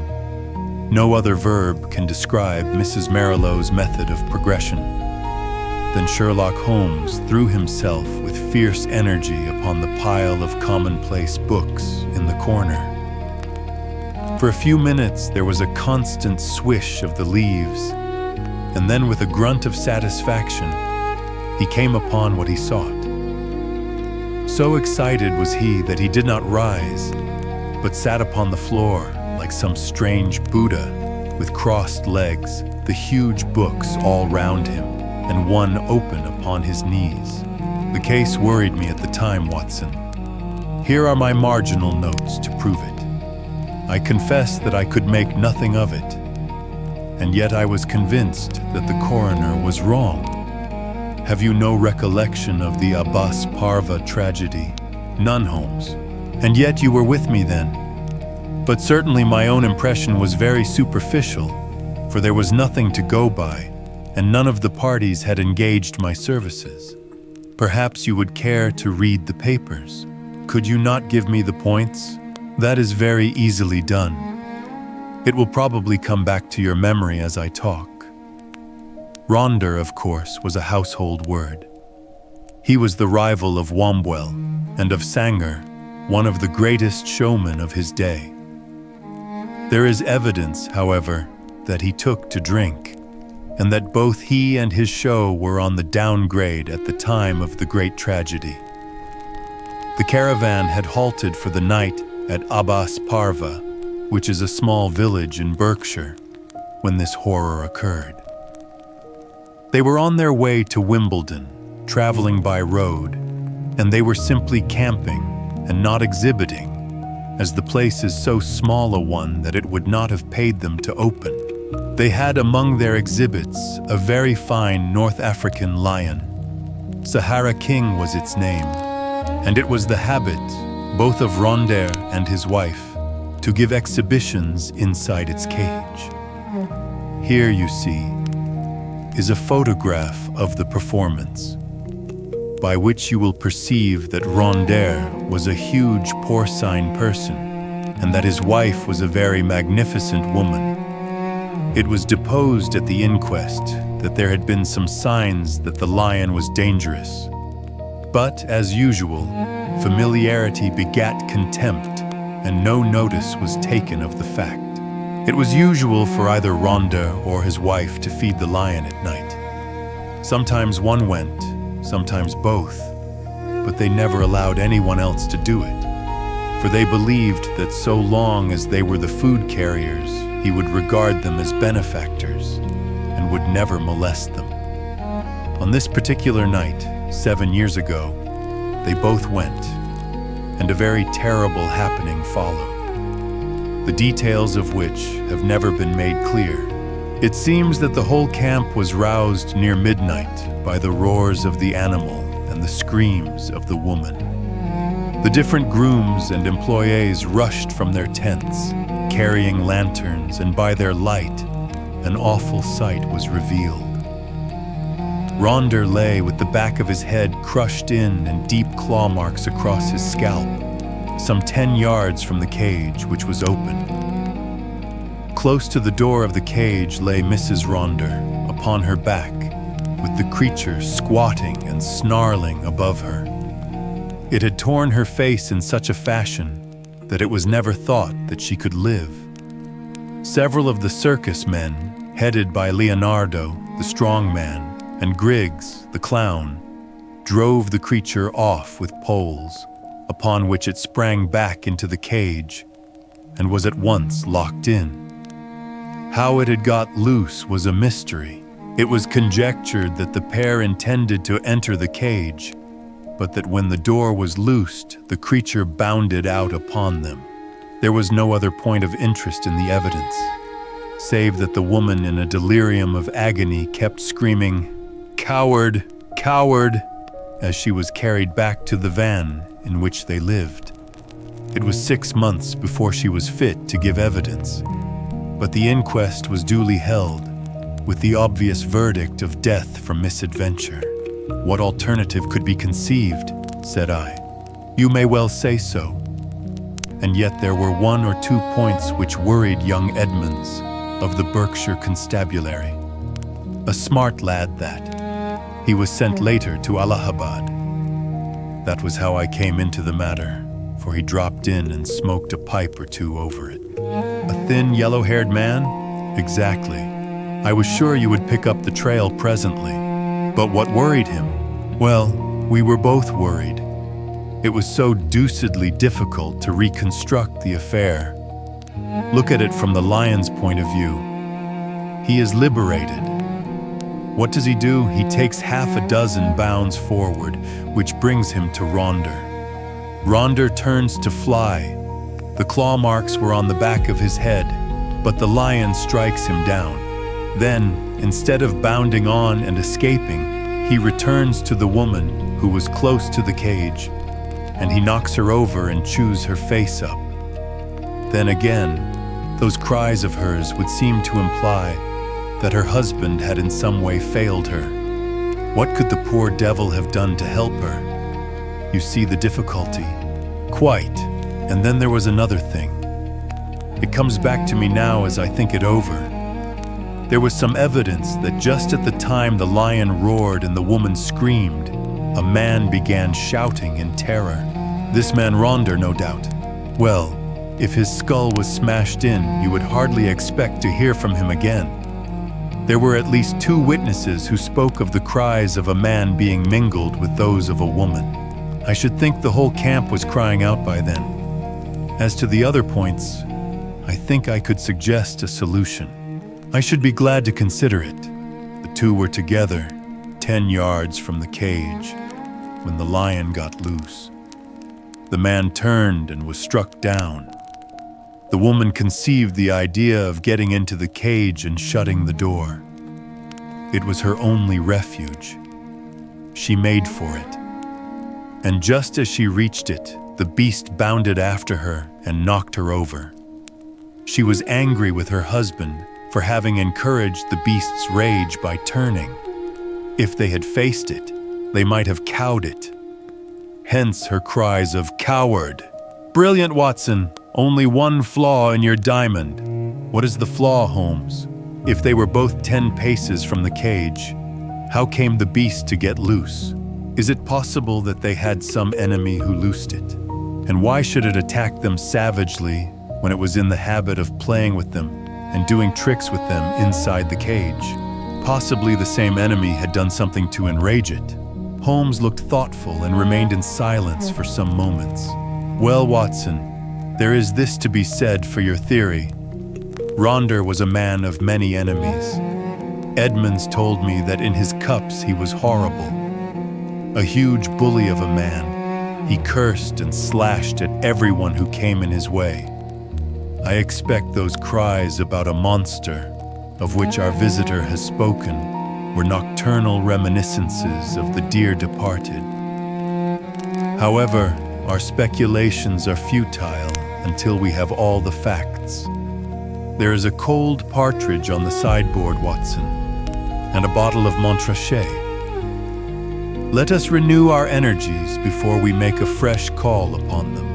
When our hansom deposited us at the house of Mrs. Marilow, we found that plump lady blocking up the open door of her humble but retired abode. It was very clear that her chief preoccupation was lest she should lose a valuable lodger, and she implored us, before showing us up, to say and do nothing which could lead to so undesirable an end. Then, having reassured her, we followed her up the straight, badly carpeted staircase and were shown into the room of the mysterious lodger. It was a close, musty, ill-ventilated place, as might be expected, since its inmates seldom left it. From keeping beasts in a cage, the woman seemed, by some retribution of fate, to have become herself a beast in a cage. She sat now in a broken armchair in the shadowy corner of the room. Long years of inaction had coarsened the lines of her figure, but at some period it must have been beautiful and was still full and voluptuous. A thick, dark veil covered her face, but it was cut off close at her upper lip and disclosed a perfectly shaped mouth and a delicately rounded chin. I could well conceive that she had indeed been a very remarkable woman. Her voice, too, was well modulated and pleasing. "My name is not unfamiliar to you, Mr. Holmes," said she. "I thought that it would bring you." "That is so, madam, though I do not know how you are aware that I was interested in your case. I learned it when I had recovered my health and was examined by Mr. Edmonds, the county detective. I fear I lied to him. Perhaps it would have been wiser had I told the truth. It is usually wiser to tell the truth. But why did you lie to him? Because the fate of someone else depended upon it. I know that he was a very worthless being, and yet I would not have his destruction upon my conscience. We had been so close, so close. But has this impediment been removed? Yes, sir. The person that I allude to is dead. Then why should you not now tell the police anything you know? Because there is another person to be considered. That other person is myself. I could not stand the scandal and publicity which would come from a police examination. I have not long to live, but I wish to die undisturbed. And yet I wanted to find one man of judgment to whom I could tell my terrible story, so that when I am gone all might be understood. You compliment me, madam. At the same time, I am a responsible person. I do not promise you that when you have spoken, I may not myself think it my duty to refer the case to the police. I think not, Mr. Holmes. I know your character and methods too well, for I have followed your work for some years. Reading is the only pleasure which fate has left me, and I miss little which passes in the world. But in any case, I will take my chance of the use which you may make of my tragedy. It will ease my mind to tell it. My friend and I would be glad to hear it. The woman rose and took from a drawer the photograph of a man. He was clearly a professional acrobat, a man of magnificent physique, taken with his huge arms folded across his swollen chest and a smile breaking from under his heavy mustache. The self-satisfied smile of the man of many conquests. "That is Leonardo," she said. "Leonardo, the strong man who gave evidence?" "The same. And this is my husband." It was a dreadful face.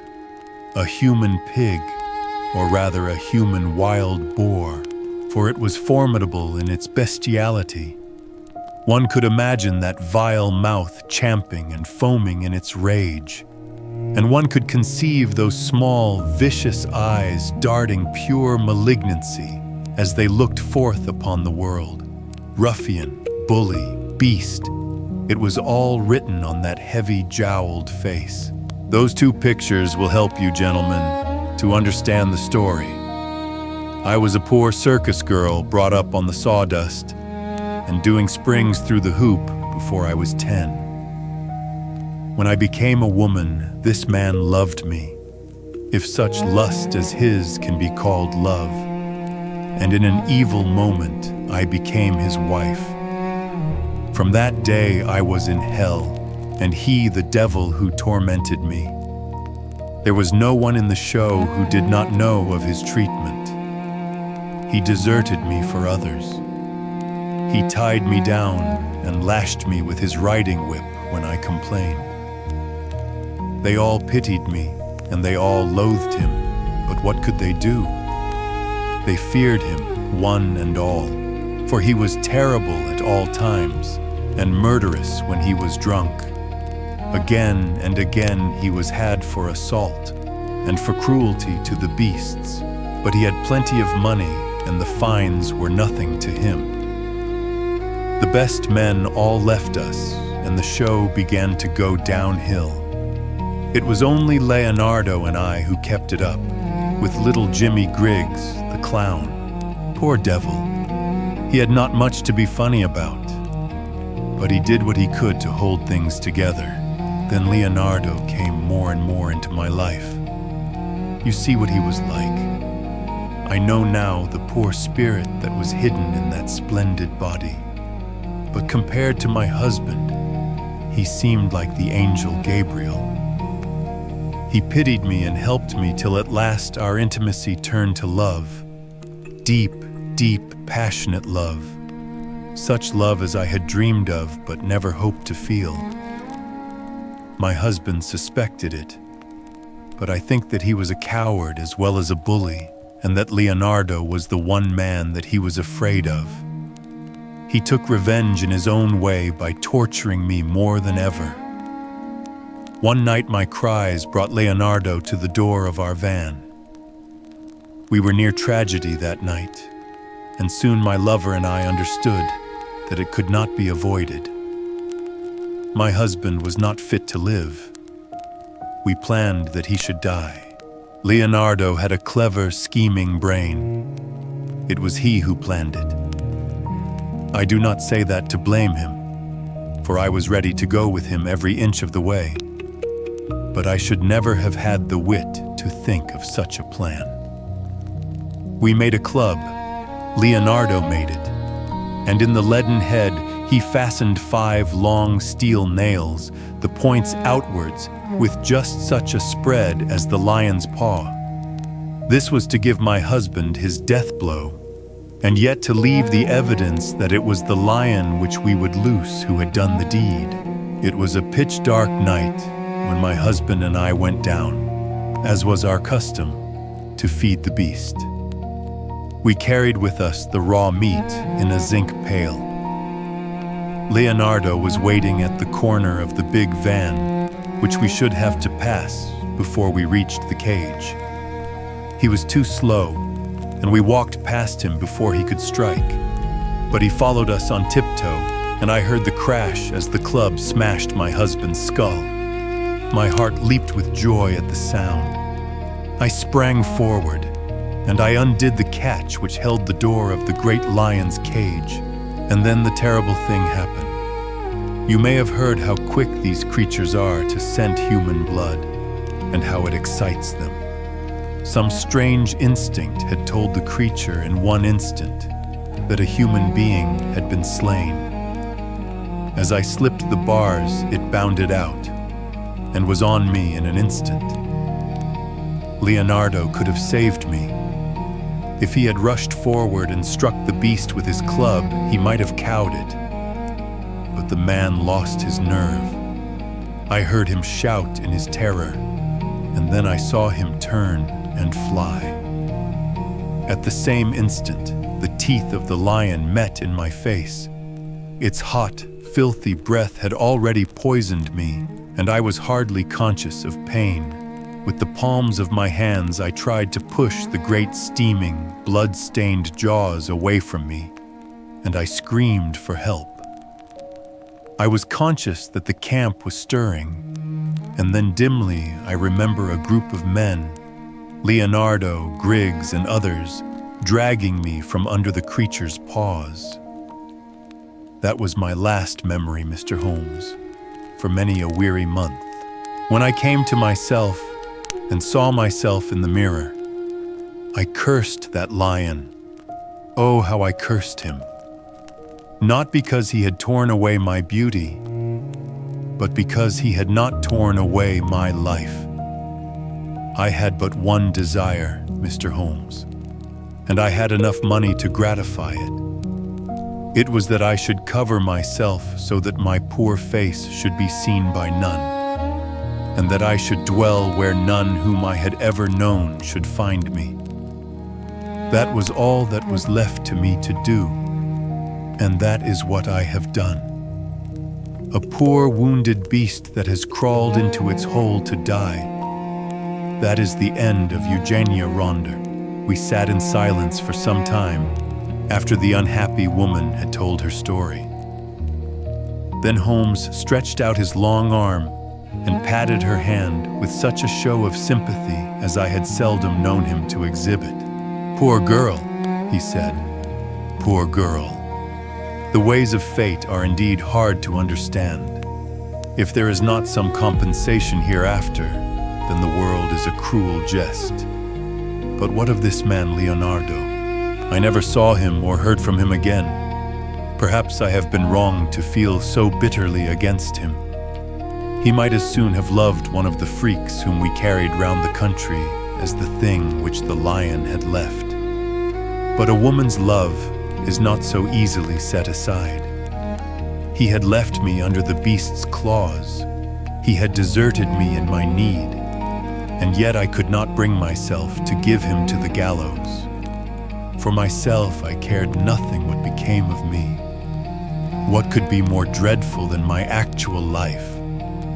But I stood between Leonardo and his fate. And he is dead? He was drowned last month when bathing near Margate. I saw his death in the paper. And what did he do with this 5-clawed club, which is the most singular and ingenious part of all your story? I cannot tell, Mr. Holmes. There is a chalk pit by the camp, with a deep green pool at the base of it. Perhaps in the depths of that pool. Well, it is of little consequence now. The case is closed. Yes, said the woman, the case is closed. We had risen to go, but there was something in the woman's voice which arrested Holmes's attention. He turned swiftly upon her. Your life is not your own, he said. Keep your hands off it. What use is it to anyone? How can you tell? The example of patient suffering is in itself the most precious of all lessons to an impatient world. The woman's answer was a terrible one. She raised her veil and stepped forward into the light. I wonder if you would bear it, she said. It was horrible. No words can describe the framework of a face when the face itself is gone. Two living and beautiful brown eyes looking sadly out from that grisly ruin did but make the view more awful. Holmes held up his hand in a gesture of pity and protest, and together we left the room. 2 days later, when I called upon my friend, He pointed with some pride to a small blue bottle upon his mantelpiece. I picked it up. There was a red poison label. A pleasant almondy odor rose when I opened it. "Prussic acid?" said I. "Exactly. It came by post. I send you my temptation. I will follow your advice." That was the message. I think, Watson, we can guess the name of the brave woman who sent it. The Adventure of Shoscombe Old Place. Sherlock Holmes had been bending for a long time over a low-power microscope. Now he straightened himself up and looked round at me in triumph. "It is glue, Watson," said he. "Unquestionably, it is glue. Have a look at these scattered objects in the field." I stooped to the eyepiece and focused for my vision. "Those hairs are threads from a tweed coat. The irregular gray masses are dust. There are epithelial scales on the left. Those brown blobs in the center are undoubtedly glue." "Well," I said, laughing, "I am prepared to take your word for it. Does anything depend upon it?" "It is a very fine demonstration," he answered. "In the St. Pancras case, you may remember that a cap was found beneath the dead policeman. The accused man denies that it is his, but he is a picture frame maker who habitually handles glue." "Is it one of your cases?" "No. My friend Merivale of the Yard asked me to look into the case. Since I ran down that coiner by the zinc and copper filings in the seam of his cuff, they have begun to realize the importance of the microscope." He looked impatiently at his watch. "I had a new client calling, but he is overdue. By the way, Watson, you know something of racing." "I ought to. I pay for it with about half my wound pension." "Then I'll make you my handy guide to the turf. What about Sir Robert Norberton? Does the name recall anything?" "Well, I should say so. He lives at Shoscombe Old Place, and I know it well, for my summer quarters were down there once. Norberton nearly came within your province once." "How was that?" "It was when he horsewhipped Sam Brewer, the well-known Curzon Street moneylender on Newmarket Heath. He nearly killed the man." "Ah, he sounds interesting. Does he often indulge in that way?" "Well, he has the name of being a dangerous man. He is about the most daredevil rider in England, second in the Grand National a few years back. He is one of those men who have overshot their true generation. He should have been a buck in the days of the Regency, a boxer, an athlete, a plunger on the turf, a lover of fair ladies, and, by all account, so far down Queer Street that he may never find his way back again." "Capital, Watson! A thumbnail sketch! I seem to know the man. Now can you give me some idea of Shoscombe Old Place?" "Only that it is in the center of Shoscombe Park, and that the famous Shoscombe stud and training quarters are to be found there." "And the head trainer," said Holmes, "is John Mason. You need not look surprised at my knowledge, Watson, for this is a letter from him which I am unfolding. But let us have some more about Shoscombe. I seem to have struck a rich vein." "There are the Shoscombe Spaniels," said I. "You hear of them at every dog show, the most exclusive breed in England. They are the special pride of the Lady of Shoscombe Old Place. Sir Robert Norberton's wife, I presume." "Sir Robert has never married." "Just as well, I think, considering his prospects. He lives with his widowed sister, Lady Beatrice Falder." "You mean that she lives with him?" No. The place belonged to her late husband, Sir James. Norberton has no claim on it at all. It is only a life interest and reverts to her husband's brother. Meantime, she draws the rents every year. And Brother Robert, I suppose, spends the said rents. That is about the size of it. He is a devil of a fellow and must lead her a most uneasy life. Yet I have heard that she is devoted to him. But what is amiss at Shoscombe? Ah, that is just what I want to know. And here, I expect, is the man who can tell us." The door had opened, and the page had shown in a tall, clean-shaven man with the firm, austere expression which is only seen upon those who have to control horses or boys. Mr. John Mason had many of both under his sway, and he looked equal to the task. He bowed with cold self-possession and seated himself upon the chair to which Holmes had waved him. "You had my note, Mr. Holmes?" "Yes, but it explained nothing. It was too delicate a thing for me to put the details on paper, and too complicated. It was only face-to-face I could do it." "Well, we are at your disposal. First of all, Mr. Holmes, I think that my employer, Sir Robert, has gone mad." Holmes raised his eyebrows. "This is Baker Street, not Harley Street," said he. "But why do you say so?" "Well, sir, when a man does one queer thing, or two queer things, there may be a meaning to it. But when everything he does is queer, then you begin to wonder. I believe Shoscombe Prince and the Derby have turned his brain. That is a colt you are running? The best in England, Mr. Holmes. I should know if anyone does. Now I'll be plain with you, for I know you are gentlemen of honor and that it won't go beyond the room. Sir Robert has got to win this Derby. He's up to the neck, and it's his last chance. Everything he could raise or borrow is on the horse, and at fine odds, too. You can get 40s now, but it was nearer the 100 when he began to back him. But how is that if the horse is so good? The public don't know how good he is. Sir Robert has been too clever for the touts. He has the prince's half-brother out for spins. You can't tell them apart. But there are 2 lengths and a furlong between them when it comes to a gallop.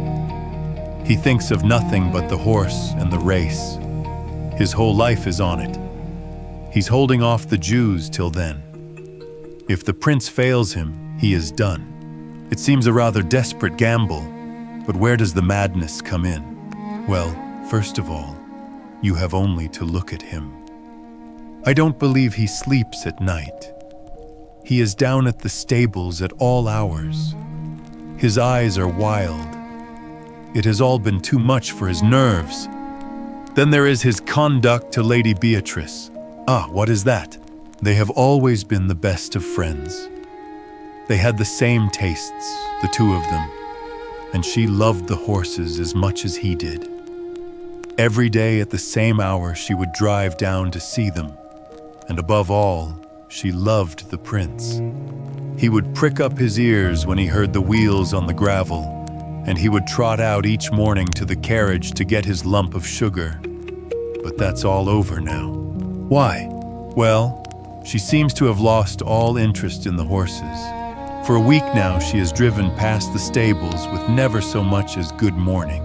You think there has been a quarrel? And a bitter, savage, spiteful quarrel at that. Why else would he give away her pet spaniel that she loved as if he were her child? He gave it a few days ago to old Barnes, what keeps the Green Dragon 3 miles off at Crendell. That certainly did seem strange.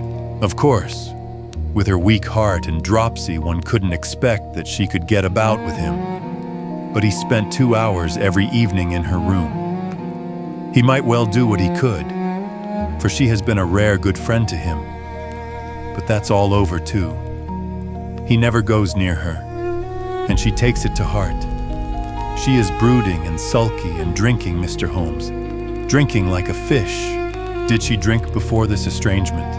Well, she took her glass, but now it is often a whole bottle of an evening. So Stevens, the butler, told me. It's all changed, Mr. Holmes, and there is something damned rotten about it. But then again, what is Master doing down at the old church crypt at night? And who is the man that meets him there? Holmes rubbed his hands. Go on, Mr. Mason. You get more and more interesting. It was the butler who saw him go. 12 o'clock at night and raining hard.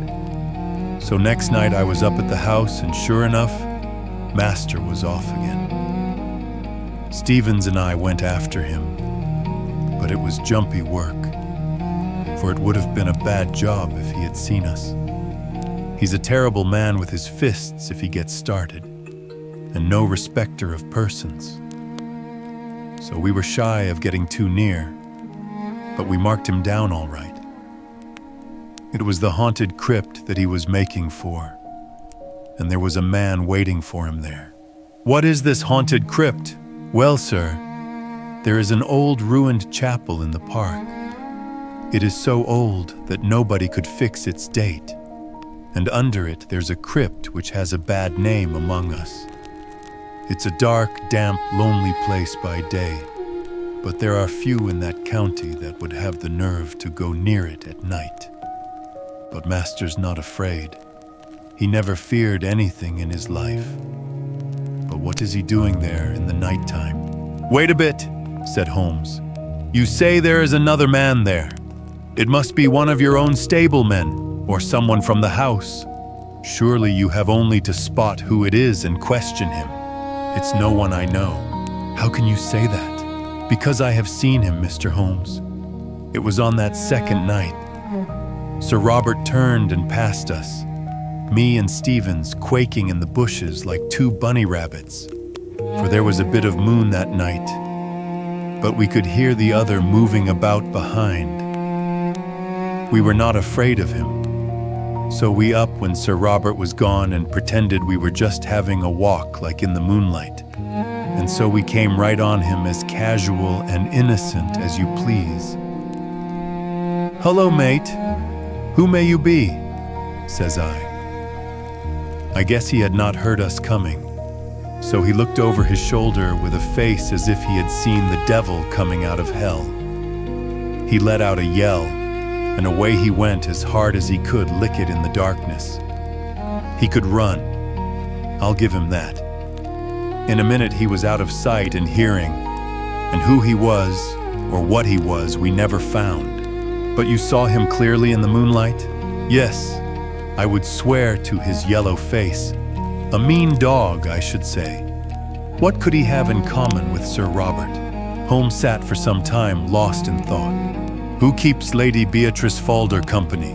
he asked at last. "There is her maid, Carrie Evans. She has been with her this 5 years, and is no doubt devoted." Mr. Mason shuffled uncomfortably. "She's devoted enough," he answered at last, "but I won't say to whom." "Ah," said Holmes, "I can't tell tales out of school." "I quite understand, Mr. Mason. Of course the situation is clear enough. From Dr. Watson's description of Sir Robert, I can realize that no woman is safe from him. Don't you think the quarrel between brother and sister may lie there? Well, the scandal has been pretty clear for a long time, but she may not have seen it before. Let us suppose that she has suddenly found it out. She wants to get rid of the woman. Her brother will not permit it. The invalid, with her weak heart and inability to get about, has no means of enforcing her will. The hated maid is still tied to her. The lady refuses to speak, sulks, takes to drink. Sir Robert, in his anger, takes her pet spaniel away from her. Does not all this hang together? Well, it might do, so far as it goes. Exactly. As far as it goes, how would all that bear upon the visits by night to the old crypt? We can't fit that into our plot. No, sir, and there is something more that I can't fit in. Why should Sir Robert want to dig up a dead body? Holmes sat up abruptly. We only found it out yesterday, after I had written to you. Yesterday, Sir Robert had gone to London, so Stevens and I went down to the crypt. It was all in order, sir, except that in one corner was a bit of a human body. You informed the police, I suppose? Our visitor smiled grimly. Well, sir, I think it would hardly interest them. It was just the head and a few bones of a mummy. It may have been 1,000 years old, but it wasn't there before. That I'll swear, and so will Stephens. It had been stowed away in a corner and covered over with a board, but that corner had always been empty before. What did you do with it? Well, we just left it there. That was wise. You say Sir Robert was away yesterday. Has he returned? We expect him back today. When did Sir Robert give away his sister's dog? It was just a week ago today. The creature was howling outside the old well house, and Sir Robert was in one of his tantrums that morning. He caught it up, and I thought he would have killed it. Then he gave it to Sandy Bain, the jockey, and told him to take the dog to Old Barnes at the Green Dragon, for he never wished to see it again. Holmes sat for some time in silent thought. He had lit the oldest and foulest of his pipes. "I am not clear yet what you want me to do in this matter, Mr. Mason," he said at last. "Can't you make it more definite?" "Perhaps this will make it more definite, Mr. Holmes," said our visitor. He took a paper from his pocket and, unwrapping it carefully, he exposed a charred fragment of bone. Holmes examined it with interest. "Where did you get it?" "There is a central heating furnace in the cellar under Lady Beatrice's room. It's been off for some time, but Sir Robert complained of cold and had it on again. Harvey runs it. He's one of my lads. This very morning he came to me with this, which he found raking out the cinders. He didn't like the look of it." "Nor do I," said Holmes. "What do you make of it, Watson?" "It was burned to a black cinder, but there could be no question as to its anatomical significance." "It's the upper condyle of a human femur," said I. "Exactly." Holmes had become very serious. "When does this lad tend to the furnace?" "He makes it up every evening and then leaves it." "Then anyone could visit it during the night?" "Yes, sir. Can you enter it from outside?" "There is one door from outside. There is another which leads up by a stair to the passage in which Lady Beatrice's room is situated.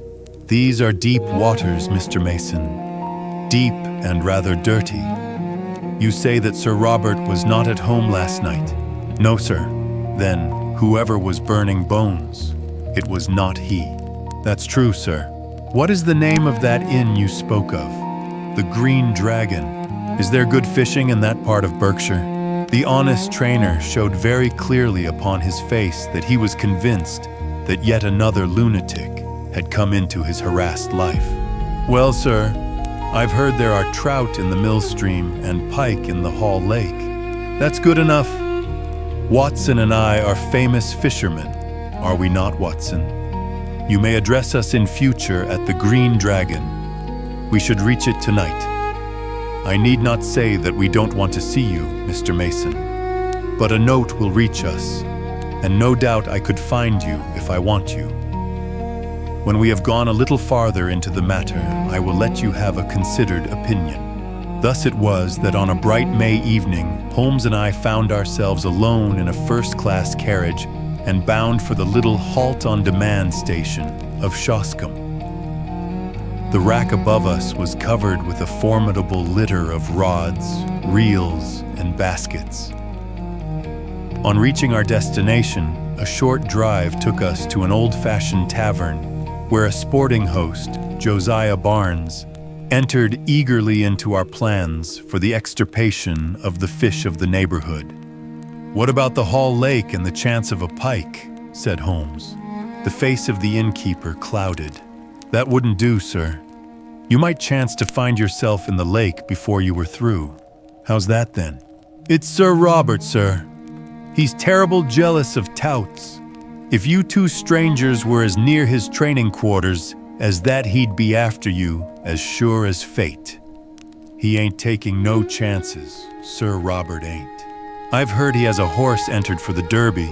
"Yes, and a good colt, too. He carries all our money for the race, and all Sir Robert's into the bargain. By the way," he looked at us with thoughtful eyes, "I suppose you ain't on the turf yourselves?" "No, indeed. Just two weary Londoners who badly need some good Berkshire air." "Well, you are in the right place for that. There is a deal of it lying about. But mind what I have told you about Sir Robert. He's the sort that strikes first and speaks afterwards. Keep clear of the park." "Surely, Mr. Barnes. We certainly shall. By the way, that was a most beautiful spaniel that was whining in the hall." "I should say it was. That was the real Shoscombe breed. There ain't a better in England. I am a dog fancier myself." said Holmes. "Now, if it is a fair question, what would a prize dog like that cost?" "More than I could pay, sir. It was Sir Robert himself who gave me this one. That's why I have to keep it on a lead. It would be off to the hall in a jiffy if I gave it its head." "We are getting some cards in our hand, Watson," said Holmes, when the landlord had left us. "It's not an easy one to play, but we may see our way in a day or two. By the way, Sir Robert is still in London, I hear. We might perhaps enter the sacred domain tonight without fear of bodily assault. There are one or two points on which I should like reassurance." "Have you any theory, Holmes?" "Only this, Watson, that something happened a week or so ago which has cut deep into the life of the Shoscombe household." "What is that something?" "We can only guess at it from its effects. They seem to be of a curiously mixed character, but that should surely help us. It is only the colorless, uneventful case which is hopeless. Let us consider our data. The brother no longer visits the beloved invalid sister. He gives away her favorite dog. Her dog, Watson. Does that suggest nothing to you? Nothing but the brother's spite. Well, it might be so. Or, well, there is an alternative. Now to continue our review of the situation from the time that the quarrel, if there is a quarrel, began. The lady keeps her room, alters her habits, is not seen save when she drives out with her maid, refuses to stop at the stables to greet her favorite horse, and apparently takes to drink. That covers the case, does it not? Save for the business in the crypt. That is another line of thought. There are two, and I beg you will not tangle them. Line A, which concerns Lady Beatrice, has a vaguely sinister flavor, has it not? I can make nothing of it. Well, now let us take up line B, which concerns Sir Robert. He is mad keen upon winning the Derby. He is in the hands of the Jews, and may at any moment be sold up and his racing stables seized by his creditors. He is a daring and desperate man. He derives his income from his sister. His sister's maid is his willing tool. So far we seem to be on fairly safe ground, do we not? But the crypt. Ah, yes, the crypt. Let us suppose, Watson, it is merely a scandalous supposition, a hypothesis put forward for argument's sake, that Sir Robert has done away with his sister. My dear Holmes, it is out of the question. Very possibly, Watson. Sir Robert is a man of an honorable stock. But you do occasionally find a carrion crow among the eagles. Let us for a moment argue upon this supposition. He could not fly the country until he had realized his fortune, and that fortune could only be realized by bringing off this coup with Shoscombe Prince. Therefore, he has still to stand his ground. To do this, he would have to dispose of the body of his victim, and he would also have to find a substitute who would impersonate her. With the maid as his confidant, that would not be impossible. The woman's body might be conveyed to the crypt, which is a place so seldom visited, and it might be secretly destroyed at night in the furnace, leaving behind it such evidence as we have already seen. What say you to that, Watson? Well, it is all possible if you grant the original monstrous supposition. I think that there is a small experiment which we may try tomorrow, Watson, in order to throw some light on the matter. Meanwhile, if we mean to keep up our characters, I suggest that we have our host in for a glass of his own wine and hold some high converse upon eels and dace, which seems to be the straight road to his affections. We may chance to come upon some useful local gossip in the process. In the morning, Holmes discovered that we had come without our spoon bait for Jack, which absolved us from fishing for the day. About 11 o'clock, we started for a walk, and he obtained leave to take the black spaniel with us.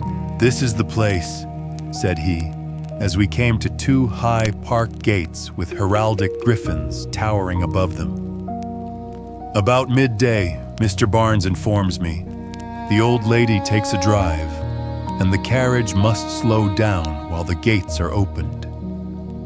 When it comes through, and before it gathers speed, I want you, Watson, to stop the coachman with some question. Never mind me. I shall stand behind this holly bush and see what I can see. It was not a long vigil. Within a quarter of an hour, we saw the big, open yellow barouche coming down the long avenue, with two splendid, high-stepping gray carriage horses in the shafts. Holmes crouched behind his bush with the dog. I stood unconcernedly swinging a cane in the roadway. A keeper ran out, and the gates swung open.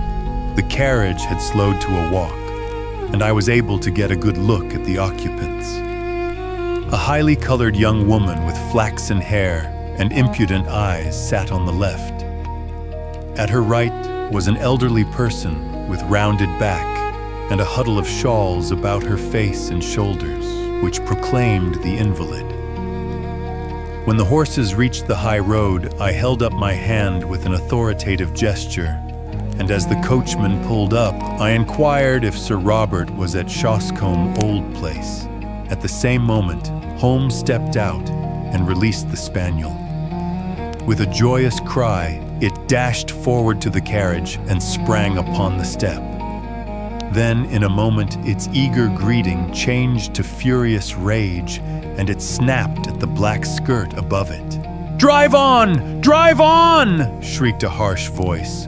The coachman lashed the horses, and we were left standing in the roadway. "Well, Watson, that's done it," said Holmes, as he fastened the lead to the neck of the excited spaniel. He thought it was his mistress, and he found it was a stranger. "Dogs don't make mistakes." "But it was the voice of a man," I cried. "Exactly. We have added one card to our hand, Watson, but it needs careful playing all the same." My companion seemed to have no further plans for the day, and we did actually use our fishing tackle in the mill stream, with the result that we had a dish of trout for our supper. It was only after that meal that Holmes showed signs of renewed activity. Once more, we found ourselves upon the same road as in the morning, which led us to the park gates. A tall, dark figure was awaiting us there, who proved to be our London acquaintance, Mr. John Mason, the trainer. "Good evening, gentlemen," said he. "I got your note, Mr. Holmes. Sir Robert has not returned yet, but I hear that he is expected tonight." "How far is this crypt from the house?" asked Holmes. "A good quarter of a mile." "Then I think we can disregard him altogether." "I can't afford to do that, Mr. Holmes. The moment he arrives, he will want to see me to get the last news of Shoscombe Prince." "I see. In that case, we must work without you, Mr. Mason. You can show us the crypt and then leave us." It was pitch dark and without a moon, but Mason led us over the grasslands until a dark mass loomed up in front of us, which proved to be the ancient chapel. We entered the broken gap which was once the porch, and our guide, stumbling among heaps of loose masonry, picked his way to the corner of the building, where a steep stair led down into the crypt.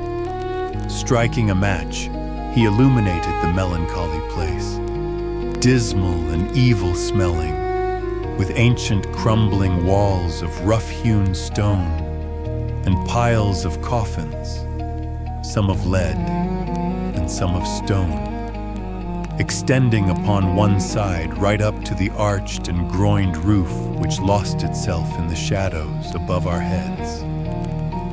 Holmes had lit his lantern, which shot a tiny tunnel of vivid yellow light upon the mournful scene. Its rays were reflected back from the coffin plates, many of them adorned with the griffin and coronet of this old family, which carried its honors even to the gate of death. "You spoke of some bones, Mr. Mason. Could you show them before you go? They are here in this corner." The trainer strode across and then stood in silent surprise as our light was turned upon the place. "They are gone," said he. "So I expected," said Holmes, chuckling. "I fancy the ashes of them might even now be found in that oven which had already consumed a part. But why in the world would anyone want to burn the bones of a man who has been dead 1,000 years?" asked John Mason. "That is what we are here to find out," said Holmes. "It may mean a long search, and we need not detain you. I fancy that we shall get our solution before morning."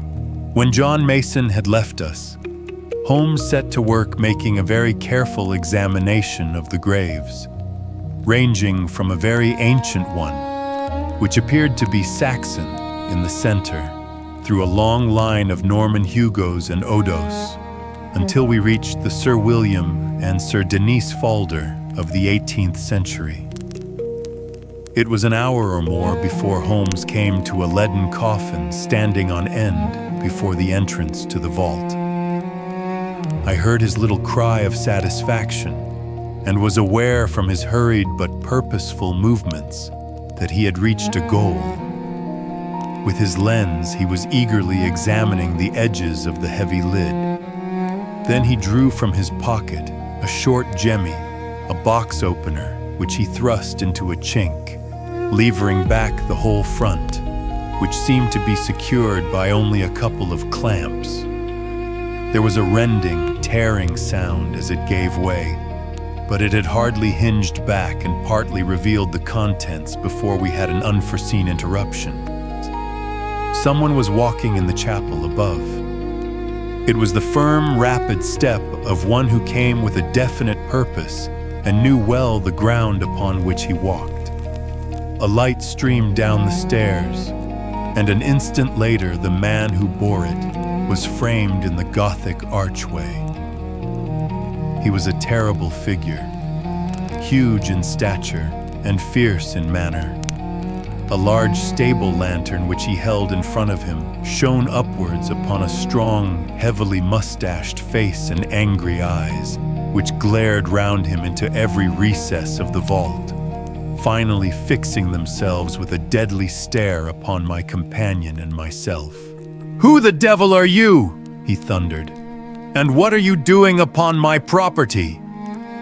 Then, as Holmes returned no answer, he took a couple of steps forward and raised a heavy stick which he carried. "Do you hear me?" he cried. "Who are you? What are you doing here?" His cudgel quivered in the air, but instead of shrinking, Holmes advanced to meet him. "I also have a question to ask you, Sir Robert," he said in his sternest tone. "Who is this, and what is it doing here?" He turned and tore open the coffin lid behind him. In the glare of the lantern, I saw a body swathed in a sheet from head to foot, with dreadful, witch-like features, all nose and chin, projecting at one end, the dim, glazed eyes staring from a discolored and crumbling face. The baronet had staggered back with a cry and supported himself against a stone sarcophagus. "How came you to know of this?" he cried.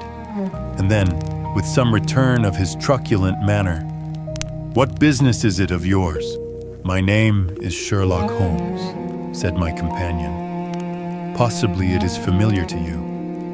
In any case, my business is that of every other good citizen, to uphold the law.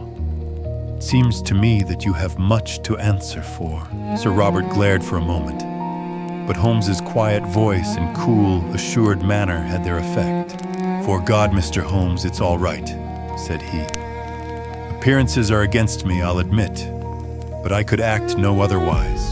I should be happy to think so, but I fear your explanations must be for the police." Sir Robert shrugged his broad shoulders. "Well, if it must be, it must. Come up to the house and you can judge for yourself how the matter stands." Quarter of an hour later, we found ourselves in what I judge, from the lines of polished barrels behind glass covers, to be the gun room of the old house. It was comfortably furnished, and here Sir Robert left us for a few moments. When he returned, he had two companions with him. The one, the florid young woman whom we had seen in the carriage. The other, a small, rat-faced man with a disagreeably furtive manner. These two wore an appearance of utter bewilderment, which showed that the baronet had not yet had time to explain to them the turn events had taken. "There," said Sir Robert, with a wave of his hand, "are Mr. and Mrs. Norlett. Mrs. Norlett, under her maiden name of Evans, has for some years been my sister's confidential maid. I have brought them here because I feel that my best course is to explain the true position to you, and they are the two people upon earth who can substantiate what I say." "Is this necessary, Sir Robert? Have you thought what you are doing?" cried the woman. "As to me, I entirely disclaim all responsibility," said her husband. Sir Robert gave him a glance of contempt. "I will take all responsibility," said he. "Now, Mr. Holmes, listen to a plain statement of the facts. You have clearly gone pretty deeply into my affairs, or I should not have found you where I did. Therefore, you know already, in all probability, that I am running a dark horse for the Derby, and that everything depends upon my success. If I win, all is easy. If I lose, well, I dare not think of that." "I understand the position," said Holmes. "I am dependent upon my sister, Lady Beatrice, for everything. But it is well known that her interest in the estate is for her own life only. For myself, I am deeply in the hands of the Jews. I have always known that if my sister were to die, my creditors would be on to my estate like a flock of vultures. Everything would be seized, my stables, my horses, everything. Well, Mr. Holmes, my sister did die just a week ago, and you told no one. What could I do? Absolute ruin faced me. If I could stave things off for 3 weeks, all would be well. Her maid's husband, this man here, is an actor. It came into our heads, it came into my head, that he could for that short period personate my sister. It was but a case of appearing daily in the carriage, for no one need enter her room save the maid. It was not difficult to arrange. My sister died of the dropsy which had long afflicted her. That will be for a coroner to decide. Her doctor would certify that for months her symptoms have threatened such an end. Well, what did you do? The body could not remain there. On the first night, Norlett and I carried it out to the old well house, which is now never used. We were followed, however, by her pet spaniel, which yapped continually at the door, so I felt some safer place was needed. I got rid of the spaniel, and we carried the body to the crypt of the church. There was no indignity or irreverence, Mr. Holmes. I do not feel that I have wronged the dead. Your conduct seems to me inexcusable, Sir Robert. The baronet shook his head impatiently. "It is easy to preach," said he. "Perhaps you would have felt differently if you had been in my position. One cannot see all one's hopes and all one's plans shattered at the last moment and make no effort to save them. It seemed to me that it would be no unworthy resting place if we put her for the time in one of the coffins of her husband's ancestors, lying in what is still consecrated ground. We opened such a coffin, removed the contents, and placed her as you have seen her. As to the old relics which we took out, we could not leave them on the floor of the crypt. Norlett and I removed them, and he descended at night and burned them in the central furnace. There is my story, Mr. Holmes, though how you forced my hand so that I have to tell it is more than I can say." Holmes sat for some time lost in thought. "There is one flaw in your narrative, Sir Robert," he said at last. "Your bets on the race, and therefore your hopes for the future, would hold good even if your creditors seized your estate. The horse would be part of the estate. What do they care for my bets? As likely as not, they would not run him at all. My chief creditor is, unhappily, my most bitter enemy, a rascally fellow, Sam Brewer, whom I was once compelled to horsewhip on Newmarket Heath. Do you suppose that he would try to save me? Well, Sir Robert, said Holmes, rising, this matter must, of course, be referred to the police. It was my duty to bring the facts to light, and there I must leave it. As to the morality or decency of your own conduct, it is not for me to express an opinion. It is nearly midnight, Watson, and I think we may make our way back to our humble abode. It is generally known now that this singular episode ended upon a happier note than Sir Robert's actions deserved. Shoscombe Prince did win the Derby. The sporting owner did net £80,000 in bets, and the creditors did hold their hand until the race was over, when they were paid in full, and enough was left to re-establish Sir Robert in a fair position in life.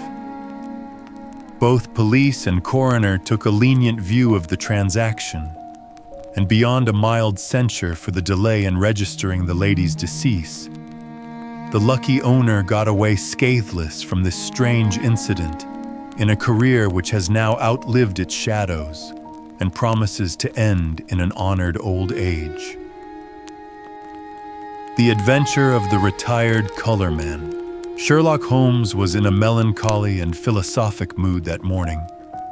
His alert, practical nature was subject to such reactions. "Did you see him?" he asked. "You mean the old fellow who has just gone out?" "Precisely. Yes, I met him at the door. What did you think of him?" "A pathetic, futile, broken creature." "Exactly, Watson. Pathetic and futile. But is not all life pathetic and futile? Is not his story a microcosm of the whole? We reach, we grasp, and what is left in our hands at the end?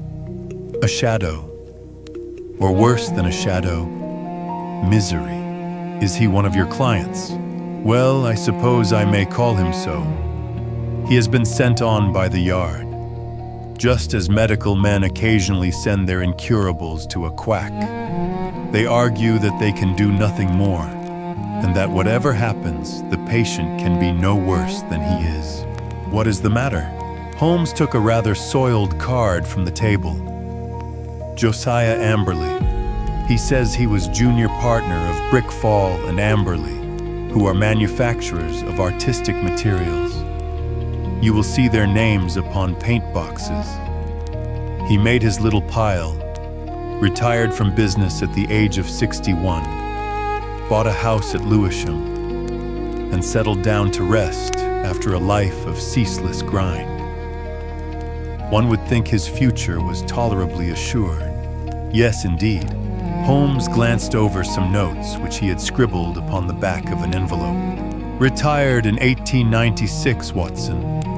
Early in 1897, he married a woman 20 years younger than himself.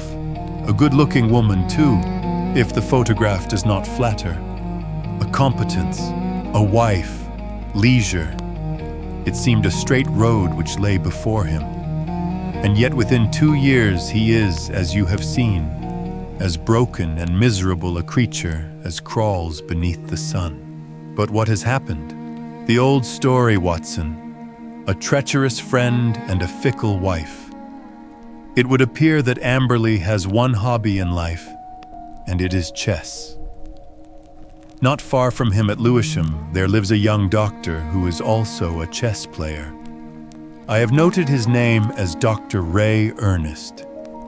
Ernest was frequently in the house, and an intimacy between him and Mrs. Amberley was a natural sequence. For you must admit that our unfortunate client has few outward graces, whatever his inner virtues may be. The couple went off together last week, destination untraced. What is more, the faithless spouse carried off the old man's deed box, as her personal luggage with a good part of his life savings within. Can we find the lady? Can we save the money? A commonplace problem so far as it has developed, and yet a vital one for Josiah Amberley. What will you do about it? Well, the immediate question, my dear Watson, happens to be, what will you do if you will be good enough to understudy me? You know that I am preoccupied with this case of the two Coptic patriarchs, which should come to a head today. I really have not time to go out to Lewisham, and yet evidence taken on the spot has a special value. The old fellow was quite insistent that I should go, but I explained my difficulty. He is prepared to meet a representative. By all means, I answered. I confess I don't see that I can be of much service, but I am willing to do my best. And so it was that on a summer afternoon I set forth to Lewisham, little dreaming that within a week the affair in which I was engaging would be the eager debate of all England. It was late that evening before I returned to Baker Street and gave an account of my mission. Holmes lay with his gaunt figure stretched in his deep chair, his pipe curling forth slow wreaths of acrid tobacco, while his eyelids drooped over his eyes so lazily that he might almost have been asleep were it not that at any halt or questionable passage of my narrative, they half lifted, and two gray eyes, as bright and keen as rapiers, transfixed me with their searching glance. The Haven is the name of Mr. Josiah Amberley's house, I explained. I think it would interest you, Holmes. It is like some penurious patrician who has sunk into the company of his inferiors. You know that particular quarter, the monotonous brick streets, the weary suburban highways. Right in the middle of them, a little island of ancient culture and comfort, lies this old home, surrounded by a high sun-baked wall mottled with lichens and topped with moss, the sort of wall— "Cut out the poetry, Watson," said Holmes severely. "I note that it was a high brick wall." Exactly. I should not have known which was the Haven had I not asked a lounger who was smoking in the street. I have a reason for mentioning him. He was a tall, dark, heavily mustached, rather military-looking man. He nodded in answer to my inquiry and gave me a curiously questioning glance, which came back to my memory a little later. I had hardly entered the gateway before I saw Mr. Amberley coming down the drive. I only had a glimpse of him this morning, and he certainly gave me the impression of a strange creature. But when I saw him in full light, his appearance was even more abnormal. I have, of course, studied it, and yet I should be interested to have your impression, said Holmes. He seemed to me like a man who was literally bowed down by care. His back was curved as though he carried a heavy burden. Yet he was not the weakling that I had at first imagined, for his shoulders and chest have the framework of a giant, though his figure tapers away into a pair of spindled legs, left shoe wrinkled, right one smooth. I did not observe that. No, you wouldn't. I spotted his artificial limb, but proceed.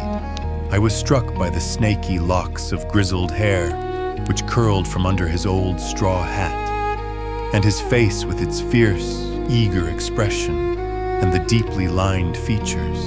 Very good, Watson. What did he say? He began pouring out the story of his grievances. We walked down the drive together, and of course I took a good look round.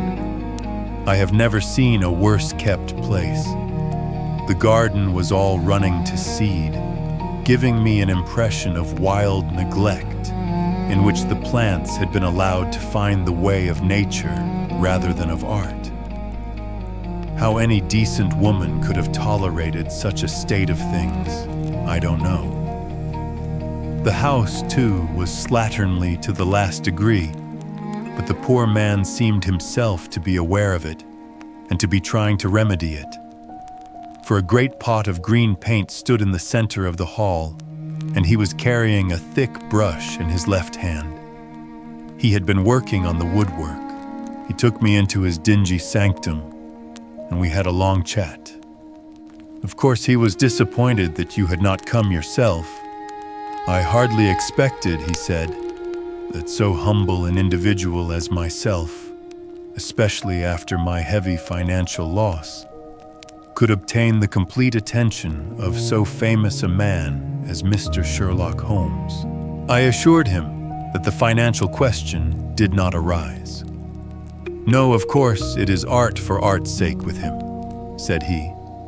But even on the artistic side of crime, he might have found something here to study. And human nature, Dr. Watson, the black ingratitude of it all. When did I ever refuse one of her requests? Was ever a woman so pampered?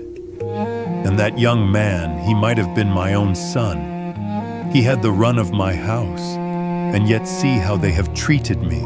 Oh, Dr. Watson, it is a dreadful, dreadful world. That was the burden of his song for an hour or more. He had, it seems, no suspicion of an intrigue. They lived alone save for a woman who comes in by the day and leaves every evening at 6.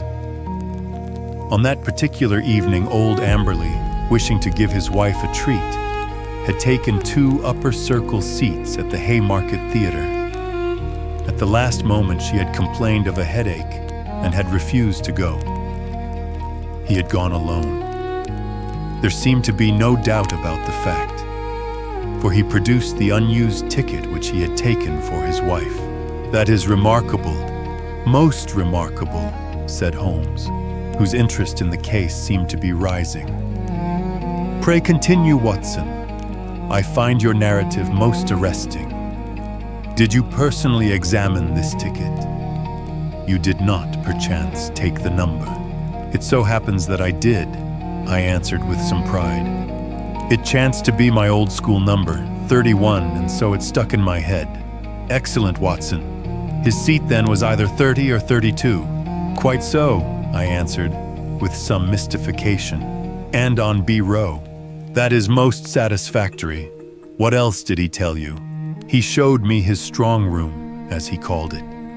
It really is a strong room, like a bank, with iron door and shutter, burglar-proof, as he claimed. However, the woman seems to have had a duplicate key, and between them they had carried off some £7,000 worth of cash and securities. Securities! How could they dispose of those? He said that he had given the police a list, and that he hoped they would be unsaleable. He had got back from the theater about midnight, and found the place plundered, the door and window open, and the fugitives gone. There was no letter or message, nor has he heard a word since. He at once gave the alarm to the police. Holmes brooded for some minutes. You say he was painting.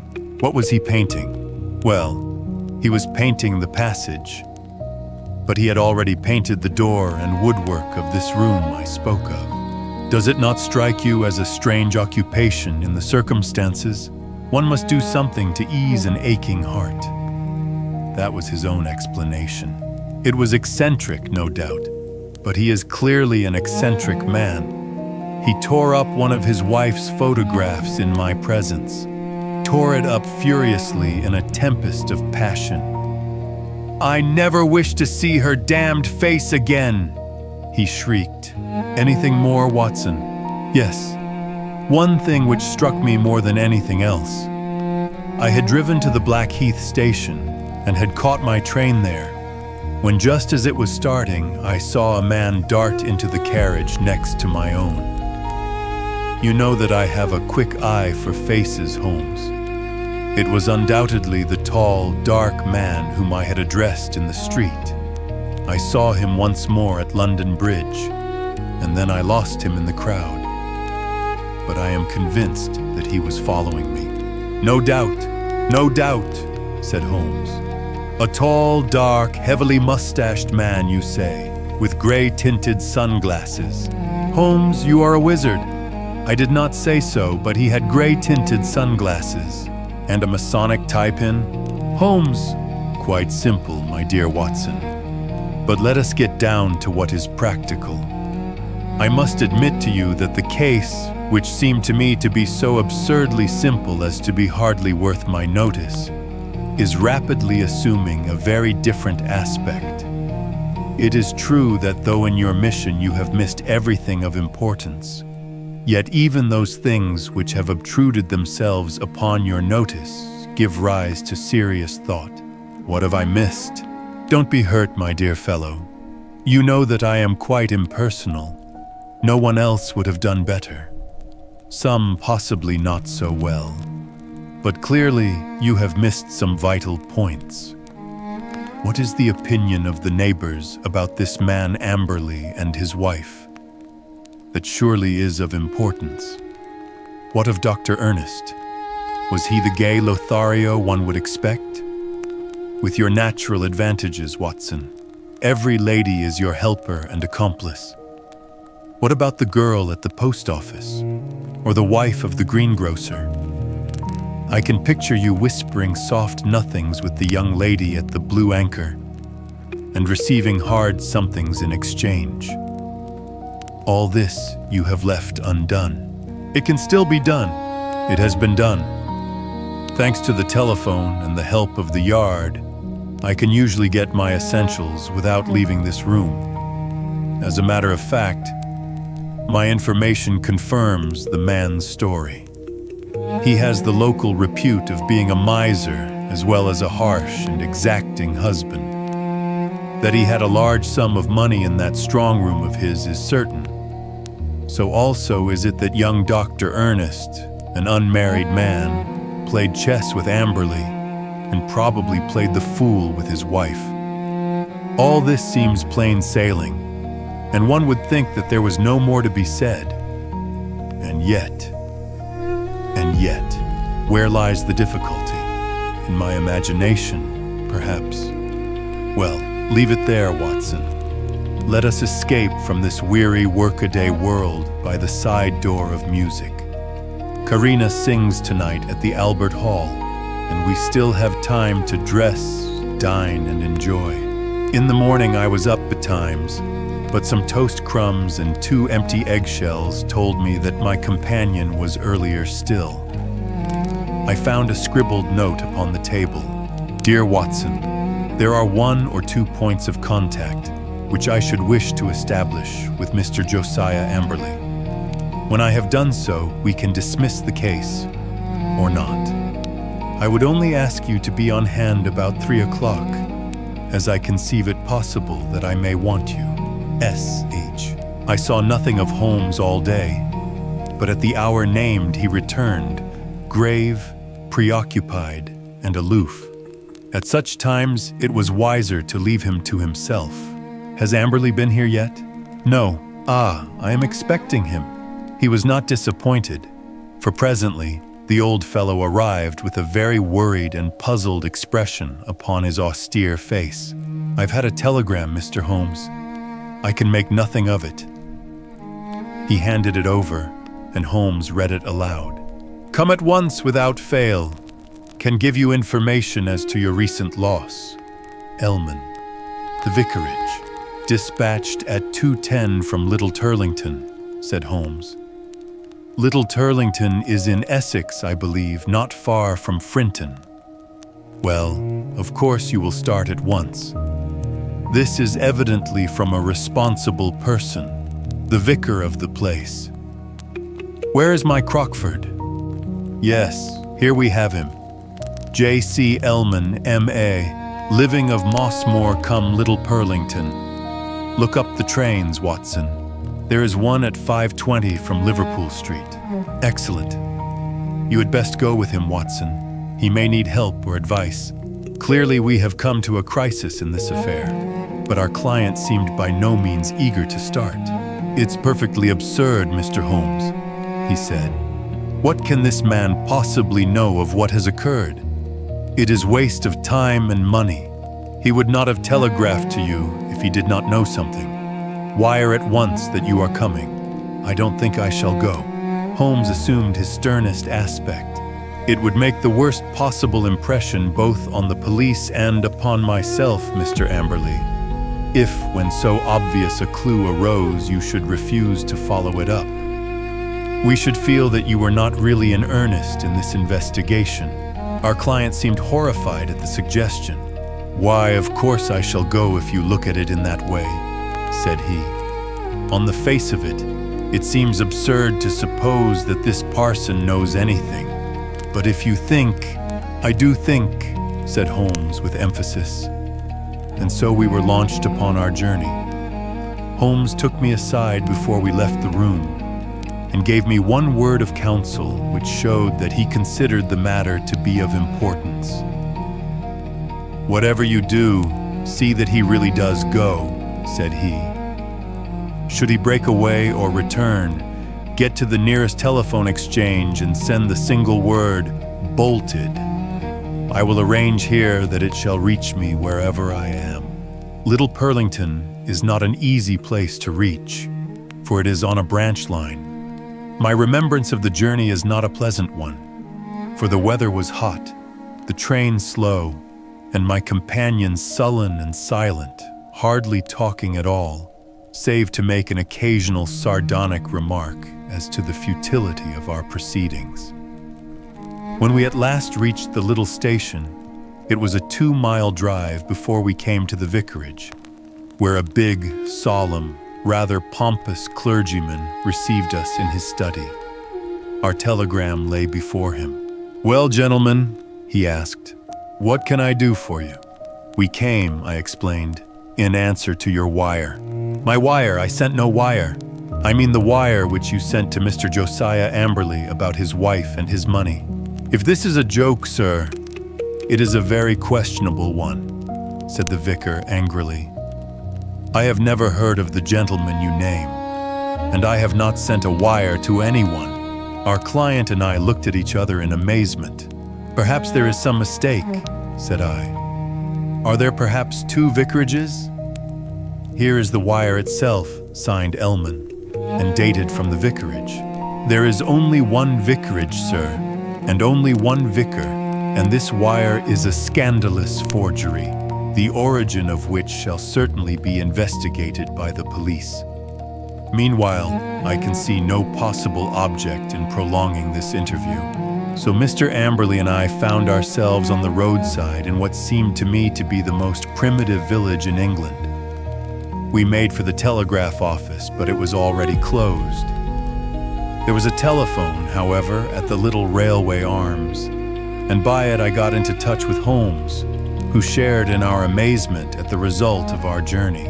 "Most singular," said the distant voice. "Most remarkable. I much fear, my dear Watson, that there is no return train tonight. I have unwittingly condemned you to the horrors of a country inn. However, there is always nature, Watson. Nature and Josiah Amberley.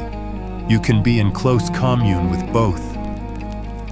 I heard his dry chuckle as he turned away. It was soon apparent to me that my companion's reputation as a miser was not undeserved.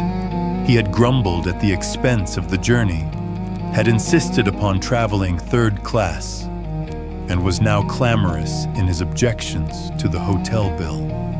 Next morning, when we did at last arrive in London, it was hard to say which of us was in the worse humor. "You had best take Baker Street as we pass," said I. "Mr. Holmes may have some fresh instructions. If they are not worth more than the last ones, they are not of much use," said Amberley, with a malevolent scowl. Nonetheless, he kept me company. I had already warned Holmes by telegram of the hour of our arrival, but we found a message waiting that he was at Lewisham and would expect us there. That was a surprise, but an even greater one was to find that he was not alone in the sitting room of our client.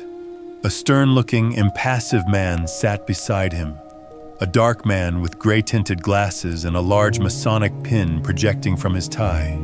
"This is my friend Mr. Barker," said Holmes. "He has been interesting himself also in your business, Mr. Josiah Amberley, though we have been working independently. but we both have the same question to ask you." Mr. Amberley sat down heavily. He sensed impending danger. I read it in his straining eyes and his twitching features. "What is the question, Mr. Holmes?" "Only this. What did you do with the bodies?" The man sprang to his feet with a hoarse scream. He clawed into the air with his bony hands. His mouth was open, and for the instant he looked like some horrible bird of prey. In a flash, we got a glimpse of the real Josiah Amberley, a misshapen demon with a soul as distorted as his body. As he fell back into his chair, he clapped his hand to his lips as if to stifle a cough. Holmes sprang at his throat like a tiger and twisted his face towards the ground. A white pellet fell from between his gasping lips. "No shortcuts, Josiah Amberley. Things must be done decently and in order." "What about it, Barker?" "I have a cab at the door," said our taciturn companion. "It is only a few hundred yards to the station. We will go together. You can stay here, Watson. I shall be back within half an hour." The old Colourman had the strength of a lion in that great trunk of his, but he was helpless in the hands of the two experienced manhandlers. Wriggling and twisting, he was dragged to the waiting cab, and I was left to my solitary vigil in the ill-omened house. In less time than he had named, however, Holmes was back, in company with a smart young police inspector. "I've left Barker to look after the formalities," said Holmes. "You had not met Barker, Watson. He is my hated rival upon the Surrey shore. When you said a tall, dark man, it was not difficult for me to complete the picture. He has several good cases to his credit, has he not, Inspector?" "He has certainly interfered several times," the inspector answered with reserve. "His methods are irregular, no doubt, like my own. The irregulars are useful sometimes, you know. You, for example, with your compulsory warning about whatever he said being used against him, could never have bluffed this rascal into what is virtually a confession. Perhaps not. But we get there all the same, Mr. Holmes. Don't imagine that we had not formed our own views of this case, and that we would not have laid our hands on our man. You will excuse us for feeling sore when you jump in with methods which we cannot use, and so rob us of the credit. There shall be no such robbery, McKinnon. I assure you that I efface myself from now onwards, and as to Barker, he has done nothing save what I told him." The inspector seemed considerably relieved. "That is very handsome of you, Mr. Holmes. Praise or blame can matter little to you, but it is very different to us when the newspapers begin to ask questions." "Quite so. But they are pretty sure to ask questions anyhow, so it would be as well to have answers. What will you say, for example, when the intelligent and enterprising reporter asks you what the exact points were which aroused your suspicion and finally gave you a certain conviction as to the real facts?" The inspector looked puzzled. "We don't seem to have got any real facts yet, Mr. Holmes. You say that the prisoner, in the presence of 3 witnesses, practically confessed by trying to commit suicide, that he had murdered his wife and her lover. What other facts have you? Have you arranged for a search?" "There are 3 constables on their way." "Then you will soon get the clearest fact of all. The bodies cannot be far away. Try the cellars and the garden. It should not take long to dig up the likely places. This house is older than the water pipes. There must be a disused well somewhere. Try your luck there. But how did you know of it? And how was it done?" "I'll show you first how it was done, and then I will give the explanation which is due to you, and even more to my long-suffering friend here, who has been invaluable throughout. But first, I would give you an insight into this man's mentality. It is a very unusual one, so much so that I think his destination is more likely to be Broadmoor than the scaffold. He has, to a high degree, the sort of mind which one associates with the medieval Italian nature rather than with the modern Briton. He was a miserable miser who made his wife so wretched by his niggardly ways that she was a ready prey for any adventurer. Such a one came upon the scene in the person often of this chess-playing doctor. Amberley excelled at chess. One mark, Watson, of a scheming mind. Like all misers, he was a jealous man, and his jealousy became a frantic mania. Rightly or wrongly, he suspected an intrigue. He determined to have his revenge, and he planned it with diabolical cleverness. "Come here." Holmes led us along the passage with as much certainty as if he had lived in the house, and halted at the open door of the strong room. "Pooh! What an awful smell of paint!" cried the inspector. "That was our first clue," said Holmes. "You can thank Dr. Watson's observation for that, though he failed to draw the inference. It set my foot upon the trail. Why should this man at such a time be filling his house with strong odors? Obviously, to cover some other smell which he wished to conceal, some guilty smell which would suggest suspicions. Then came the idea of a room such as you see here, with iron door and shutter, a hermetically sealed room. Put those two facts together, and whither do they lead? I could only determine that by examining the house myself. I was already certain that the case was serious, for I had examined the box office chart at the Haymarket Theatre, another of Dr. Watson's bullseyes, and ascertained that neither B30 nor 32 of the upper circle had been occupied that night. Therefore, Amberley had not been to the theatre, and his alibi fell to the ground. He made a bad slip when he allowed my astute friend to notice the number of the seat taken for his wife. The question now arose how I might be able to examine the house. I sent an agent to the most impossible village I could think of, and summoned my man to it at such an hour that he could not possibly get back. To prevent any miscarriage, Dr. Watson accompanied him. The good vicar's name I took, of course, out of my Crockford. "Do I make it all clear to you? It is masterly," said the inspector in an awed voice. There being no fear of interruption, I proceeded to burgle the house. Burglary has always been an alternative profession, had I cared to adopt it, and I have little doubt that I should have come to the front. Observe what I found. You see the gas pipe along the skirting here? Very good. It rises in the angle of the wall, and there is a tap here in the corner. The pipe runs out into the strong room, as you can see, and ends in that plaster rose in the center of the ceiling, where it is concealed by the ornamentation. That end is wide open. At any moment, by turning the outside tap, the room could be flooded with gas.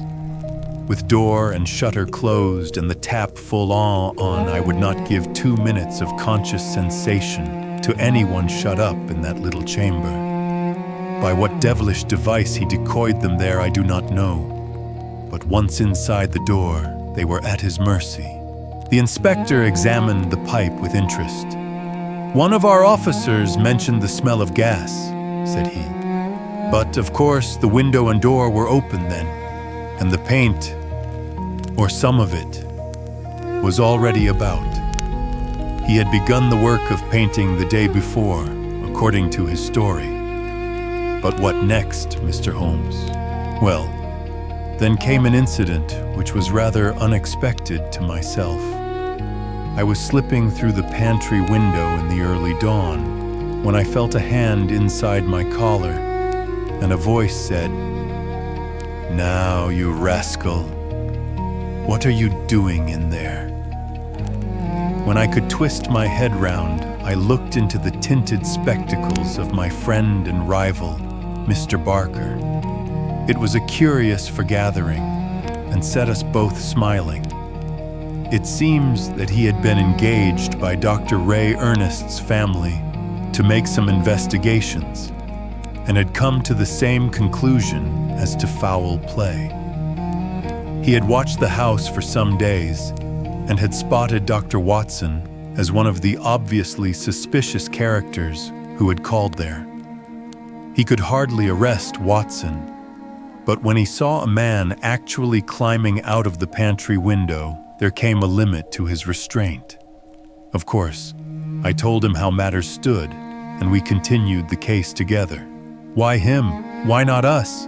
Because it was in my mind to put that little test which answered so admirably. I fear you would not have gone so far. The inspector smiled. Well, maybe not.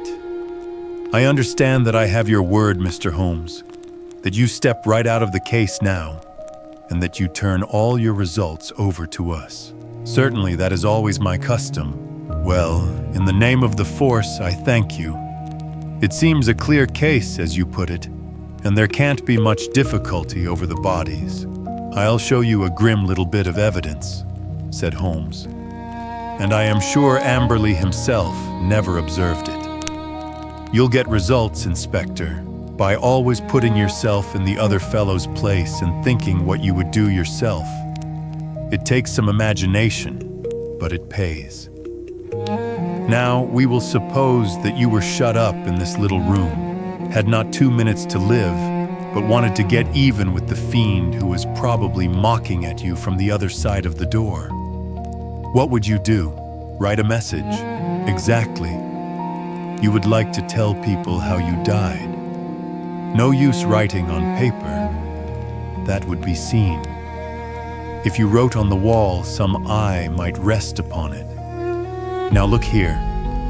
Just above the skirting is scribbled with a purple indelible pencil. Oui, that's all. What do you make of that? Well, it's only a foot above the ground. The poor devil was on the floor and dying when he wrote it. He lost his senses before he could finish. He was writing, "We were murdered." That's how I read it. If you find an indelible pencil on the body, we'll look out for it. You may be sure. But those securities, clearly there was no robbery at all, and yet he did possess those bonds. We verified that. You may be sure he has them hidden in a safe place. When the whole elopement had passed into history, he would suddenly discover them and announce that the guilty couple had relented and sent back the plunder or had dropped it on the way. You certainly seem to have met every difficulty, said the inspector. Of course, he was bound to call us in, but why he should have gone to you, I can't understand. Pure swank, Holmes answered.